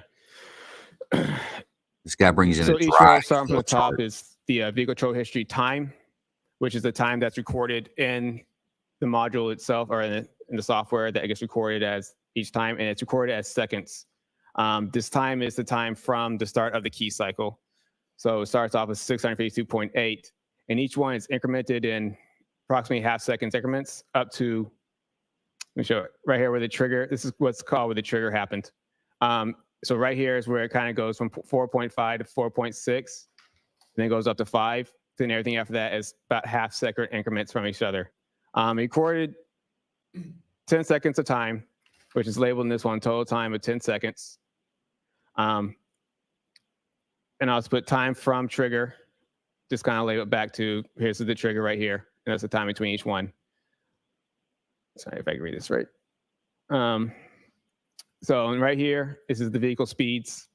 The blue is just labeled because that's the speed. Zeros are labeled as a light blue is 0. So if I could read this. So it starts from, shows that the vehicle is traveling at 9.9 miles per hour. It's slowing down to about 0 right here, and then stops for that time, and then increases back, speeds backs up to. It goes up to 6.2, and then slows back down to 0, and then back up to 1.7 to, I think it's 8.7. If I can read that right. And next below 4 is just miles per hour to kilometers. This is the accelerator opening ratio, which is really where this trigger comes from, because the trigger is labeled as the accelerator pedal opening angle is medium to higher immediately after shifting to reverse. All right, they label it as R. If I could stop you there just Yep. for a second, sir. As far as the accelerator pedal opening angle, correct. Can you explain to the jury sort of what that term means and how that relates to sort of the operation of the vehicle? So the accelerator pedal is, the part where everybody puts the foot on and gets the vehicle to go. So the pedal, so this is what's showing how far the pedal was actually pressed by the operator of the vehicle. And that gives you a percentage of that. So if it was, on zeros not pressed, and 100% it's all the way down. So they label the trigger, I think 30% is medium to higher. In this way Toyota labels it. So then that's where you'll see the trigger is around 31.5%. And also shows start from the beginning, goes from 0 and increases up to 50.5%, and that's 5 seconds. That's only, a little over a second past the trigger. And so up to 50% and then back off, and then back onto the accelerator again, up to 34%. Now, as far as this data is concerned for the VCH data from the Toyota tech stream, what, if any, information are you able to glean as far as directionality, as far as forward, reverse, left, right, things like that from this data? So on this label right here, so it shows the shift position signal. 1 is forward and 2 is reverse. So this right here is showing the vehicle was in drive and going forward, and then the vehicle got shifted into reverse, and then back to drive again. Now, from your experience and from your training when it comes to interpreting this type of data, do you have any opinion as to sort of what type of maneuver or what type of actions the vehicle was taking during the course of this triggering event? Yes, this appears the vehicle was slowing down and making a U-turn. Because also the other thing into it, it shows steering signal. And the steering wheel will show that she was driving left and then right and the back left again. And also when she's on the brake switch. Thanks. Ms. Gilman, you can take that down. And Your Honor, may I approach? Yes. Big Daddy's watching, Ron.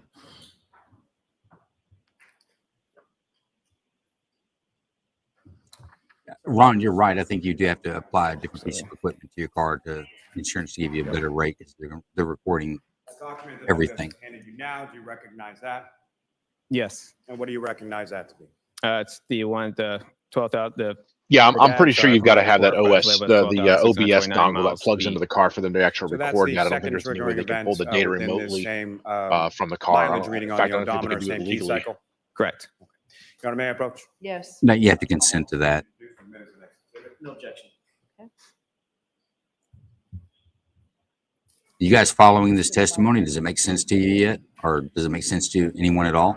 Well, I was trying to put it together, but then he summed it up while I was trying to put it together. He said she made a U-turn, but I was looking at also at the RPMs. They don't look like she accelerated fast. Yes, and for the sake of taking the best use of our time, if they're in evidence for the rest of this 'Cause afternoon, it looks both like of you can then idles around discuss 700, that. 800 Just RPM. go ahead and Then put she them up goes and up not to ask for 1400. I mean, that's really. And Ms. Gilman, if I could. Well, it also records the speed. Looks like her highest speed in reverse was 3 miles an hour. You recognize what's up on the screen now? I do. This is the VCH data chart from that same mileage or the second triggering event as far as 12,629 miles peak, correct? Correct. And again, this is in the same odometer range as well as the same key cycle as what was just up on the screen as far as 12,629 miles A, correct? Yes. And this occurs after A, is that fair to say? Correct. Now, similar to before, when it comes I to just grabbed a this screenshot of VCH that. data up on the screen, if you could. I don't know if you were paying attention to the conversation we were having earlier, Joe, when you were at lunch. I don't know if you could hear it or not, but we were talking about rather this particular model of car pulls the speed So for this one, off of a non-powered transducer from the car, label or as if it's before, pulling it off just the that, transmission. the And if it pulls it off the trigger entry transmission, then time a lot of is- these readings could be let's see that. erroneous. The trigger time is 1,142.2 seconds. I'm curious to see what the after difference key does with cycle. this. They can't. And this one shows the same thing, 10 seconds of data. And what's good, so the vehicle speed on this one shows that she's slowing down. It's 13.7 miles per hour and gets down to 0. Then she's down to 0 for a while, and then the vehicle's speed increases up to 24.2 miles per hour at its max speed. Then it goes down to 23.6 as the last two labels. And the accelerator pedal angle at this point at key trigger is 36.5 and increases up to 74.5%. And it stays around 74.5%, 74, 73.5, and 74. Now, that's 74.5% as far as the pressure being applied to the accelerator pedal, correct? Correct. And with respect to that 74.5, that's about 3/4 down, is that correct? Yes. Now, with regard to this data from 12,629 miles B, what, if anything, are you able to tell from this data as far as when that occurred in relation to 12,629A? So they occurred about approximately 8 minutes. So 1269A occurred 8 minutes prior to the other one, and they both occurred within on the same odometer mileage. Now, with respect to the duration of the data that you were able to obtain from this one, specifically 12,629 miles B, what kind of duration of data are we looking at in this particular table or chart? What, say that again? How long a period of time does this depict? So this is from the start of key cycle, or this whole just this one? Just this one. Okay, so this is 10 seconds of data.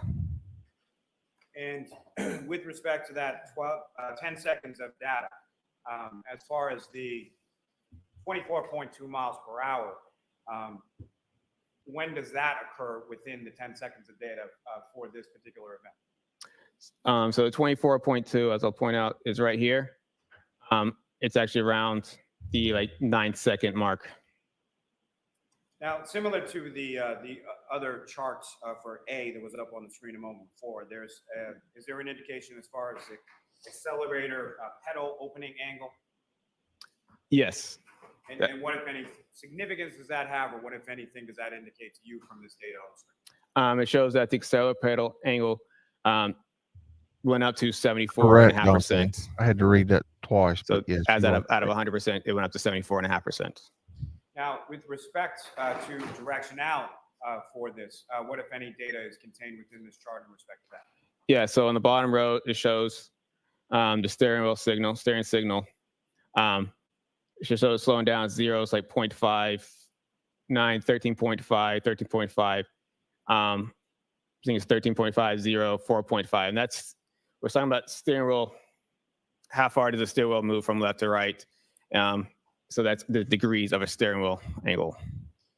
Now, as far as when the vehicle is shifted sort of from drive or neutral or park or whatever it was, at some point, is there an indication in this data set on this table as far as when the vehicle was placed into reverse? Yes. And how far into this 10-second data set was the vehicle placed into reverse? At 4 seconds, it's the. I agree with right Range. This guy's a lot of fun at parties, So, especially if it's like a that nap there is party. 5-second difference between If you 4 just seconds sleep. when it's placed in reverse and 9 seconds approximately when it achieves that 24.2 miles per hour. Correct. Now, as far as the 74.5% pressure that's placed on the accelerator pedal, when is that recorded in seconds in relation to the 10-second data set in this table? 74.5 starts at the 8 second. Now, as far as this trigger is concerned, I understand from your testimony that the maximum speed is 24.2. Is that correct? Correct. And what is the vehicle speed recorded at the end of this 10-second data set? 23.6. Now,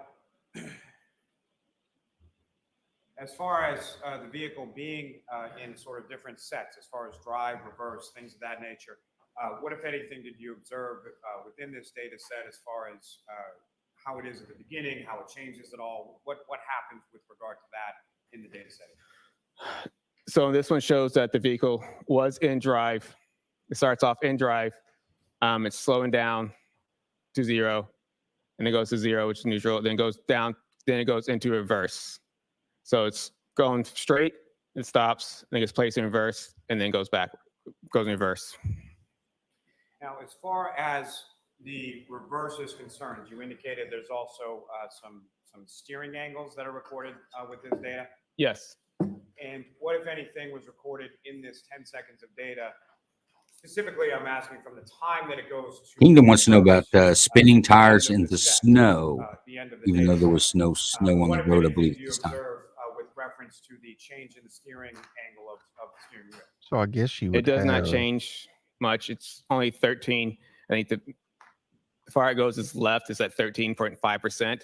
So that's only, I mean, if you think if a steering wheel's a circle, the whole circle is 360 degrees. So 13.5% is only, and it's still fairly straight. I'm looking at my at screenshot 13.5%. of that chart. I don't know how you would tell. So from this data, this vehicle is backing up in the manner of about 5 seconds or so, in a fairly straight line, and achieves a maximum speed of 24.2 miles per hour, correct? Correct. And even at the end of this data set, the vehicle is still traveling approximately 23.6 miles per hour. Correct. Now, as far as the small deviations in the steering that you were testifying about, based on your training and experience, what, if anything, would cause that? Well, the steering wheel was obviously caused by operator traveling only a small amount, about right, and up to here. So it's only just operator steering at those small deviations. Your Honor, may I approach? Yes. Kingdom and Dante are still holding out some hope here that one is that's a lot to interpret. It means that she's a woman driver, and according to Proctor, a retarded woman, a retard woman. And Kingdom's got the snow as a contributing factor that he doesn't believe is being. I do. And what do you recognize that to be? It's a more of a closer up snippet of that document that I have attached to my report. And Your Honor, may I approach? Yes. Hard practice. The biggest problem with this is I think they're making it very confusing for the jury to understand. I think they could have charted this out and done a little better than an Excel sheet. And this guy's dry demeanor explaining it. That may be a benefit to the defense if the jury's like, I don't understand that bullshit. Doesn't make sense to me. Trooper Paul, from what's depicted up on the screen as this next exhibit, if you could, using the laser pointer, just direct the jury's attention to what, if anything, of significance you observe in this portion of the data set. Yeah, so I circled in here the drop from 24.2 to 23.6, and also the steering wheel signal went from a left at 4.5 to a right 4.5, so positive to a negative. And also the same thing with the cellular opening ratio, kind of stays consistent at 74%. May I approach again, Your Honor? Yes. That would say she's backing up, and at some point she veers the vehicle, the rear end of the vehicle, to the left by turning the wheel right. Am I with that? Is that correct? Okay. Do you recognize that? I did. What do you recognize that to be? It's a vehicle control history distance chart. I have attached, I calculated and attached to my report. And may I approach again, Your Honor? Yes. I want to see if you. And I see Dante's point, no brake input at that point on the graph. If you're inclined. Dante, that may go back to why this is not manslaughter and murder, is that she didn't hit the brakes. I don't know if that's a benefit to the defense that there's not a brake input. Paul, do you recognize what's up on the screen? It has now been marked as Exhibit 596. I do. And again, if you could, using the laser pointer, let me ask you this first. As far as this table and this information up on the screen, I should have asked you this before. How was this table created, and what, if anything, does this illustrate? Yeah, so this illustrates from the chart of 12,609B. I started from when the vehicle was placed into reversed, and when it immediately goes from 0 and travels up to 23.6. Just that's like the last part of that last chart we had. And what, if anything, were you able to do as far as distance travel, and how were you able to determine that? So I used the spherical speeds and the time, and calculated a distance that the vehicle traveled during this time. And as far as the total distance traveled from the 0 to the 23.6 at the end, what was the total distance there? 97.35 feet. And with respect to the vehicle's maximum speed, as far as 24.2 miles per hour that's recorded within this data set, how much distance had the vehicle traveled prior to achieving that 24.2 mile per hour? 62.51 feet. Thank you, sir. May I approach this to retrieve, Your Honor? Yes.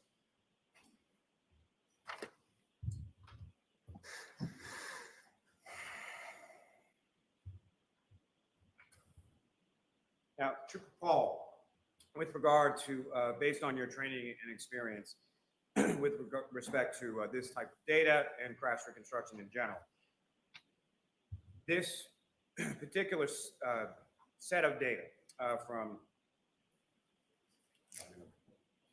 who's the name again? From 12,629 miles B, what, if any, type of collision is that data set consistent with, and why? Yeah, there's a point there where it appears to be consistent with a pedestrian strike. And why is it that your interpretation of that data you feel is consistent with the pedestrian strike? It's the sudden change of speed at 24.2 to 23.6 in a half second, while the accelerator pedal is still at a consistent 74%. And also the steering wheel angle goes left at 4.5 degrees and also goes right to 4.5 degrees, and then goes back to left after that. So right at that spot is something that's consistent with a pedestrian strike. Now, with respect to Mr. O'Keefe, the pedestrian in this collision, what, if any, data were you able to see or review in relation to your reconstruction analysis in this case? Say As far as Mr. O'Keefe, what, if anything, did you learn about his injuries? Like what types of injuries he had? Yes. Yeah, there were blunt force injuries. I mean, it was abrasions or lacerations, and blunt force injuries. And the injuries that you observed or that you were informed about, that you learned this from the medical examiner, is that correct? Correct. And with respect to the injuries that Mr. O'Keefe was recorded as having sustained, according to the medical examiner, what, if any, relationship did those injuries have to you in relation to a pedestrian collision? Sorry, say it again. As far as the injuries that you were informed by the medical examiner that Mr. O'Keefe had sustained, Yes. what, if any, relationship did those injuries have in relation to a pedestrian collision? They are consistent with a pedestrian collision. And how so? Due to, I mean, we can break down each injury to the arm, the lacerations of the arm from the tail light, the dent where the scratches for his hand could be. Those are something that would be consistent with this in this particular case with striking the Lexus. Now, specifically with reference to this case, what, if any, analysis did you conduct with regard to kinematics? Yes, I did a kinematics analysis in my report. Kinematics deals with the aspect of motion. And again, I'm sorry, if you could expand upon that just a little bit and explain to the jury sort of what a kinematics analysis is. So kinematics analysis is, like I said, it deals with the aspects of motion. Pedestrian crashes get labeled in certain types of how they interact. So in this particular case, I kind of labeled it as it's a forward projection crash with a side swipe.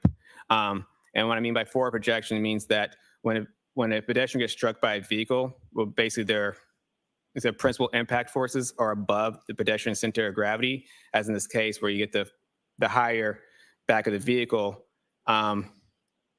When you get struck by something like that, it projects you forward in the direction of the vehicle.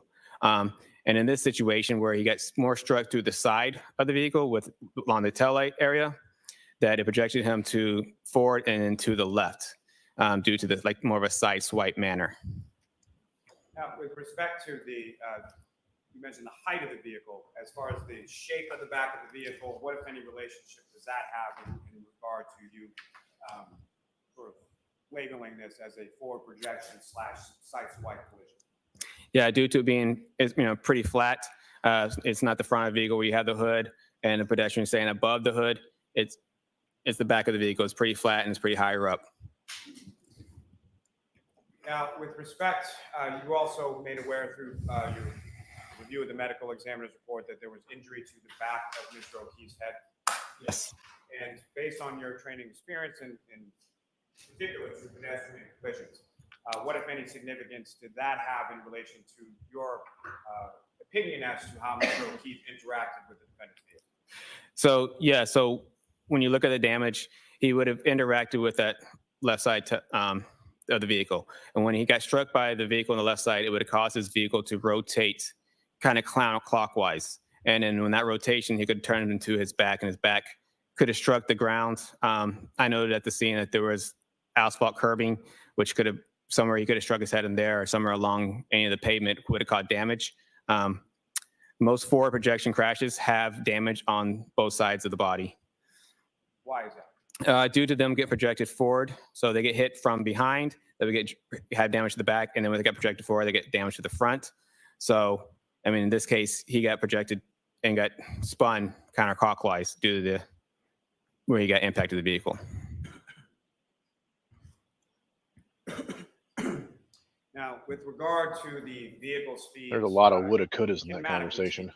From your analysis in respect to that, what, if anything, can you say in relation to, just in general terms, as far as a pedestrian collision is concerned, how much of that vehicle speed would a pedestrian be assuming in the context of a pedestrian collision with forward projection? Forward projection will have almost 100% speed post-impact. And more, like I said, in this case, it's more the fact that he didn't get 100%, like his center of mass didn't strike the vehicle, so he would not have been thrown 100% of the vehicle speed post-impact. His right side would have sustained the vehicle speed, and that would cause him to spin out. So as opposed to traditional forward projection, if he was right there in the middle of the vehicle, he would have got projected forward, and he would have sustained, his full body would have sustained the vehicle speed.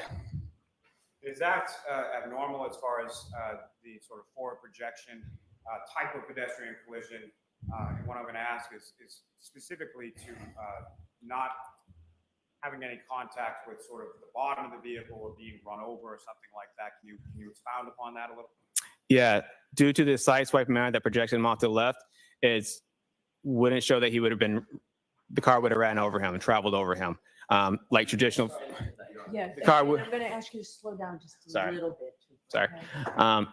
Yes, so due to the situation in this scene where he got projected to the left and body rotated, it would have rotated away from the vehicle and his body would not have traveled under the vehicle as you do in like most live traditional forward projection crashes. The vehicle would get tracked forward ahead of the vehicle and that vehicle could possibly travel over that pedestrian.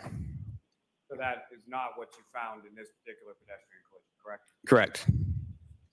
Technical term for that is runned over. I know you mentioned it a couple of times, but if I could ask you to just expound a little bit when you're talking about that kind of like the term when they use monies and how that relates between sort of a pedestrian. Very similar, yes. In a pedestrian type collision.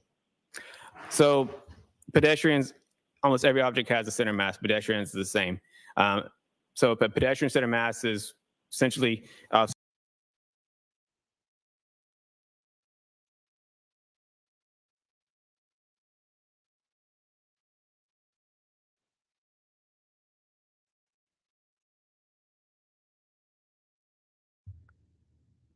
What happened? I'm looking at your graph that you took a screenshot of. It literally only covers 10 seconds. Trying to figure out the braking issue like Dante's talking about. Oh, okay. Is some forward acceleration and rear acceleration braking. Sorry, folks, I didn't realize I took the audio off when I did that. You didn't miss anything. Testing did you do with respect to that vehicle on that particular date in that location? we did we checked the cameras and we did backup visibility analysis with the cameras in the vehicle.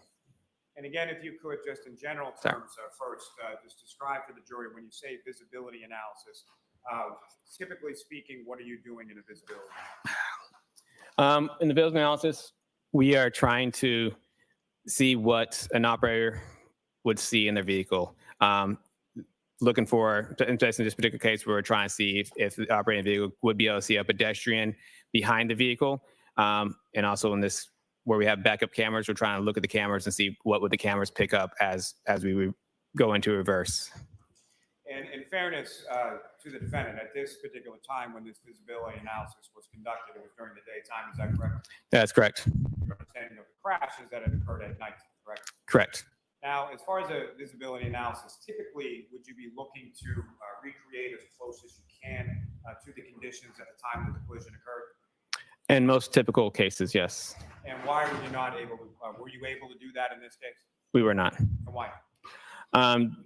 Due to was most, like I said, it's mostly done when we're trying to see what a pedestrian an operator would see a pedestrian. It's mostly done because it's an accident, but a lot of times when it's like an intentional act, visibility is not an issue in this situation. We were just want to make sure that the cameras worked and the backup sensors all worked in the vehicle. Now, as far as this particular visibility analysis that was conducted in this case, how, if at all, was that memorialized? It was recorded when the crime scenes. Trooper recorded it.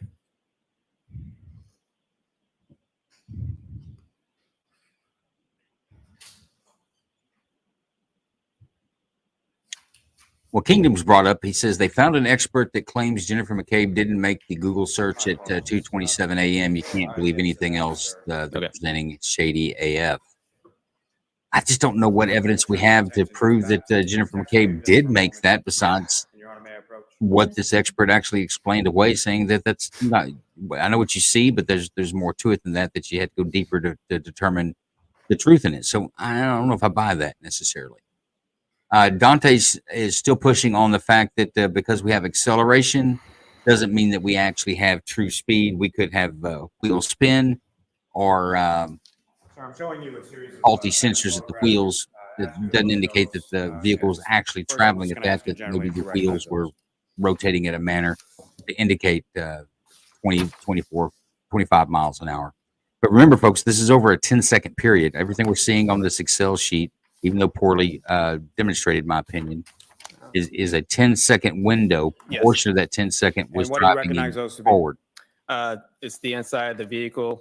Appears to be taking out the, showing that taking out the infotainment system. What system? Infotainment system. And the last photograph there, what, if anything, does that depict, sir? That is the module for the infotainment system. And what, if any, involvement did you have in respect to this investigation in regard to the infotainment system? I didn't have anything. That was Trooper Nick Marinos did the infotainment system in this vehicle. And you indicated earlier in your testimony that you had training as it relates to Burla, correct? Correct.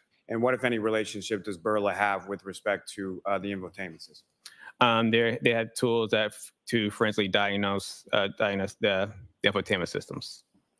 And if you know, are you familiar with whether or not that was able to be accomplished in this particular case? It was not. And do you know why not? Because they had to go to, I think Burla didn't have the equipment, so they went to a. Sustain. Your Honor, may I approach? Yes. Now, as far as those photographs, they are an accurate portrayal of what you observed in the vehicle during the time that you were conducting your testing. Yes. Your Honor, I'll seek to introduce and admit the next step in exhibit. Any objection, Mr. Jackson? I'm sorry, I was writing a note. What are those 5 photographs? 7. Seven. No objection.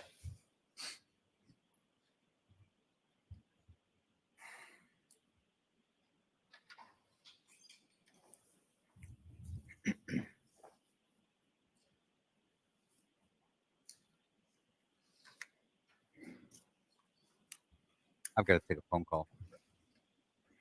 Okay.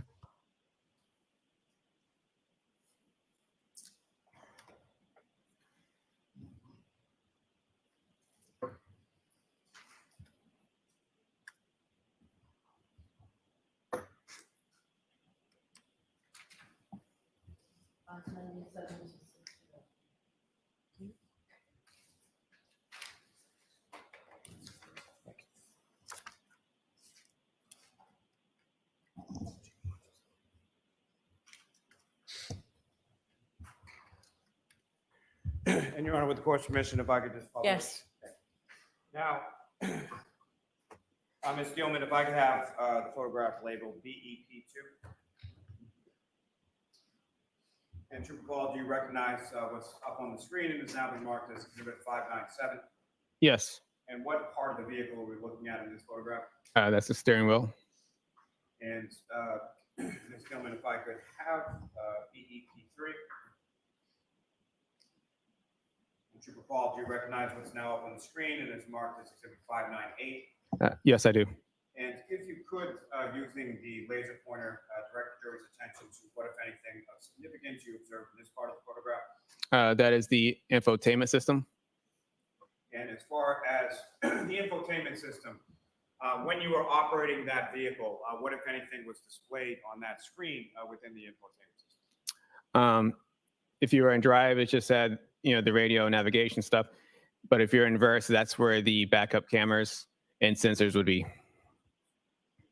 And Ms. Gilman, if I could have BEP4, sorry. And Trooper Paul, do you recognize what's up on the screen as Exhibit 599? Yes, I do. And what, if anything, are we looking at in this? That's the push button start, the ignition. So that's how this vehicle is started and stopped, essentially, is a push button start. Is that correct? Correct. Ms. Gilman, if I could have BEP22. And Trooper Paul, do you recognize what's up on the screen as now marked as Exhibit 601? Yes. And if you could, using the laser pointer, direct the jury's attention to what, if anything, you observe of significance in this. Yes, that's the infotainment system. It's on, shows satellite here. Looks like that's the navigation. Ms. Gilman, you can take that down.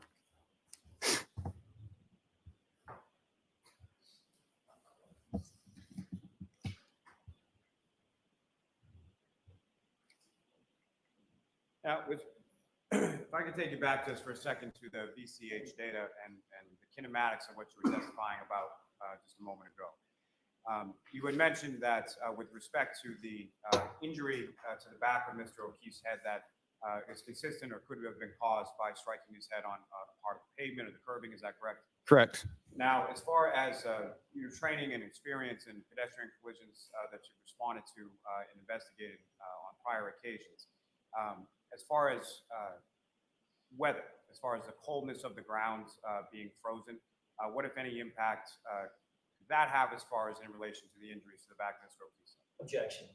Sustained. Now, as far as the visibility analysis that you were conducting on February 1st, you mentioned that that was memorialized with photographs as well as video. Is that correct? Correct. And the video that was taken, sir, was that in the interior of the vehicle, exterior of the vehicle, or both? I believe it might have been just the interior.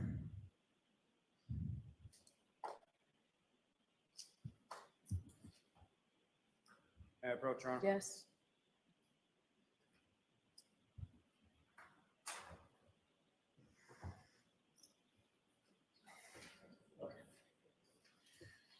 Sir, I'm showing you two discs. Okay. Do you recognize those? Yes. And those are the recordings of the visibility or the braking and acceleration tests from February 1st, both interior of the vehicle, exterior of the vehicle. Is that correct? Yes. May I approach again, Your Honor? Yes. I'm going to introduce the witness. No objection.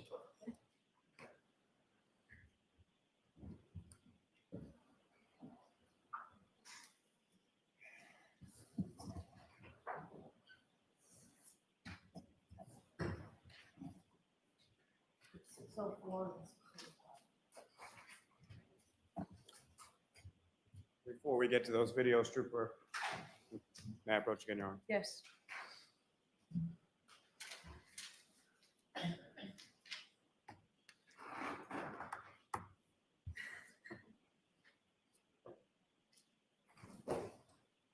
So I'm showing you another series of, I believe, 8 photographs. Just ask you to look at those and look up when you're finished.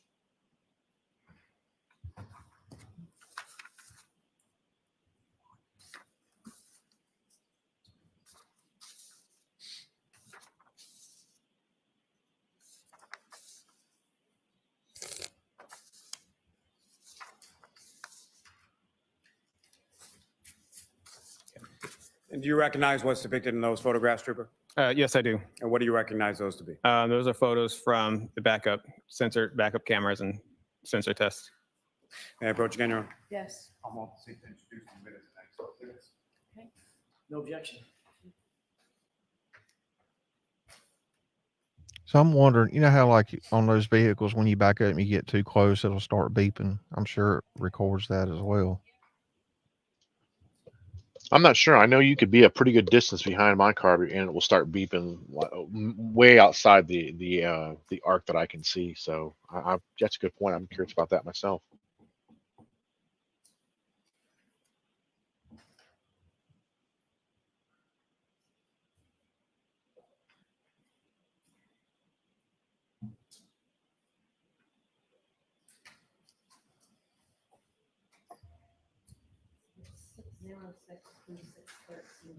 Thank you. And Ms. Gilman, if I could have from this packet photograph 2612.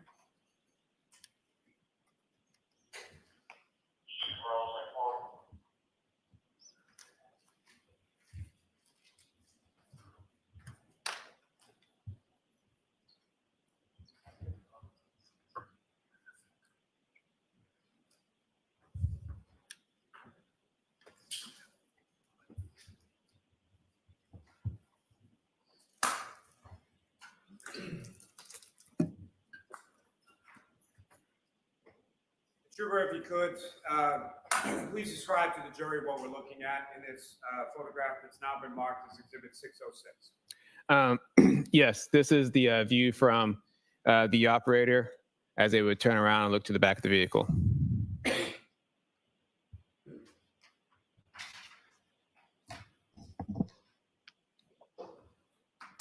And Ms. Gilman, if I could have photograph 2616.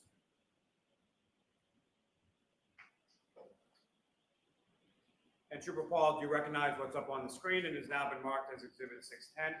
Yes. And can you please describe to the jury what, if anything, we're looking at here? Yes, that's the view inside the vehicle, showing the infotainment system and the backup cameras on it. Now, as far as the backup cameras on this particular vehicle, what kind of view was able to be portrayed, or what did you observe on the screen when you placed the vehicle in reverse? Yes, so this has this straight backup camera and also has a 360 overhead view of the vehicle. And as far as the cameras within this vehicle are concerned, are we talking about one single camera, or how many cameras are encapsulating this 360-degree camera angle view? It has the front and the sides and the rear cameras. Now, if you could, using the laser pointer, just draw the jury's attention, direct the jury's attention to where you're talking about as far as the screen is concerned, depicting that camera angle view. Okay. So the one on the left, that's the backup camera. And the one in the middle here would be the 360 overhead camera. Now, in addition to what's depicted on the screen right now, as far as the vehicle on the 360 overhead, as the vehicle travels, what, if anything, in addition, is depicted on that particular portion of the screen as far as the 360 overhead? It shows a sensor, and also when that sensor shows up in the area where the object that it is closer to. And the sensor that you're talking about, how is that depicted on the screen? It's a little red like blip or a little bar that would show up on the camera itself. And is that something that appears as you approach an object from either in front or behind or something else? Correct. As you approach the object, the bar will, blink and will go get faster as you get closer to the object. Now, with respect to the system overall, in addition to the visual cues depicted up on the screen, what, if any, auditory cues are also part of this system? It will beep at you, and it will, as you get closer to the object, it will beep faster as you get closer to it. And as far as getting closer to an object, the beeping that you're talking about, it increases in speed or rapidity, is that correct? Correct. And how does it, what, if anything, does it do as far as the volume of the beeping that you? I guess it would increase as it would get faster. So it gets faster and it gets louder as you get closer Yep. to an object, correct? Yep. Now, with respect to sort of the middle of the screen here, up on the dashboard, what, if anything, do you observe there? Could you direct the jury's attention to what, if any, devices are up there right now? Yes. So that right here, this blue device, that's the V-Box Sport that attached to the windshield. So that's something that you attach to the vehicle. It's not necessarily something that was in the vehicle when you began to operate it around. Yes.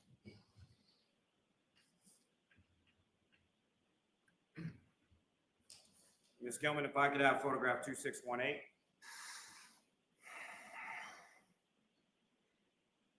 And Trooper Paul, if you could describe to the jury, or using the laser pointer, if you could, draw the jury's attention to what, if anything, is significant to observe in this portion or closer up image of the screen in the center console. Yeah. So this, this is one on the left here is the backup camera, and the one in the middle is the 360 overhead camera. The bars and lines are showing the path of the vehicle.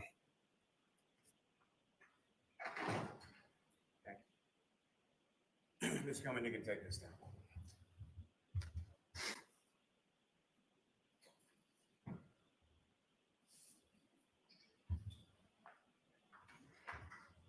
I may have a moment, John. Yes.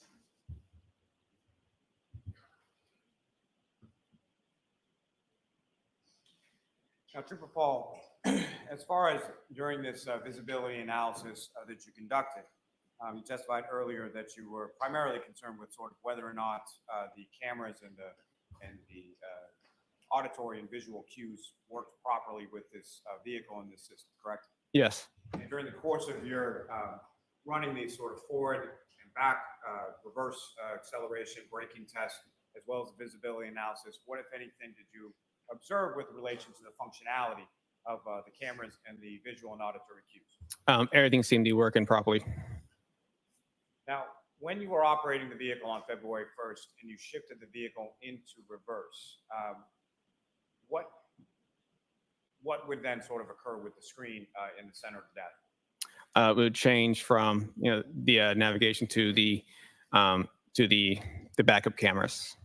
And how long a period of time did that take as far as you shifted from drive to reverse on a number of different occasions while you were conducting your test, correct? Yes. And so how long a period of time are we talking about between the time that you shift the vehicle from drive or another gear to reverse for those screens to then display both the rear backup camera and the 360 overhead view? It's fairly instantaneous, very quick. Now, at some point during the course of the visibility analysis specifically, what, if anything, did you place behind the vehicle during your visibility analysis? It was like a punching bag dummy. And where did you place that in relation to the vehicle? Along the right rear. And as far as that punching bag dummy was concerned, about how far up off the ground was the top of that? I'm not exactly sure the exact height of it. Maybe my height is taller. And with respect, your height, sir, how tall are you? 5'6". So it was at least 5'6", if not taller. Is that correct? Correct. And with respect to that, placing it behind the vehicle, after it was placed behind the vehicle, at some point, were you inside of the vehicle? Yes. And when you were inside of the vehicle and that was outside of the vehicle, what, if any, visual observations were you able to make with respect to its placement? And it's in the right rear passenger side of the vehicle, is that correct? Correct. So what, if any, observations were you able to make with respect to that item or exemplar that was placed out there? It would have been invisible in the cameras. Now,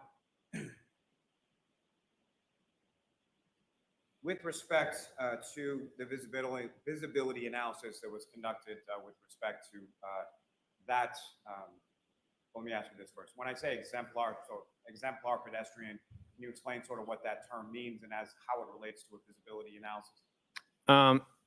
So an exemplar pedestrian is just like you said, we used a punch bag dummy. It was something that we used in place of a pedestrian to act like a pedestrian. Now, when that exemplar pedestrian was placed in the rear passenger side area of the vehicle, what, if any, obstructions did you observe as far as just from a visual perspective, sort of turning your head or looking or cameras or anything else as far as where that exemplar was placed? There were no obstructions. Now, if that exemplar was placed directly next to the vehicle versus feet away from the vehicle, what, if any, difference did you note as far as visibility was concerned? Yeah. So if it was placed right next to the vehicle, it'd be blocked by the back pillar of the vehicle.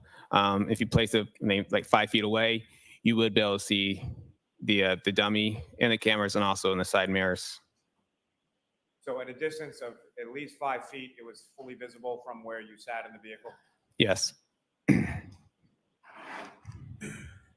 Your Honor, with the court's permission, if we could, I would ask, and I'm sorry, I'm not sure what exhibit numbers they are, but the 2 videos that were just introduced. Okay.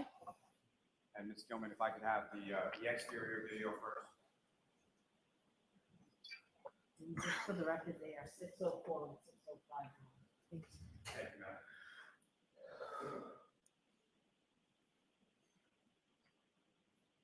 Gilman, if you could pause there for a moment. Well, with respect to, just for orientation purposes, if you could explain to the jury sort of where we are in relation to the Canton Police Department and where it was that you conducted these tests. Yeah. So this is a view from the back of the Canton Police Department. So as you look at the Canton Police Department, we'd be on the left side of the Canton Police Department. And as far as the vehicle in question, if you could, using the laser pointer, just direct the jury's attention to where that is and sort of where it's going to be in relation to the camera angle. The vehicle is right here. Ms. Gilman, if you could press.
if I could ask you to pause it there for just a moment. Trooper Paul, during these testing that you were conducting here with the acceleration, reverse braking, all of those things, the highest speed that you recorded during the course of that testing was 30 miles an hour, is that correct? Yes. And the highest speed that was contained within that VCH data for the second or the B of those two data sets, what was the highest miles per hour there? At 24. Now, with respect to the braking in this vehicle, what, if anything, was this vehicle equipped with?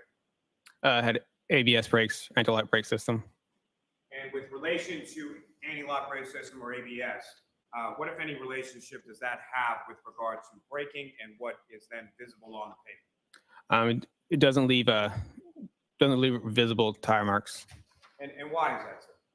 Due to when the brakes, as the brake is about to lock up, it transfers over to another tire. So it kind of rotates between tires. So the tires never fully lock up and slide across the pavement.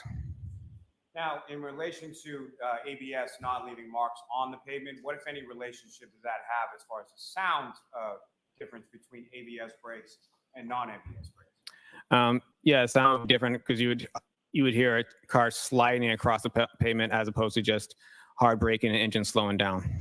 As far as sort of screeching of braking and tire coming to a brake, what would you expect to hear with respect to ABS braking? There would be no screeching of the tires. And Ms. Gilman, if you could press play from here.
Thank you.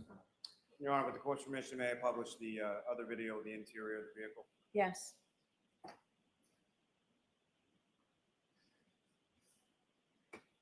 Ms. Gilman, if you could just pause it briefly.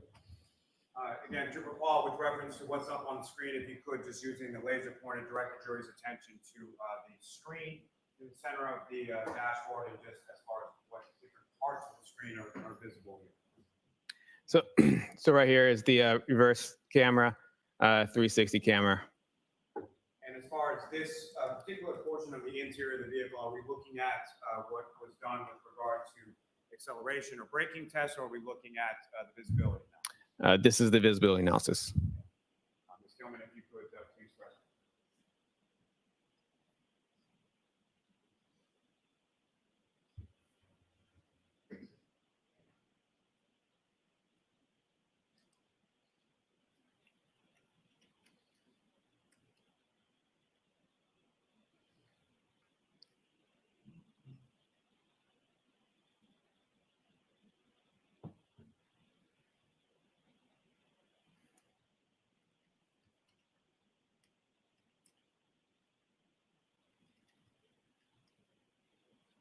If you could pause it there, Ms. If I could ask you to just bring it back just a couple of seconds.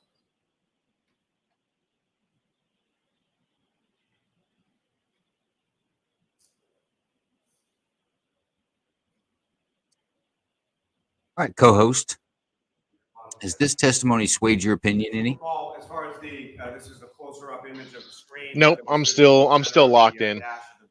I think at this point they're Yes. just trying to drag it out. Using the laser pointers may be a little difficult to see. If you could, using the laser pointer, direct the jury's Same with you, Johnny Cochran? while the vehicle's in reverse now, correct? Correct.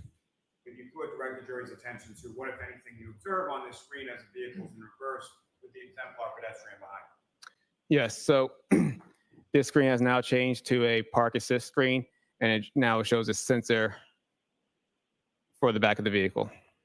And also same here, the sensor starts popping up in a yellow line for behind the vehicle. How about you, Joe? Is this anything swayed your opinion? Are you still the same? Are you Extra starting to count view lean one shows way? that's where our puncher bag dummy was, and also shows where the sensor's backed up to on the bottom here. I think And Ms. Gilman, for the record, this is about 34 seconds in. If you could press play from here. I think this type of testimony a jury can take as empirical evidence and be very difficult to overcome unless the defense can get up and poke holes in their methodology.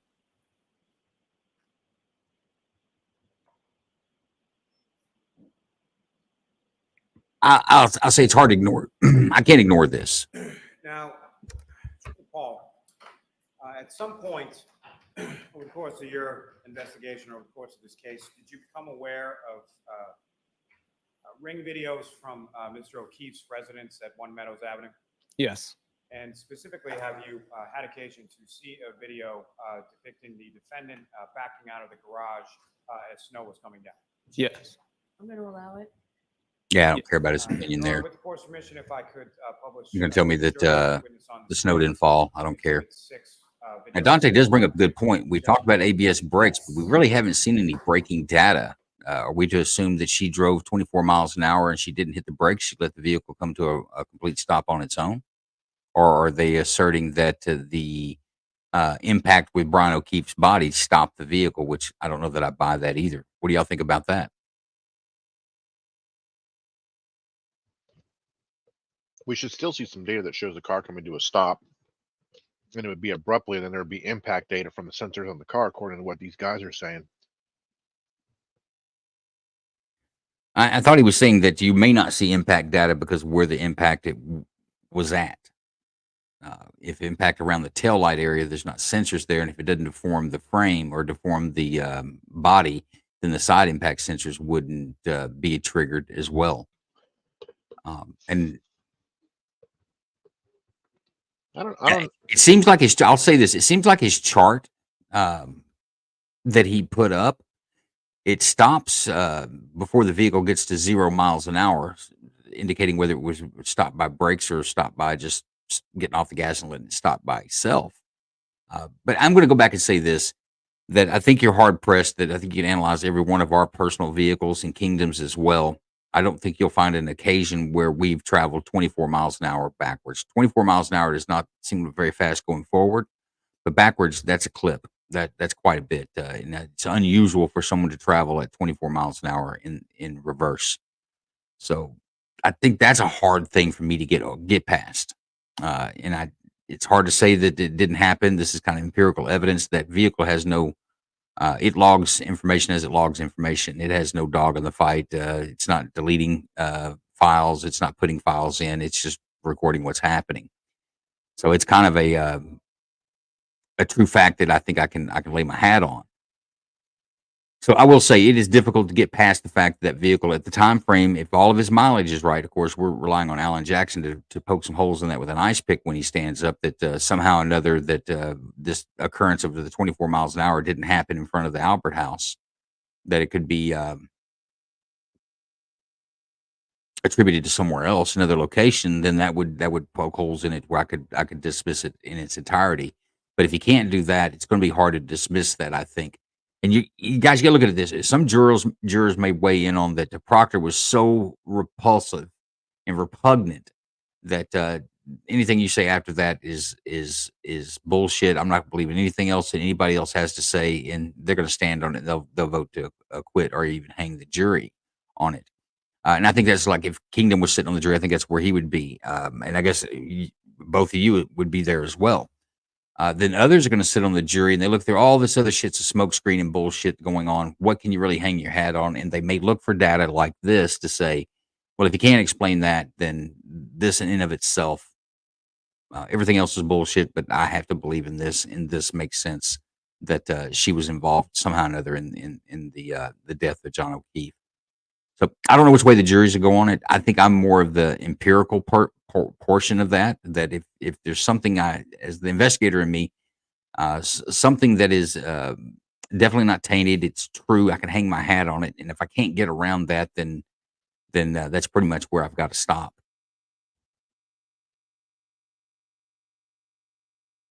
Here's King of Radio. Who are you going to believe more? The Massachusetts State Police experts who are actually clearly conflicted, or FBI crash experts? Well, I hadn't heard the FBI crash experts yet, and I don't think you have either, Kingdom. So I don't know which one. I do want to hear what they've got to say, and if they've got, and this may be a very valid point that Kingdom brings up.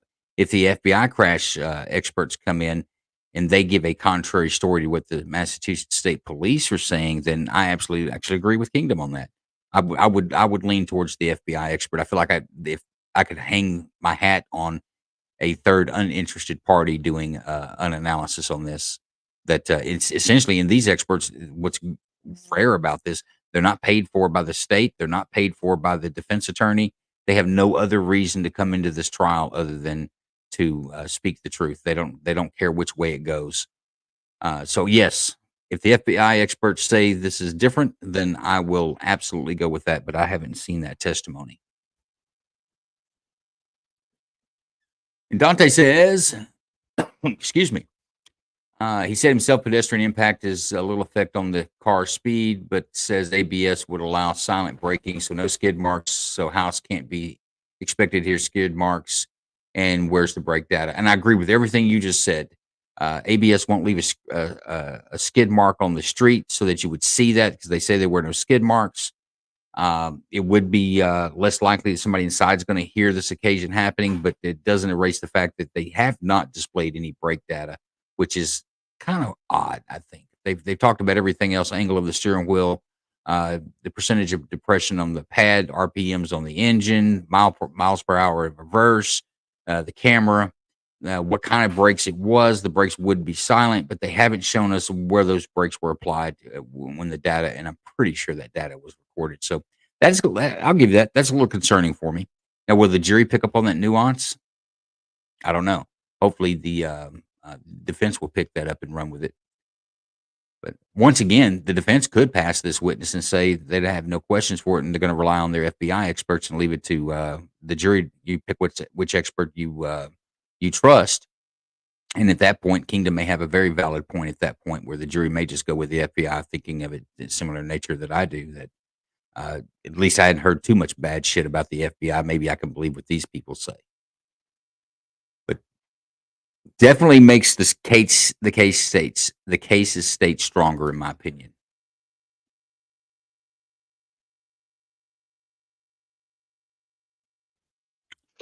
We'll see. And I think what a lot of people don't understand is that they're talking a lot about that throttle pedal. Also, throttle is a potentiometer, so it's not like it's connected to a cable or anything. So it doesn't really matter what position it is. It's all how the car's set up. Well, wouldn't the further it's depressed indicate the more fuel it's going to be giving to the engine? You would think so. Another thing to look at is throttle lag. I haven't seen them go into how fast it was pressed just percentage it was pressed. You know, a lot of cars have throttle lag in them again, and then it rolls back to something we talked about earlier. If it's reading wheel speed off the transmission or off an actual non-powered tire, is this true speed or is this just transmission speed? You know, I'm not sure which one it is, but I mean, we definitely got a percentage of pedal depressed. We definitely have an RPM. Everything seems to correspond with that. And we have this the speed that it's recording as well. So I think if you're sitting on that jury, unless somebody points that out to you, that may slip by you if you don't have that technical knowledge of mechanical knowledge of how these machines work. So once again, I don't know how much that's going to help the defense. I think this is a problem for the defense. To be quite honest with you, I think I see it in Karen Reed. She seems to be, she's not as joyful today as she has been in other testimonies, which goes back to what Laura said in the past, that she needs to watch how she reacts to this stuff. And I don't necessarily disagree with Laura on that one.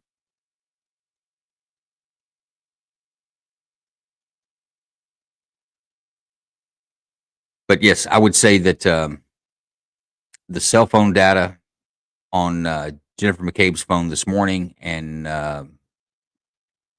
this trooper crash reconstruction expert, probably some of the best witnesses the state's had that I've seen. All right, jurors. I appreciate your patience. You are unmuted. A few things. So I'm going to send you home for the day because the lawyers and I are staying, and Trooper, I'm going to ask you to stay. Sometimes when we take these breaks, when I talk to the lawyers and then don't schedule you, it's because we have to do things in the case to facilitate getting this case to you now as efficiently as possible. Next week, we will be in session here Monday.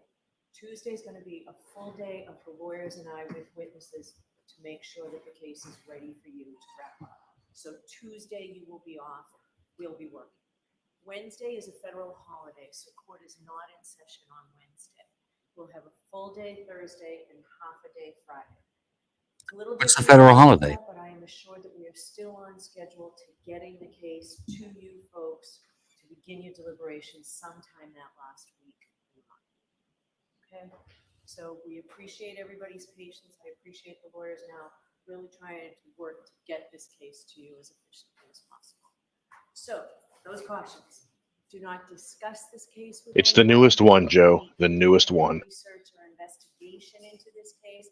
If you happen to see, hear, read anything about So this there's like case, a gay day disregard it and let us know. federal holiday? We'll see you on Monday. Monday will be a full day. Have a great weekend. Juneteenth, gay day, whatever. Oh, Juneteenth. Okay. Yeah, that makes sense. You are muted. Yeah, we've only been celebrating it for like, a year, so nobody really knows about it yet. Actually, in Texas, they've celebrated that my whole life, kind of unofficially, but I never even heard of it until last year. yeah, it's in fact, I think it was specific for Texas. I think that's the day that Texas slaves in Texas were notified that they were free.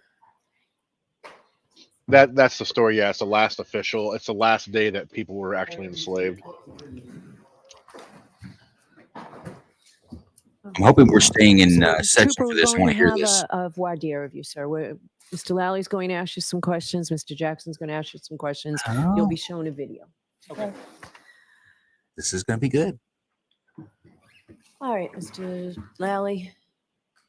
Now, Trooper Paul, as I was asking you before, with respect to, have you had occasion to see a ring video from Mr. O'Keefe's house on One Meadows Avenue, depicting the defendant or the defendant's vehicle backing out of a garage while snow was falling?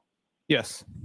Now, in addition to that, as you've already testified to, you made observations of the defendant's vehicle in the Canton Police Department garage on February 1st. Is that correct? Yes.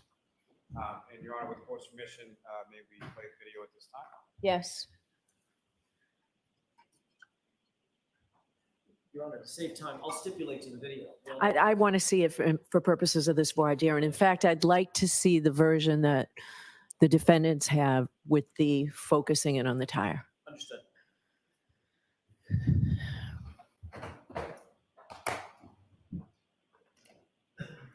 both. Go ahead, Ms. Gilman, you show yours, and then I'm going to ask for the defense. 153.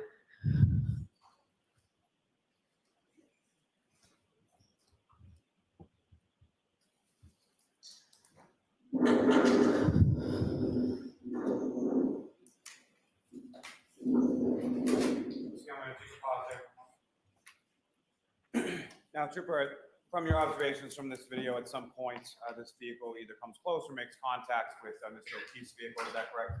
Yes. Now, in addition to your observations of this video and your observations of the defendant's vehicle, at some point, have you also seen photographs of Mr. O'Keefe's vehicle? Yes.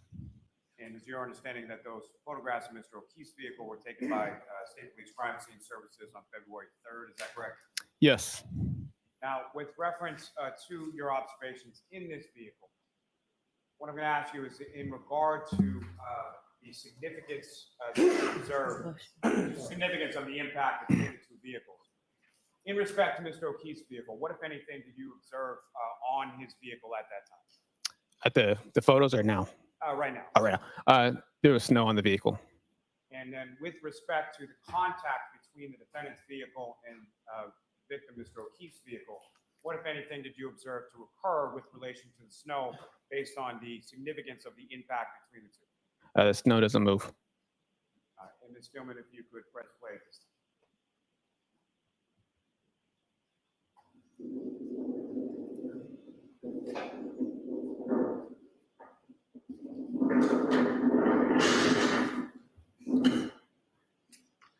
All right.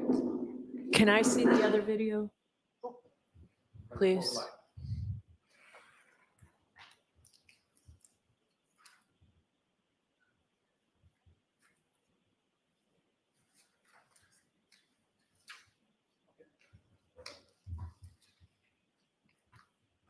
Yes, I think it's on, I know it's in evidence, but I think it's on your computer, your hard drive.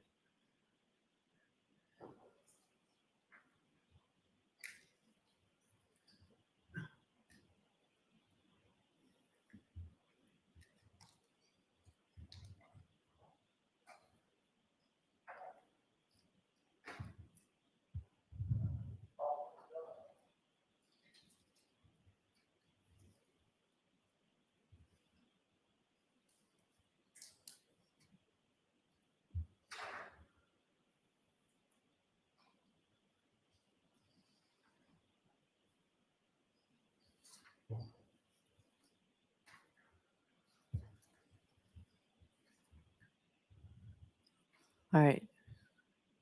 Thank you. Okay, could you turn the lights on, please? Your Honor, if I could, there's just two photographs that I'd like to. Sure. For purposes. Ms. Gilman, if I could have what's now been marked as Exhibit 549. And before you do that, what is the exhibit we just saw through your IT person? What Your Honor, number? it's the same exhibit. It has not been enhanced in any way. It was just magnified for purposes of this, of showing it. In other words, the magnification is not embedded in the video. It's Okay. the same video. Okay. We just magnified it. Okay. Here you go. All right. Thank you. Go ahead, Mr. Lally.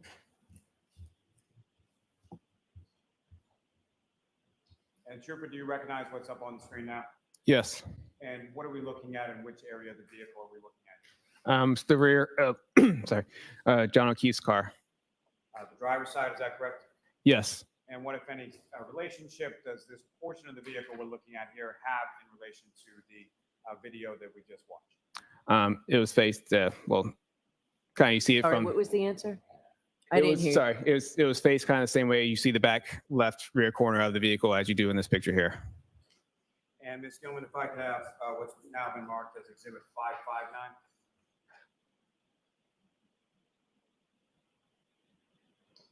And sir, is this the same driver's side rear of Mr. O'Keefe's vehicle? Yes, it is.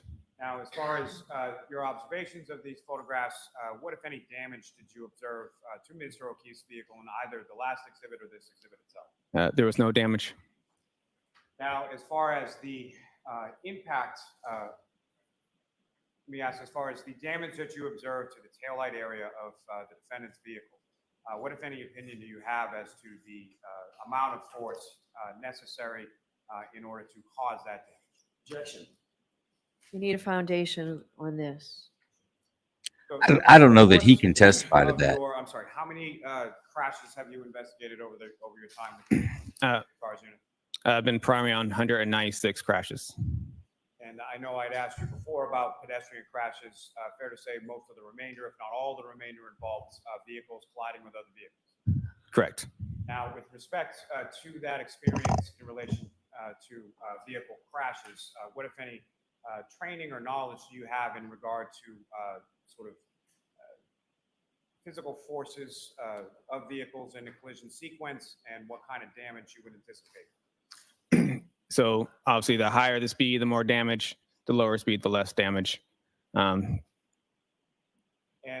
what, if any, from the observation that you made in that video and the observations that you made of the defendant's vehicle, what you observed in the video, is that consistent with the damage that you observed to the defendant's vehicle? Objection. So I'm going to allow this for voir dire. I just need to hear this information. Understood, Your Honor. Thank you. It is not consistent with the tail light in this collision. And why not? For one thing, the collision, the tail light is, what I say, 42 to 50 inches off the ground. So that vehicle would have to have damage 42 to 50 inches off the ground. Yes, they would have had to contact each other in the same distance from the ground, and there's no damage to that vehicle. So if the tail light breaks, it should leave some sort of scratching, maybe a dent, something on some sort of damage to that vehicle should have occurred. And with respect to, I think you just answered it. So as far as Mr. O'Keefe's vehicle, what kind of damage would you expect from an impact significant enough? This guy's ignoring what is. It'd be probably higher speed than what we saw. For purposes of the voir dire, I need to hear all of this. Mr. Jackson. Go ahead. A higher speed than what we probably would saw in there. If it's not, it was minimal. Maybe it would crack a tail light or something like that, but it wouldn't. I mean, the damage is different. And also, we have a bumper that's also in the way too. If everyone can imagine, if I were to back two vehicles together and put a pillow between the two tail light or the quarter panel, the metal to a tail light of another, keep applying the bumper is, it's basically meant as another pillow, cushion even with a to pillow absorb the impact I would to break another vehicle from one tail vehicle light to another lens vehicle. give before the metal gives. And it kind of sticks out to kind of also preserve whatever, the tail lights and Speed everything and else damage and, on top of it. collision impact. I don't think it's the case here, and I don't think that's what we observed on the video. I think we observed compression damage. Responding and investigating collisions, specifically collisions between motor vehicles. The speed that you observed the defendant's vehicle. I think the Massachusetts State Police has a propecia epidemic. This is not a haircut. That's just a bald head. So if you look at the defense vehicle, there is a scratch mark that is along the left side starts from her bumper around the rear. That could be consistently with his hitting his bumper. That would be around the same height level. He has a little ridge there on his bumper. So that bumper could have been hit that little ridge. And also the bumper in itself, and here is a different material. Hers is a little lighter, like a glossy colored paint. This is more a duller flat finish. So it might have why it would show up on her bumper more than it would show up on his bumper. And finally, sir, in your opinion, the damage to the defendant's taillight is that something that could have occurred or could have been caused by the crash or the contact of the vehicles that you observed in that video? Objection. No. So again, this is voir dire, Mr. Jackson, going in here. No. And again, sir, why not?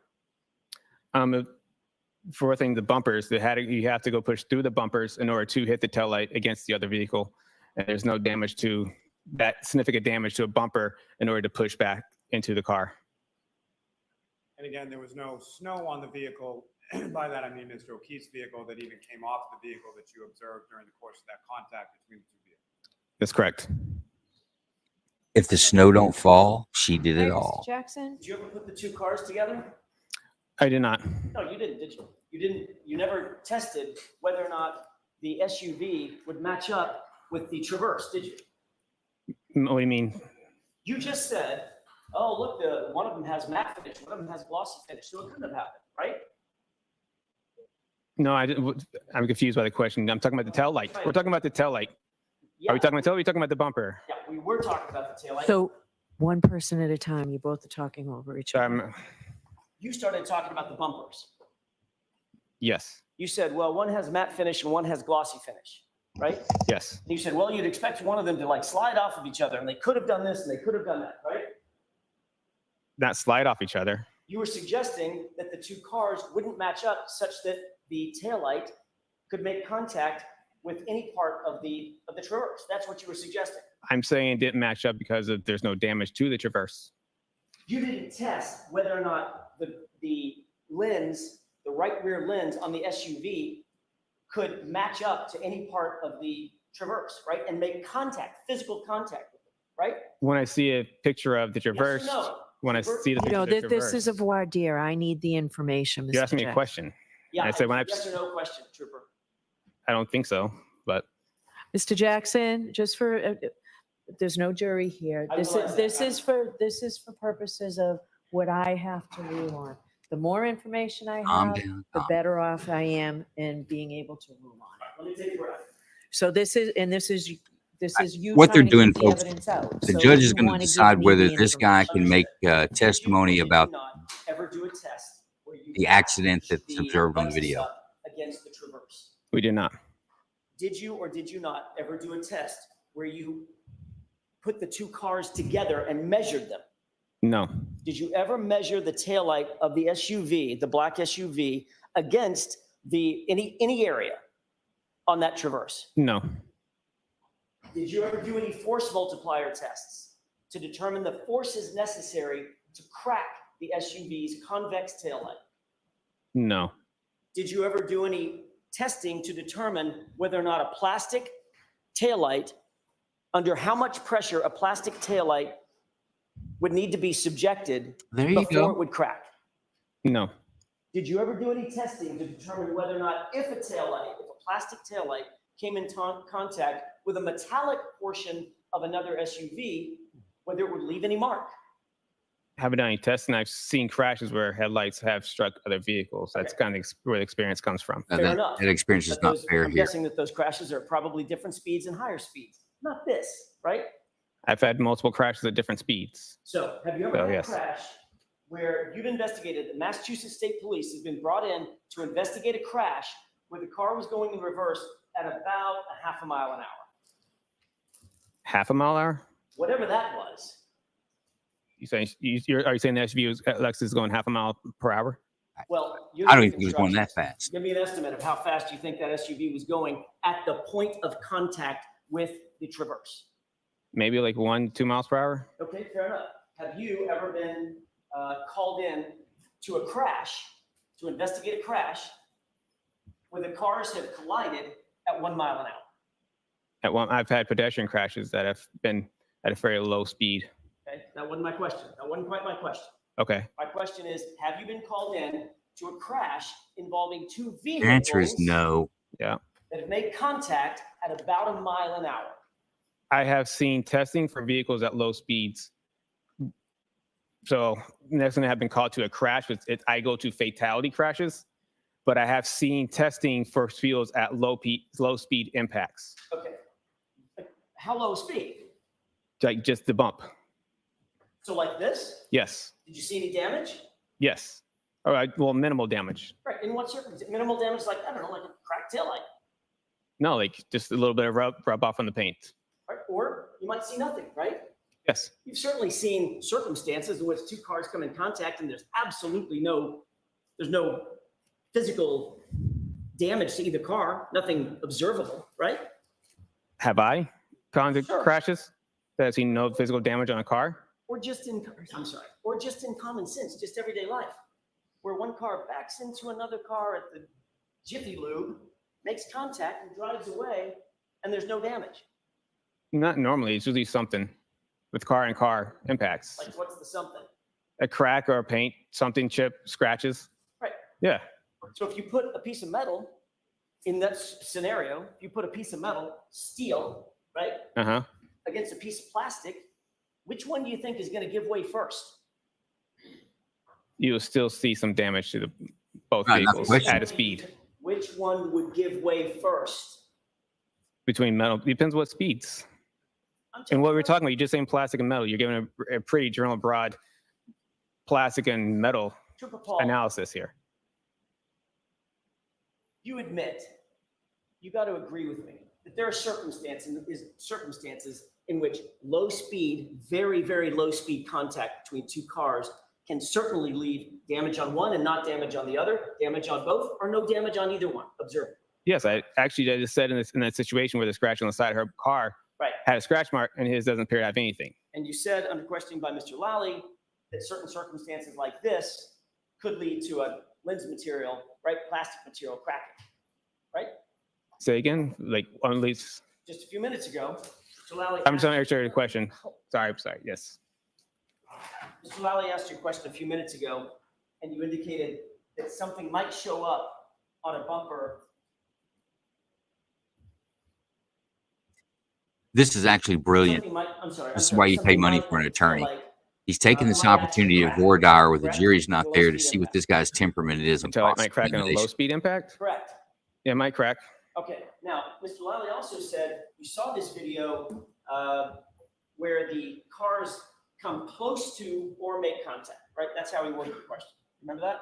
Come close. Yep. Just as Dante says, oh, look, he turned into a prick when he gets disagreed. I said it might. I don't know if that scratch from the side is. It's something that's consistent with the height of the bumper. Like I said, I didn't measure them from side by side, but you can clearly see there's a scratch on the side, and that's something that looks like that would come back. So as I look at the bumper, and I see the bumper, and it has that little divot, and I look at her side of her car with that scratch mark, that kind of lines up a little bit of why that could be where that was from.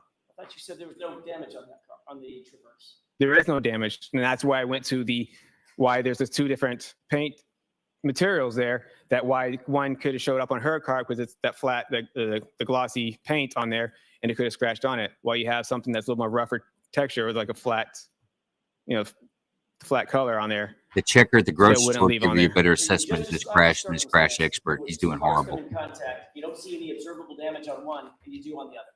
That's what yeah, I suggested that when you asked me that a second ago. Yes. With regard to the video, let's get back to the question that I asked, which was, in that video, did the SUV come close to, or did it come in contact with the Traverse? Again, I don't know, because I'm saying based off the damage that is something consistent with that. So most likely it did come in contact with the bumper to bumper, but I don't know definitively because there is no damage to his car, but it's something that could explain why there's a scratch mark alongside the right rear side of his car, her car. Did you see the tire move, sir? Did you see the wheel on the Traverse move in that video? No, I couldn't see the wheel move. I beg your pardon? I didn't see it move. I mean, if I did, I didn't observe it moving. If it moved, it moved. I didn't observe it moving. I wasn't looking at the wheel. When was the first time you saw that video? I don't really know. It's been a little while. Well, I don't know what a little while means. Like a year ago, I think. I think the judge is going to rule that this guy cannot testify as an expert to analyze this accident on the video, In your report, which is wherever it is. which I think is the right decision. I'm looking at your entire CARS report. Put anything in this CARS report about watching that video? No, because I watched the video like after the report was done, and I watched it first time on court TV. So who on court TV during this trial? Like Prior hearing. No, when it was on TV at some point. When did you and Mr. Lally have a discussion about you testifying about this video? That was a couple weeks ago? I'm sorry, I couldn't understand. A couple of weeks ago? What's a couple of weeks ago? Is it 10 days ago? Days ago? 2 weeks ago? I mean, 2 weeks ago? Couple. Here's an inside scoop. Where did you two meet? At the DA's office. This come up and the state didn't think about this wheel moving and it was a pre-conference hearing, or pre-trial hearing. Right. So this guy's a crash reconstruction expert, so he's an expert on all crashes. We'll let him be our expert on. We're talking over each other. I'm trying not to. There could be no damage. I'm trying not either. Let's both try harder. Okay. Poorly done. Who set up the meeting? For my pre-trial. Yes. Okay. Paul. Adam Lally. Who was at the meeting? Right, sitting right here, Lieutenant Tully. My mom, she goes to Lieutenant all my Tully, meetings with me. You, Adam Lally, Laura McLaughlin. I'm guessing Miss Gilman was not there. She was not there. Correct. Did Mr. Lally show you this video at that meeting? Yes. Did he tell you that he intended to ask you some questions about this video at that meeting? Yes. Did he ask you whether or not you could render an opinion as to whether or not the impact you saw or lack thereof, whatever the case may be, was consistent or inconsistent with damage to the taillight? Yes. Did you tell him that you would give him such opinion if called upon at trial? Yes. Did anybody take any notes? I don't know. Were you taking notes? Yes.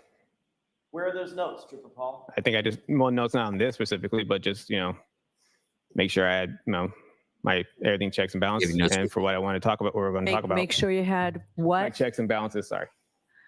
Checks and balances. Just make sure I'm more on the same page of what we understand what's going on in the trial. You want to make sure that you're on the same page with Mr. Lally. And Dante, I would say AJ is absolutely going to cross him, and I think that break data will be forefront. I have no idea. I agree with you on that. You were watching him. I mean, was he writing something down? I also agree with you. It does look like the Chevy tail. wasn't paying attention to his note taking. Traverse lines up with the I don't know. tail light. You didn't see her either? I don't know if people were taking notes, writing stuff down, or what they're writing stuff down in relation to our conference. Did you give him an opinion? We've asked whether or not you were asked to give an opinion, and you said, yes, yes, yes, I was. Yep. Did you give an opinion at that meeting about whether or not you believe, in your opinion, the contact between the SUV and the Traverse, the Lexus and the Traverse, Range sums it could up well. result in the damage He's to done. the taillight, in damage to the taillight? Yes. What did you tell him in the meeting?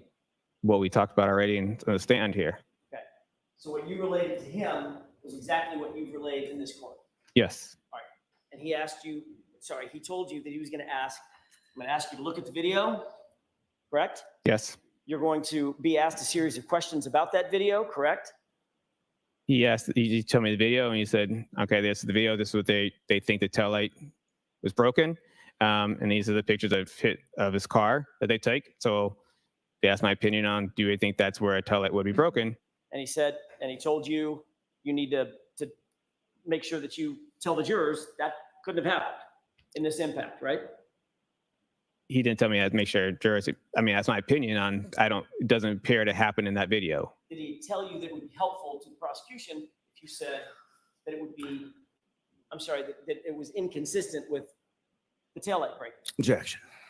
Yeah, he lost me, Kingdom, when he didn't match I'm up gonna two allow it. vehicles Did he and tell you it would compensate be for the helpful angle of to approach the case if you said that? and determine the No. force it would take to But break you the knew it tail wouldn't light. be, right? This guy's I'm just stating what I saw on my professional opinion on what it is. professional If it crap. looked like it was consistent, I would say it's consistent. If it wasn't consistent, it's not consistent. I'm not going to. I'm sure that's what you would say. Okay, so comments are not appropriate for the jury. They're also not very good for me, Mr. Jackson. Understood, Your Honor.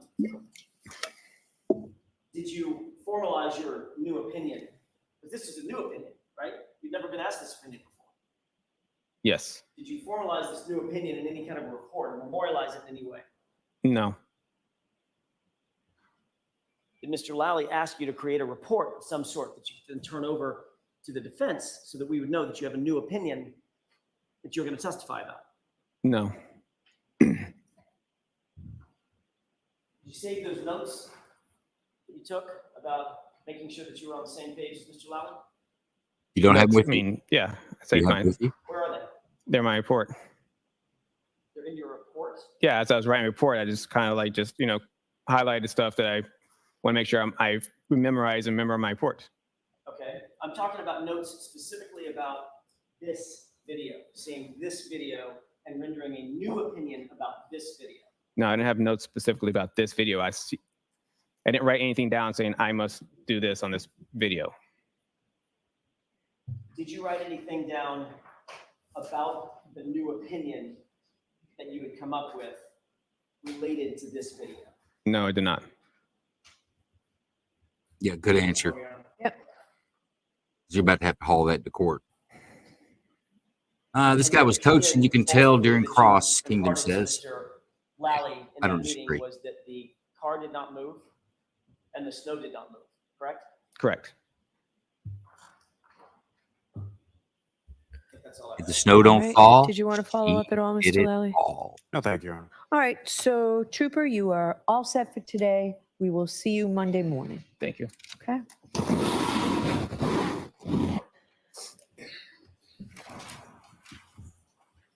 He's going to be great on cross-examination. Alan Jackson's got his number. He's figured out where his button is. All that show he was doing wasn't for the jury. He was trying to see what this guy's reaction was, and he definitely got the reaction he wanted. I like it. He's like, yeah, I'm going to make you go home and ask Mama to hold you tighter in the fetal position. We're done on Monday, brother. All right. So you're moving to exclude this. I'll hear you, Mr. Jackson. Your Honor, it's very clear that this is a blatant discovery violation. Commonwealth has at least the obligation to provide us with any new opinions that any expert is going to testify to on direct examination. They've known about this witness for not months, for a year, for a couple of years. They've known exactly what this witness has memorialized in his official report. They knew that the only thing that we had was the official report. They met with him 2 weeks ago. This has become a pattern of conduct by the Commonwealth over and over and over. We're finding these witnesses getting on the stand, finding out that there's been a sort of preemptive strike in some sort of a prep interview where they're coming up with new opinions, new conclusions, new facts. It happened with Jennifer McCabe. This new fact about coming up, going to Michael Lank's house. It happened with Officer Seraph, coming up with a new determination about what was said or not said at the scene that we had never heard before. That was also a prep session of some sort, or I believe it was. And then this witness, literally, it's not even like just, was it light out or was it dark out? This is a completely new opinion based on evidence that we presented, both in open or talked about in opening statement and have presented variously throughout this trial. And this officer gets on the stand and now has a new central opinion about whether or not we're right and that taillight lens could be cracked. That's something that should have at least been reduced to writing. And even if it was reduced to writing, it should have been excluded because it's a discovery violation. It's late. We don't have time to prepare for it, and we're caught off guard. I use the word at sidebar ambush, and I know that rankles the court, and the court doesn't like it, but that's exactly what it feels like. Well, that's been used both ways here, right? So it's a word. Let's just take it out of here. Make your point. Okay. I'll see if I can come up with a synonym for it. No bad words. I understand your argument. So focus on No bad points or harsh language in my whether court. I like ambush or don't like ambush. It's a word I've heard a lot on both sides. I understand, Your Honor. My point is the evidence that now is being sought. There you go, Big Ron. Range minded says, "State be harder, Daddy." We didn't have opportunity to get this in advance. This has it's at least very. That state's all up in there. For weeks. He took notes about it. He now says, "Well, I didn't take notes about that specifically." I don't believe that. No, it just doesn't have the same ring to it. He did take notes about it. He was shown the video. He provided a new opinion. Mr. Lally knew that he was providing a new opinion, and then the first time he discloses this opinion is in front of the 16 jurors, 15 jurors. We would ask for its exclusion, Your Honor, and I'll submit. All right, Mr. Lally. How about on grounds the guy's not an expert? Yes, Your Honor. As far as the pattern, especially coming from counsel, I simply find it laughable. As far as Officer Saraf, I think what counsel is referring to was testimony that was in his grand jury testimony. He was crossed about whether or not it was in his report, but it was in his grand jury testimony. As far as Ms. McCabe is concerned, that was regarding reciprocal discovery that was given to the Commonwealth weeks into trial by the defendant. It was then shown to a witness, which is perfectly permissible. Counsel asked a question of Ms. McCabe on cross, and she was aware of the material based on the late disclosure of reciprocal discovery. So there's no violation there. As it relates to, and why I say laughable, Your Honor, is that I am still... I don't like hearing you say laughable. Just Understood. Stick to what the arguments are. I'll put mean words in my courtroom. Quit the finger pointing, name calling, things like that, please. Yes. I know it's been a long week. It's been a particularly long day, but just focus on what you want to argue to me. And I apologize to the court for that, Your Honor. With respect to this testimony, it's well within his realm as a crash reconstructionist. This is a witness who's responded to and investigated hundreds of crashes involving damage to vehicles. Simply making an observation of contact between two vehicles or purported contact between two vehicles on a video. The force is self-evident, and whether or not that force is sufficient to cause the damage that he personally observed on the defendant's vehicle is well within his expertise. And should be permissible as far as for this witness to be able to testify to. What about the non-disclosure to the defense? So showing this video and asking for an opinion, what about that? So, Your Honor, what I would say is I did not show this video and ask this opinion. This is a video that actually the trooper mentioned to me that he had seen over the course of while the case was pending, probably over a year ago, that he had seen that video. What I showed him was the photographs of Mr. O'Keefe's vehicle and asked whether or not he observed any damage consistent with the damage to the taillight observing or popping up on Mr. O'Keefe's vehicle. Why wasn't that turned over? In hindsight, it should have been, Your Honor. All right. So it's late. I'm not ruling here. I want to review everything. I would like, I'm not obviously taking any of the evidence home with me. I would like, if it's possible, for what your IT person did on the expanding, like he did this second time, maybe I missed it, but I didn't see the tire move this time. So I'd like that. I'd like that video, and I would like, what's the exhibit number here? It's Exhibit 6. Do you want just that video, Your Honor? And the pictures of the cars, whatever was shown during this voir dire, I would like those emailed to me so that I can look at them this weekend while I'm deciding, or put them on a flash drive right now. That's what I'm thinking. I'm sorry, I can't hear you. We'll do a screen record and get it to the court by email. We can do that. I just need an hour once we get back to home base. Okay. All right, Ms. Gilman, will you burn what you have for me before we leave somehow? Your Honor, if I could, I just want to close one loop. Okay. What I was referring to with Ms. McCabe, I want to make sure that this is clear because this has come up a couple of times.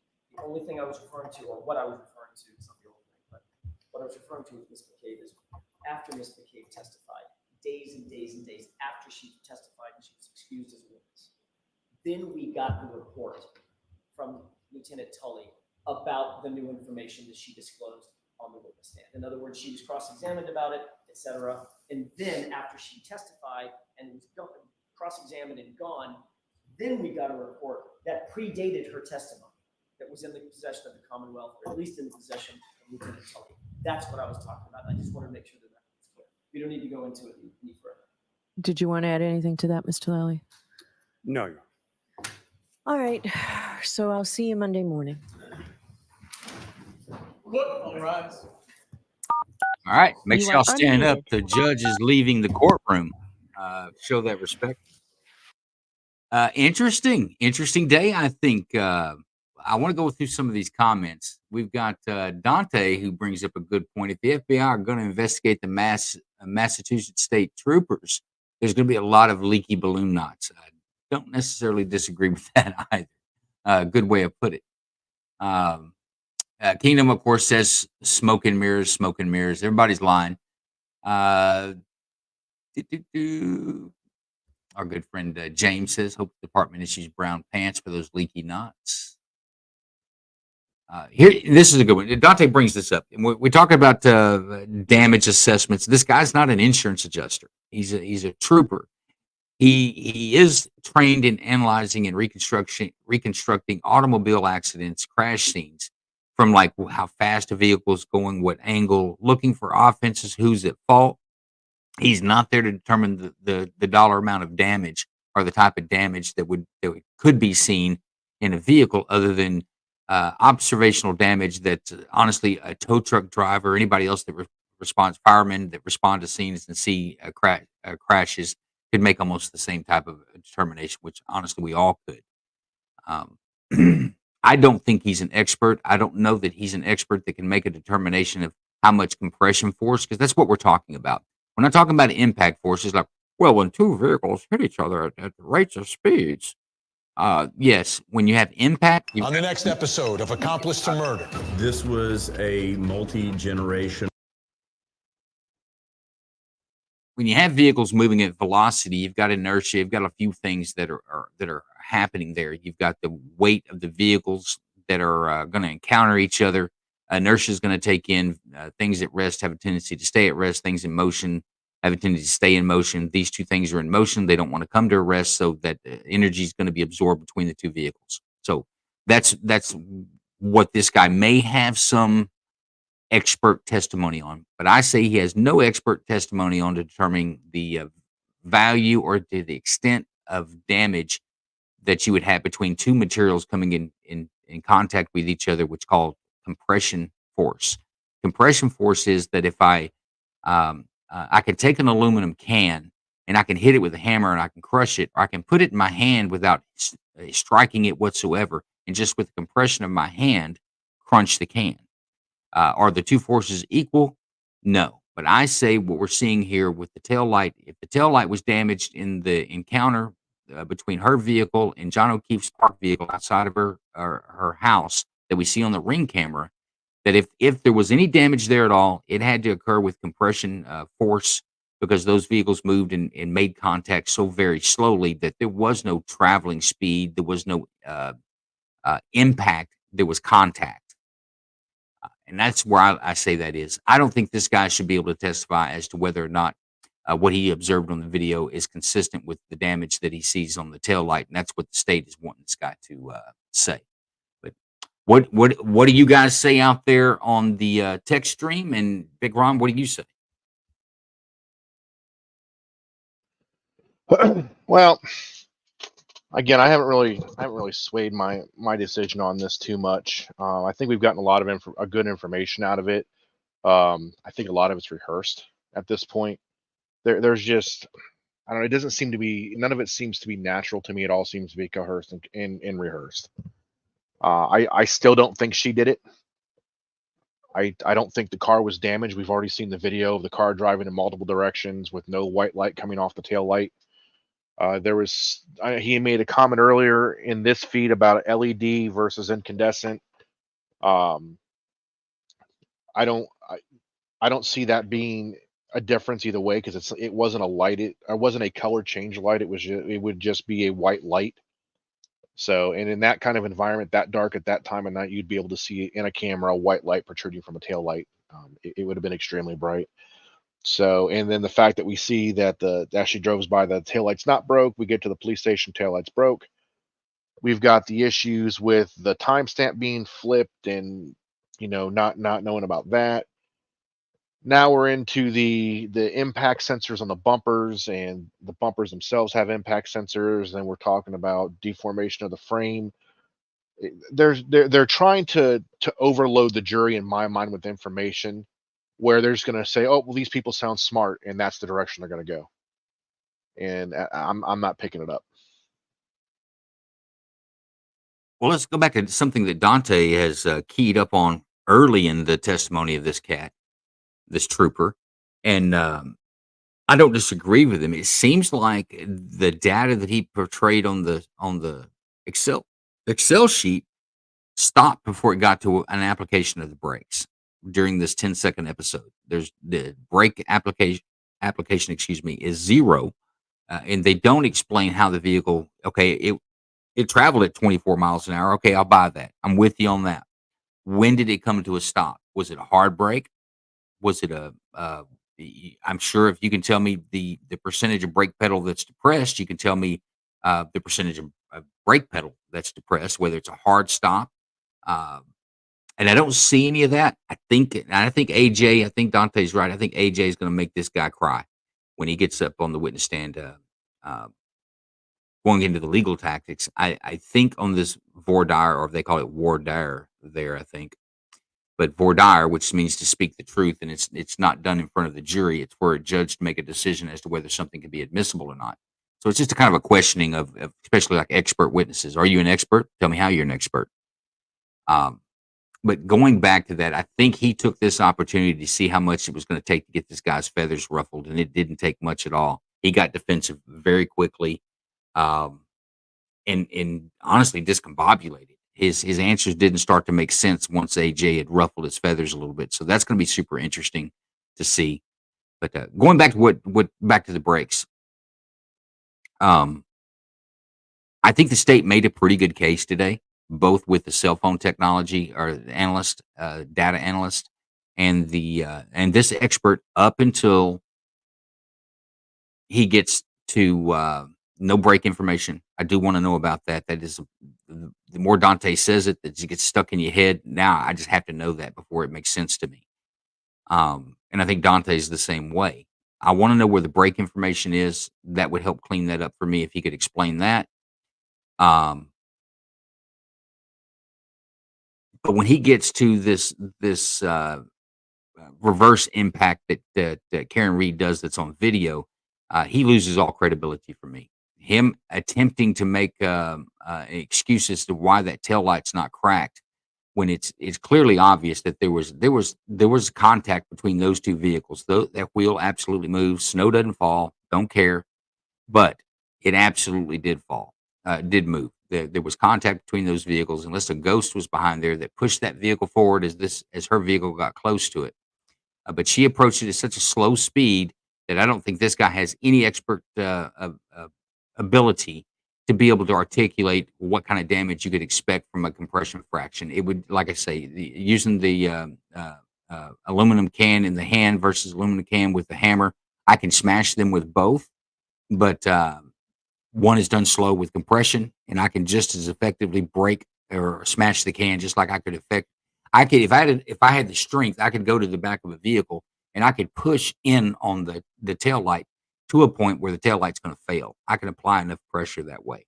And to me, that's what we're seeing there in the video, is that is a compression contact with compression. And I think it's very feasible that if the tail light reaches that little pointy spot like Dante speaks of, because he's correct, the angle of the vehicle looks like that's exactly what it does. The little pointy metal part sticking out on the corner of the quarter panel of the Traverse looks like it makes contact with the lens of the tail light. And if she just lets the vehicle roll a little bit forward, it's 3,000 or 4,000 pounds. You're going to get 3,000 or 4,000 pounds of force directly onto that tail light. It's the only point that has contact with the Traverse. So I think that what we see there very well could account for damage to the tail light. I don't think this guy's got a chance on the stand against AJ on cross-examination. Oh, I'm so looking for him to take him down the Chattahoochee. I'm waiting for that one. No, absolutely. I think that that's going to be a good one on Monday. Curious to see how the judge weighs in on this. AJ didn't really stand on the fact that I say this guy's. Well, he did mention it, that he's an accident investigator and reconstructionist, but no one calls as Dante said, nobody calls the police. Hey, I just tapped my neighbor's car. I need troopers out here to investigate when there's no apparent damage. Or even just a broken tail light. In the state of Texas, I don't know about the state of Massachusetts. In the state of Texas, if you say I've had an automobile accident, they're going to ask you, do you believe it's more than $1,200 worth of damage? And if it's not more than $1,200 of damage, they're going to tell you to fill out a crash report. You can get it online. They're not going to respond out there for less than $1,200 of damage. So you tell me in Massachusetts, this guy's going out with barely making contact vehicle incidents. That's absolutely not true.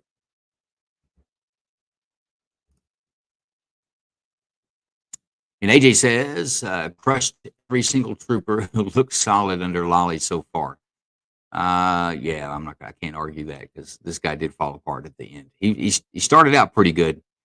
His data I like. I think that is something that it's rare to be disputed. But then again, Kingdom brings up an excellent point that they're supposedly in the wings. There's an FBI investigation, a paid analyst that investigated this accident, and they're going to come in and say that the injuries on the victim and the damage to the vehicle are not consistent with the state's story. So that would negate everything this guy said. Because I think that if you're sitting on the jury and you got the troopers versus the FBI, I think you're probably going to line towards the FBI because at least, they hadn't been up on the stand talking about this girl's blue knot and how they hate her and they hate the attorney, which Proctor is he's peed in the punch on that for the state side, I think. Rain says, I think the trooper's going to settle for a burger and a grape snow cone. A burger and a grape snow cone actually sounds pretty good. I'd go for that. But That's such a great song. That's a song? Yeah, little ditty about Jack and Diane. American kid, done the best he can. Come on, really? That's a little ditty? I thought that was John Cougar Mellencamp. Is it? Little ditty about Jack and Diane. That one? See, I I'm knew I not could get you to sing. No, I'm not going to sing it again. Well played. Well played. Well played. Dante says the FBI crash team says John's injuries are not consistent with a car impact. Not sure where that info comes from, though. And I'm not sure that's exactly what it says. I know that's what Turtle Boy said, but I'm just going to hold my comments on that. I want to see what they're able to bring in. Didn't we talk about that earlier in the week too? About some of those entries, the way they looked, that they weren't consistent with a vehicle impact, but more of a bouncing down the stairs and being peed on by a dog. We have talked about that, and I've said I'm not sure, but I do know that, and this trooper explained it actually not bad, that when you have a vehicle versus a pedestrian impact, you've got essentially two blows. You've got the strike of the vehicle, which is one blow, and then they're gonna fly to the ground, or they're gonna leave that impact with such velocity that they will encounter another blow. That's going to be where they land, what they hit. They can hit, bounce, and roll to things. I will say my problem with that is that if he was hit with so much force that it threw him 12 feet, I really want to see some skid marks. There's going to be some lateral striation type of injuries either on his body or his clothing to indicate that he didn't just come to rest like a beanbag. When you throw it, it slid none at all. That body's going to move. Now, I've had some pushback in some of the spaces with there was snow that could have lubricated it a little bit. I still think I would have seen some indication of movement that way. But let's also don't forget, this man wasn't dead until he got to the hospital some 4 or 5 hours after when the state says this happened. It is very possible that he was struck, thrown to the curb there. His back of his head takes that curb and puts the knuckle in the back of his head. And then he, on his own ability, crawls into the yard where he loses the ability to go any further, and that's where he lies and dies. So I don't know that I'll be honest with you. I don't know that I can buy the fact that she struck him at 24 miles an hour and knocked a 205-pound man 12 feet, almost 90 degrees from the travel of the vehicle, into a yard. It's more feasible to me that he was struck and most likely was able to work himself up to about 12 feet in that yard before he lost the ability to move any further. But that's about the best I can go on the state's case. They do leave a lot to be desired, in my opinion. Yeah, I could see what you're saying there, Joe. With the weather conditions, I would expect there to be a lot more sliding of the vehicle and things of that sort. Well, that's another thing that's in contention is what were the road level, street levels? You had Higgins, and there was two other people, I can't remember their names, that testified at that hour. Snow was starting to stick on grass, but pavement and the streets were still wet. And I think we've all been in a snowy area that we've seen that condition before, where the streets are good to go, a little wet, the streets are good to go, but you don't have the snow hasn't built up there yet. And we've had testimony that says that. So I'm not sure that we're looking at 18 inches of snow. And let's go back to how much snow was falling. The snow had started to fall. They're right. It started to snow somewhere around 12 o'clock when these guys are leaving the bar, deciding to go to this after party. It's starting to snow, but in the time from 12 to 6, when they did the measurement, or actually after 6, when they did the measurement, I think it was closer to 8 o'clock, they did the measurement of snow. It was only 2 inches that had accumulated. So it's not falling at such a crazy rate where you're going to get 3 or 4 inches in an hour. So I don't know how much snow's really coming into play on this. I've seen that with Kingdom. I've seen that with Dante. The comments about the snowy conditions could have let the tires spin, accounting for a 24 mile, appearing to be 24 mile an hour backwards, but not actually achieving that speed. Kingdom does say that there was snow on the streets with the library video. I have to go back and look at that. I just quite honestly don't remember. So I'm just not sure how much the snow has to play in this. Yeah, that's a good point. I think I'd like to see that too. The how much I think that's the video we're talking about where the car drove by. We could see the tail lights to see they weren't completely busted out. And there was no white light coming from the back end. I almost Well, wanna now say- on that one, they're saying that at the point you could see that side is when the camera skips and that part's not actually seen. That's one that of the is complaints with so that hybrid. convenient. It is. It is. So convenient. Higgins did say he plowed the drive for a joke. Must have been snow there when he arrived, but I don't know if he was doing it as a joke. He kind of acted like he was plowing something that didn't need to be plowed. So I'm not sure about that. In the same testimony, though, Higgins did say that he's the one said that snow was starting to stick on the grass in the yards at that point because it just began to snow, but it had not snowed enough and began to stick on the streets. The streets were still a wet, drivable condition, but no ice. So he had both in his testimony, Dante. I'm not sure which one to really go with. I think that guy's an ass clown in general. I don't know that I would trust him with much. Is that your professional opinion? That is my professional opinion. You can take that to the bank. I think Higgins has some he has some credibility issues. Just I think as a person, I don't think just in this case. I think this guy, if you really were to know him, he'd be a person that I think you wouldn't trust overall. And I'll go back to him getting rid of his phone. This guy could have gotten rid of his phone because some other stupid shit that he's doing, and not what happened there that night. And honestly, so could Albert. Yes, it looks suspicious, and we don't know what was on their phones. But the absence of evidence is not evidence in a courtroom. So I really don't weigh it in. Other than I think both these guys are shaky, and I think they've had some other things going on. And it could be even much to Albert's got an affair going on, and he didn't want it to get out. All that's in his phone, he didn't want all that to get out, so he gets rid of his phone to prevent that from happening. And Higgins could be, I don't know, Higgins could be doing his wife, Albert's wife, and he didn't want that to get out. So who knows? We know that Higgins is not above texting somebody else's long-term relationship or long-term partner or serious partner, and letting him know there might be some daylight over at my house. Maybe the texting was between the two of them. That's who the affair was with. Yeah, you know what? It could have been. But I'm saying, I mean, if you want to lay on the fact that they got rid of their phones because they had some dirty business to do with this murder, you can also go. They could have got rid of their phones for some other dirty business that they're doing. What is it? If they're doing other dodgy stuff, it leans more towards them doing a shady cover up. I don't disagree with you, Dante. I don't disagree with that necessarily, but in a criminal case, you got to prove it. The state's got to prove their case. And when folks think I'm simping for the police or apologizing for the police, I make no there's no gray area where I stand. The state needs to prove its case, needs to prove its case beyond a reasonable doubt, and it needs to be a fair shake.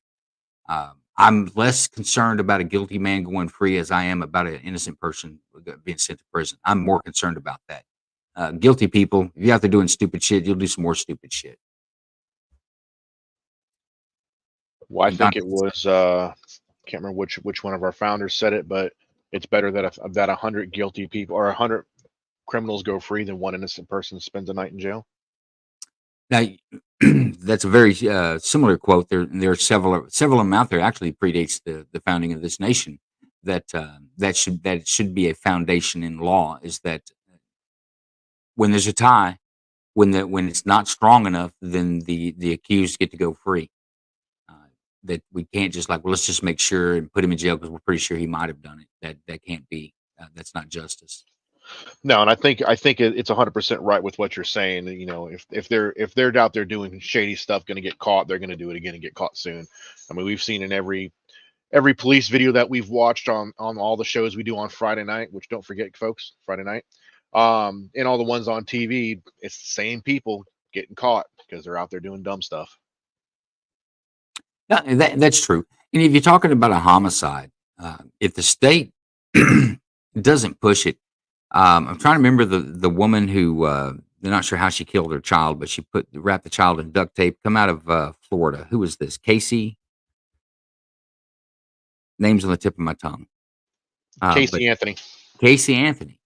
If the state had slowed their roll, they would have convicted that woman, but they didn't. They rushed it and they wanted the jury to draw an inference that we don't want a jury to draw. The jury should not have to draw any inferences. They should go off evidence that's presented to them.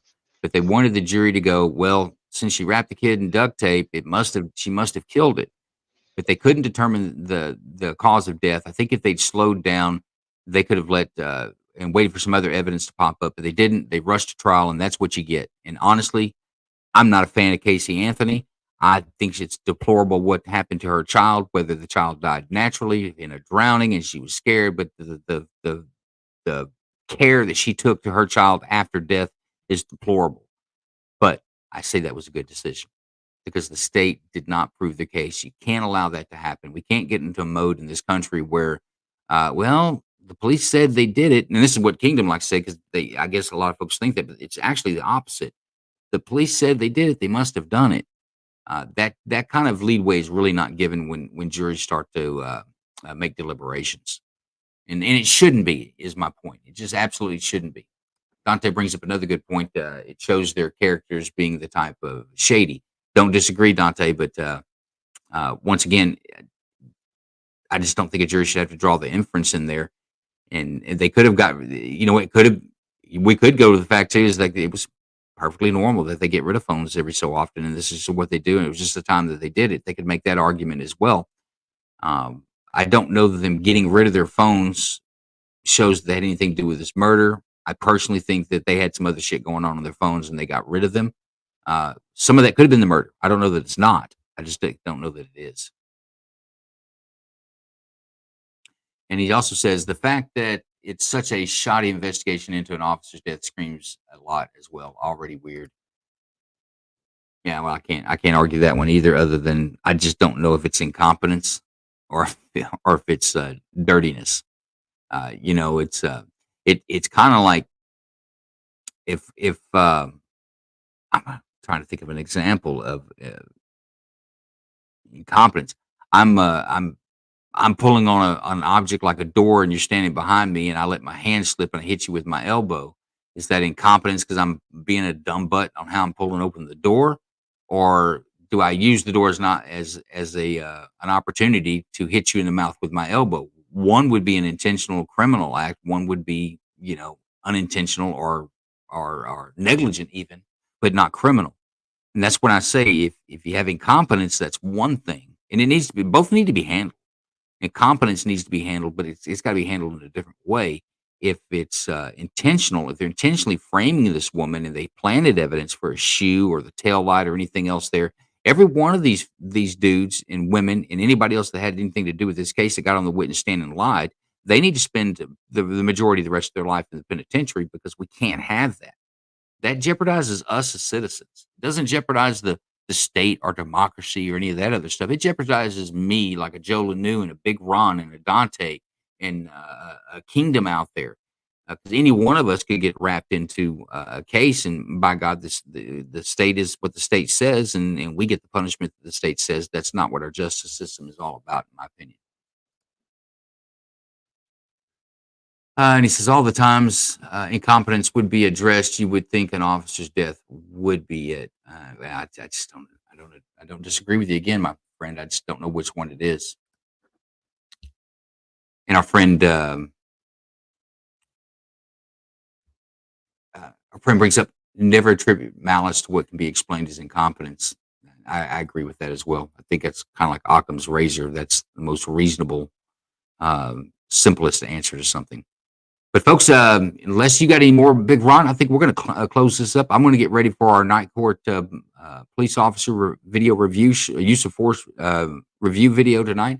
Dante, you should join us on X for this. I think you'll like it. But we'll also be broadcasting on YouTube as well. But you should join us tonight. It's 9 to 11 Eastern time. We'll have law enforcement use of force videos. We have a panel of law enforcement officers, attorneys, and civilians. Would also welcome you in if you want to join the civilian panel on that. But we take questions just like we're taking them here for the audience members to be able to pitch in their comments or have any questions. We have at least assorted folks of somewhat educated in the subject matter to be able to answer those. But it's a great show. We do it every Friday night. Hope you guys will join us for it tonight. That's the 11 o'clock on X. We'll stream it on X. I'm sorry, 9 o'clock Eastern on X, and we also stream it on our YouTube channels, just like we're streaming here today. And we look forward to Monday. We'll figure out what Aunt Bev is going to decide on this crackpot being able to make damage assessments on compression damage, which I think he should be denied the ability to do so. And we'll see what next week's trials bring. Thanks, folks. It's been a pleasure, and enjoy it. And appreciate you, Big Ron, for stepping in and helping me out today. And Kingdom, I know you're listening. Just going to know that you're an emotional little girl. I hope you get over that someday. We'll talk to you guys later.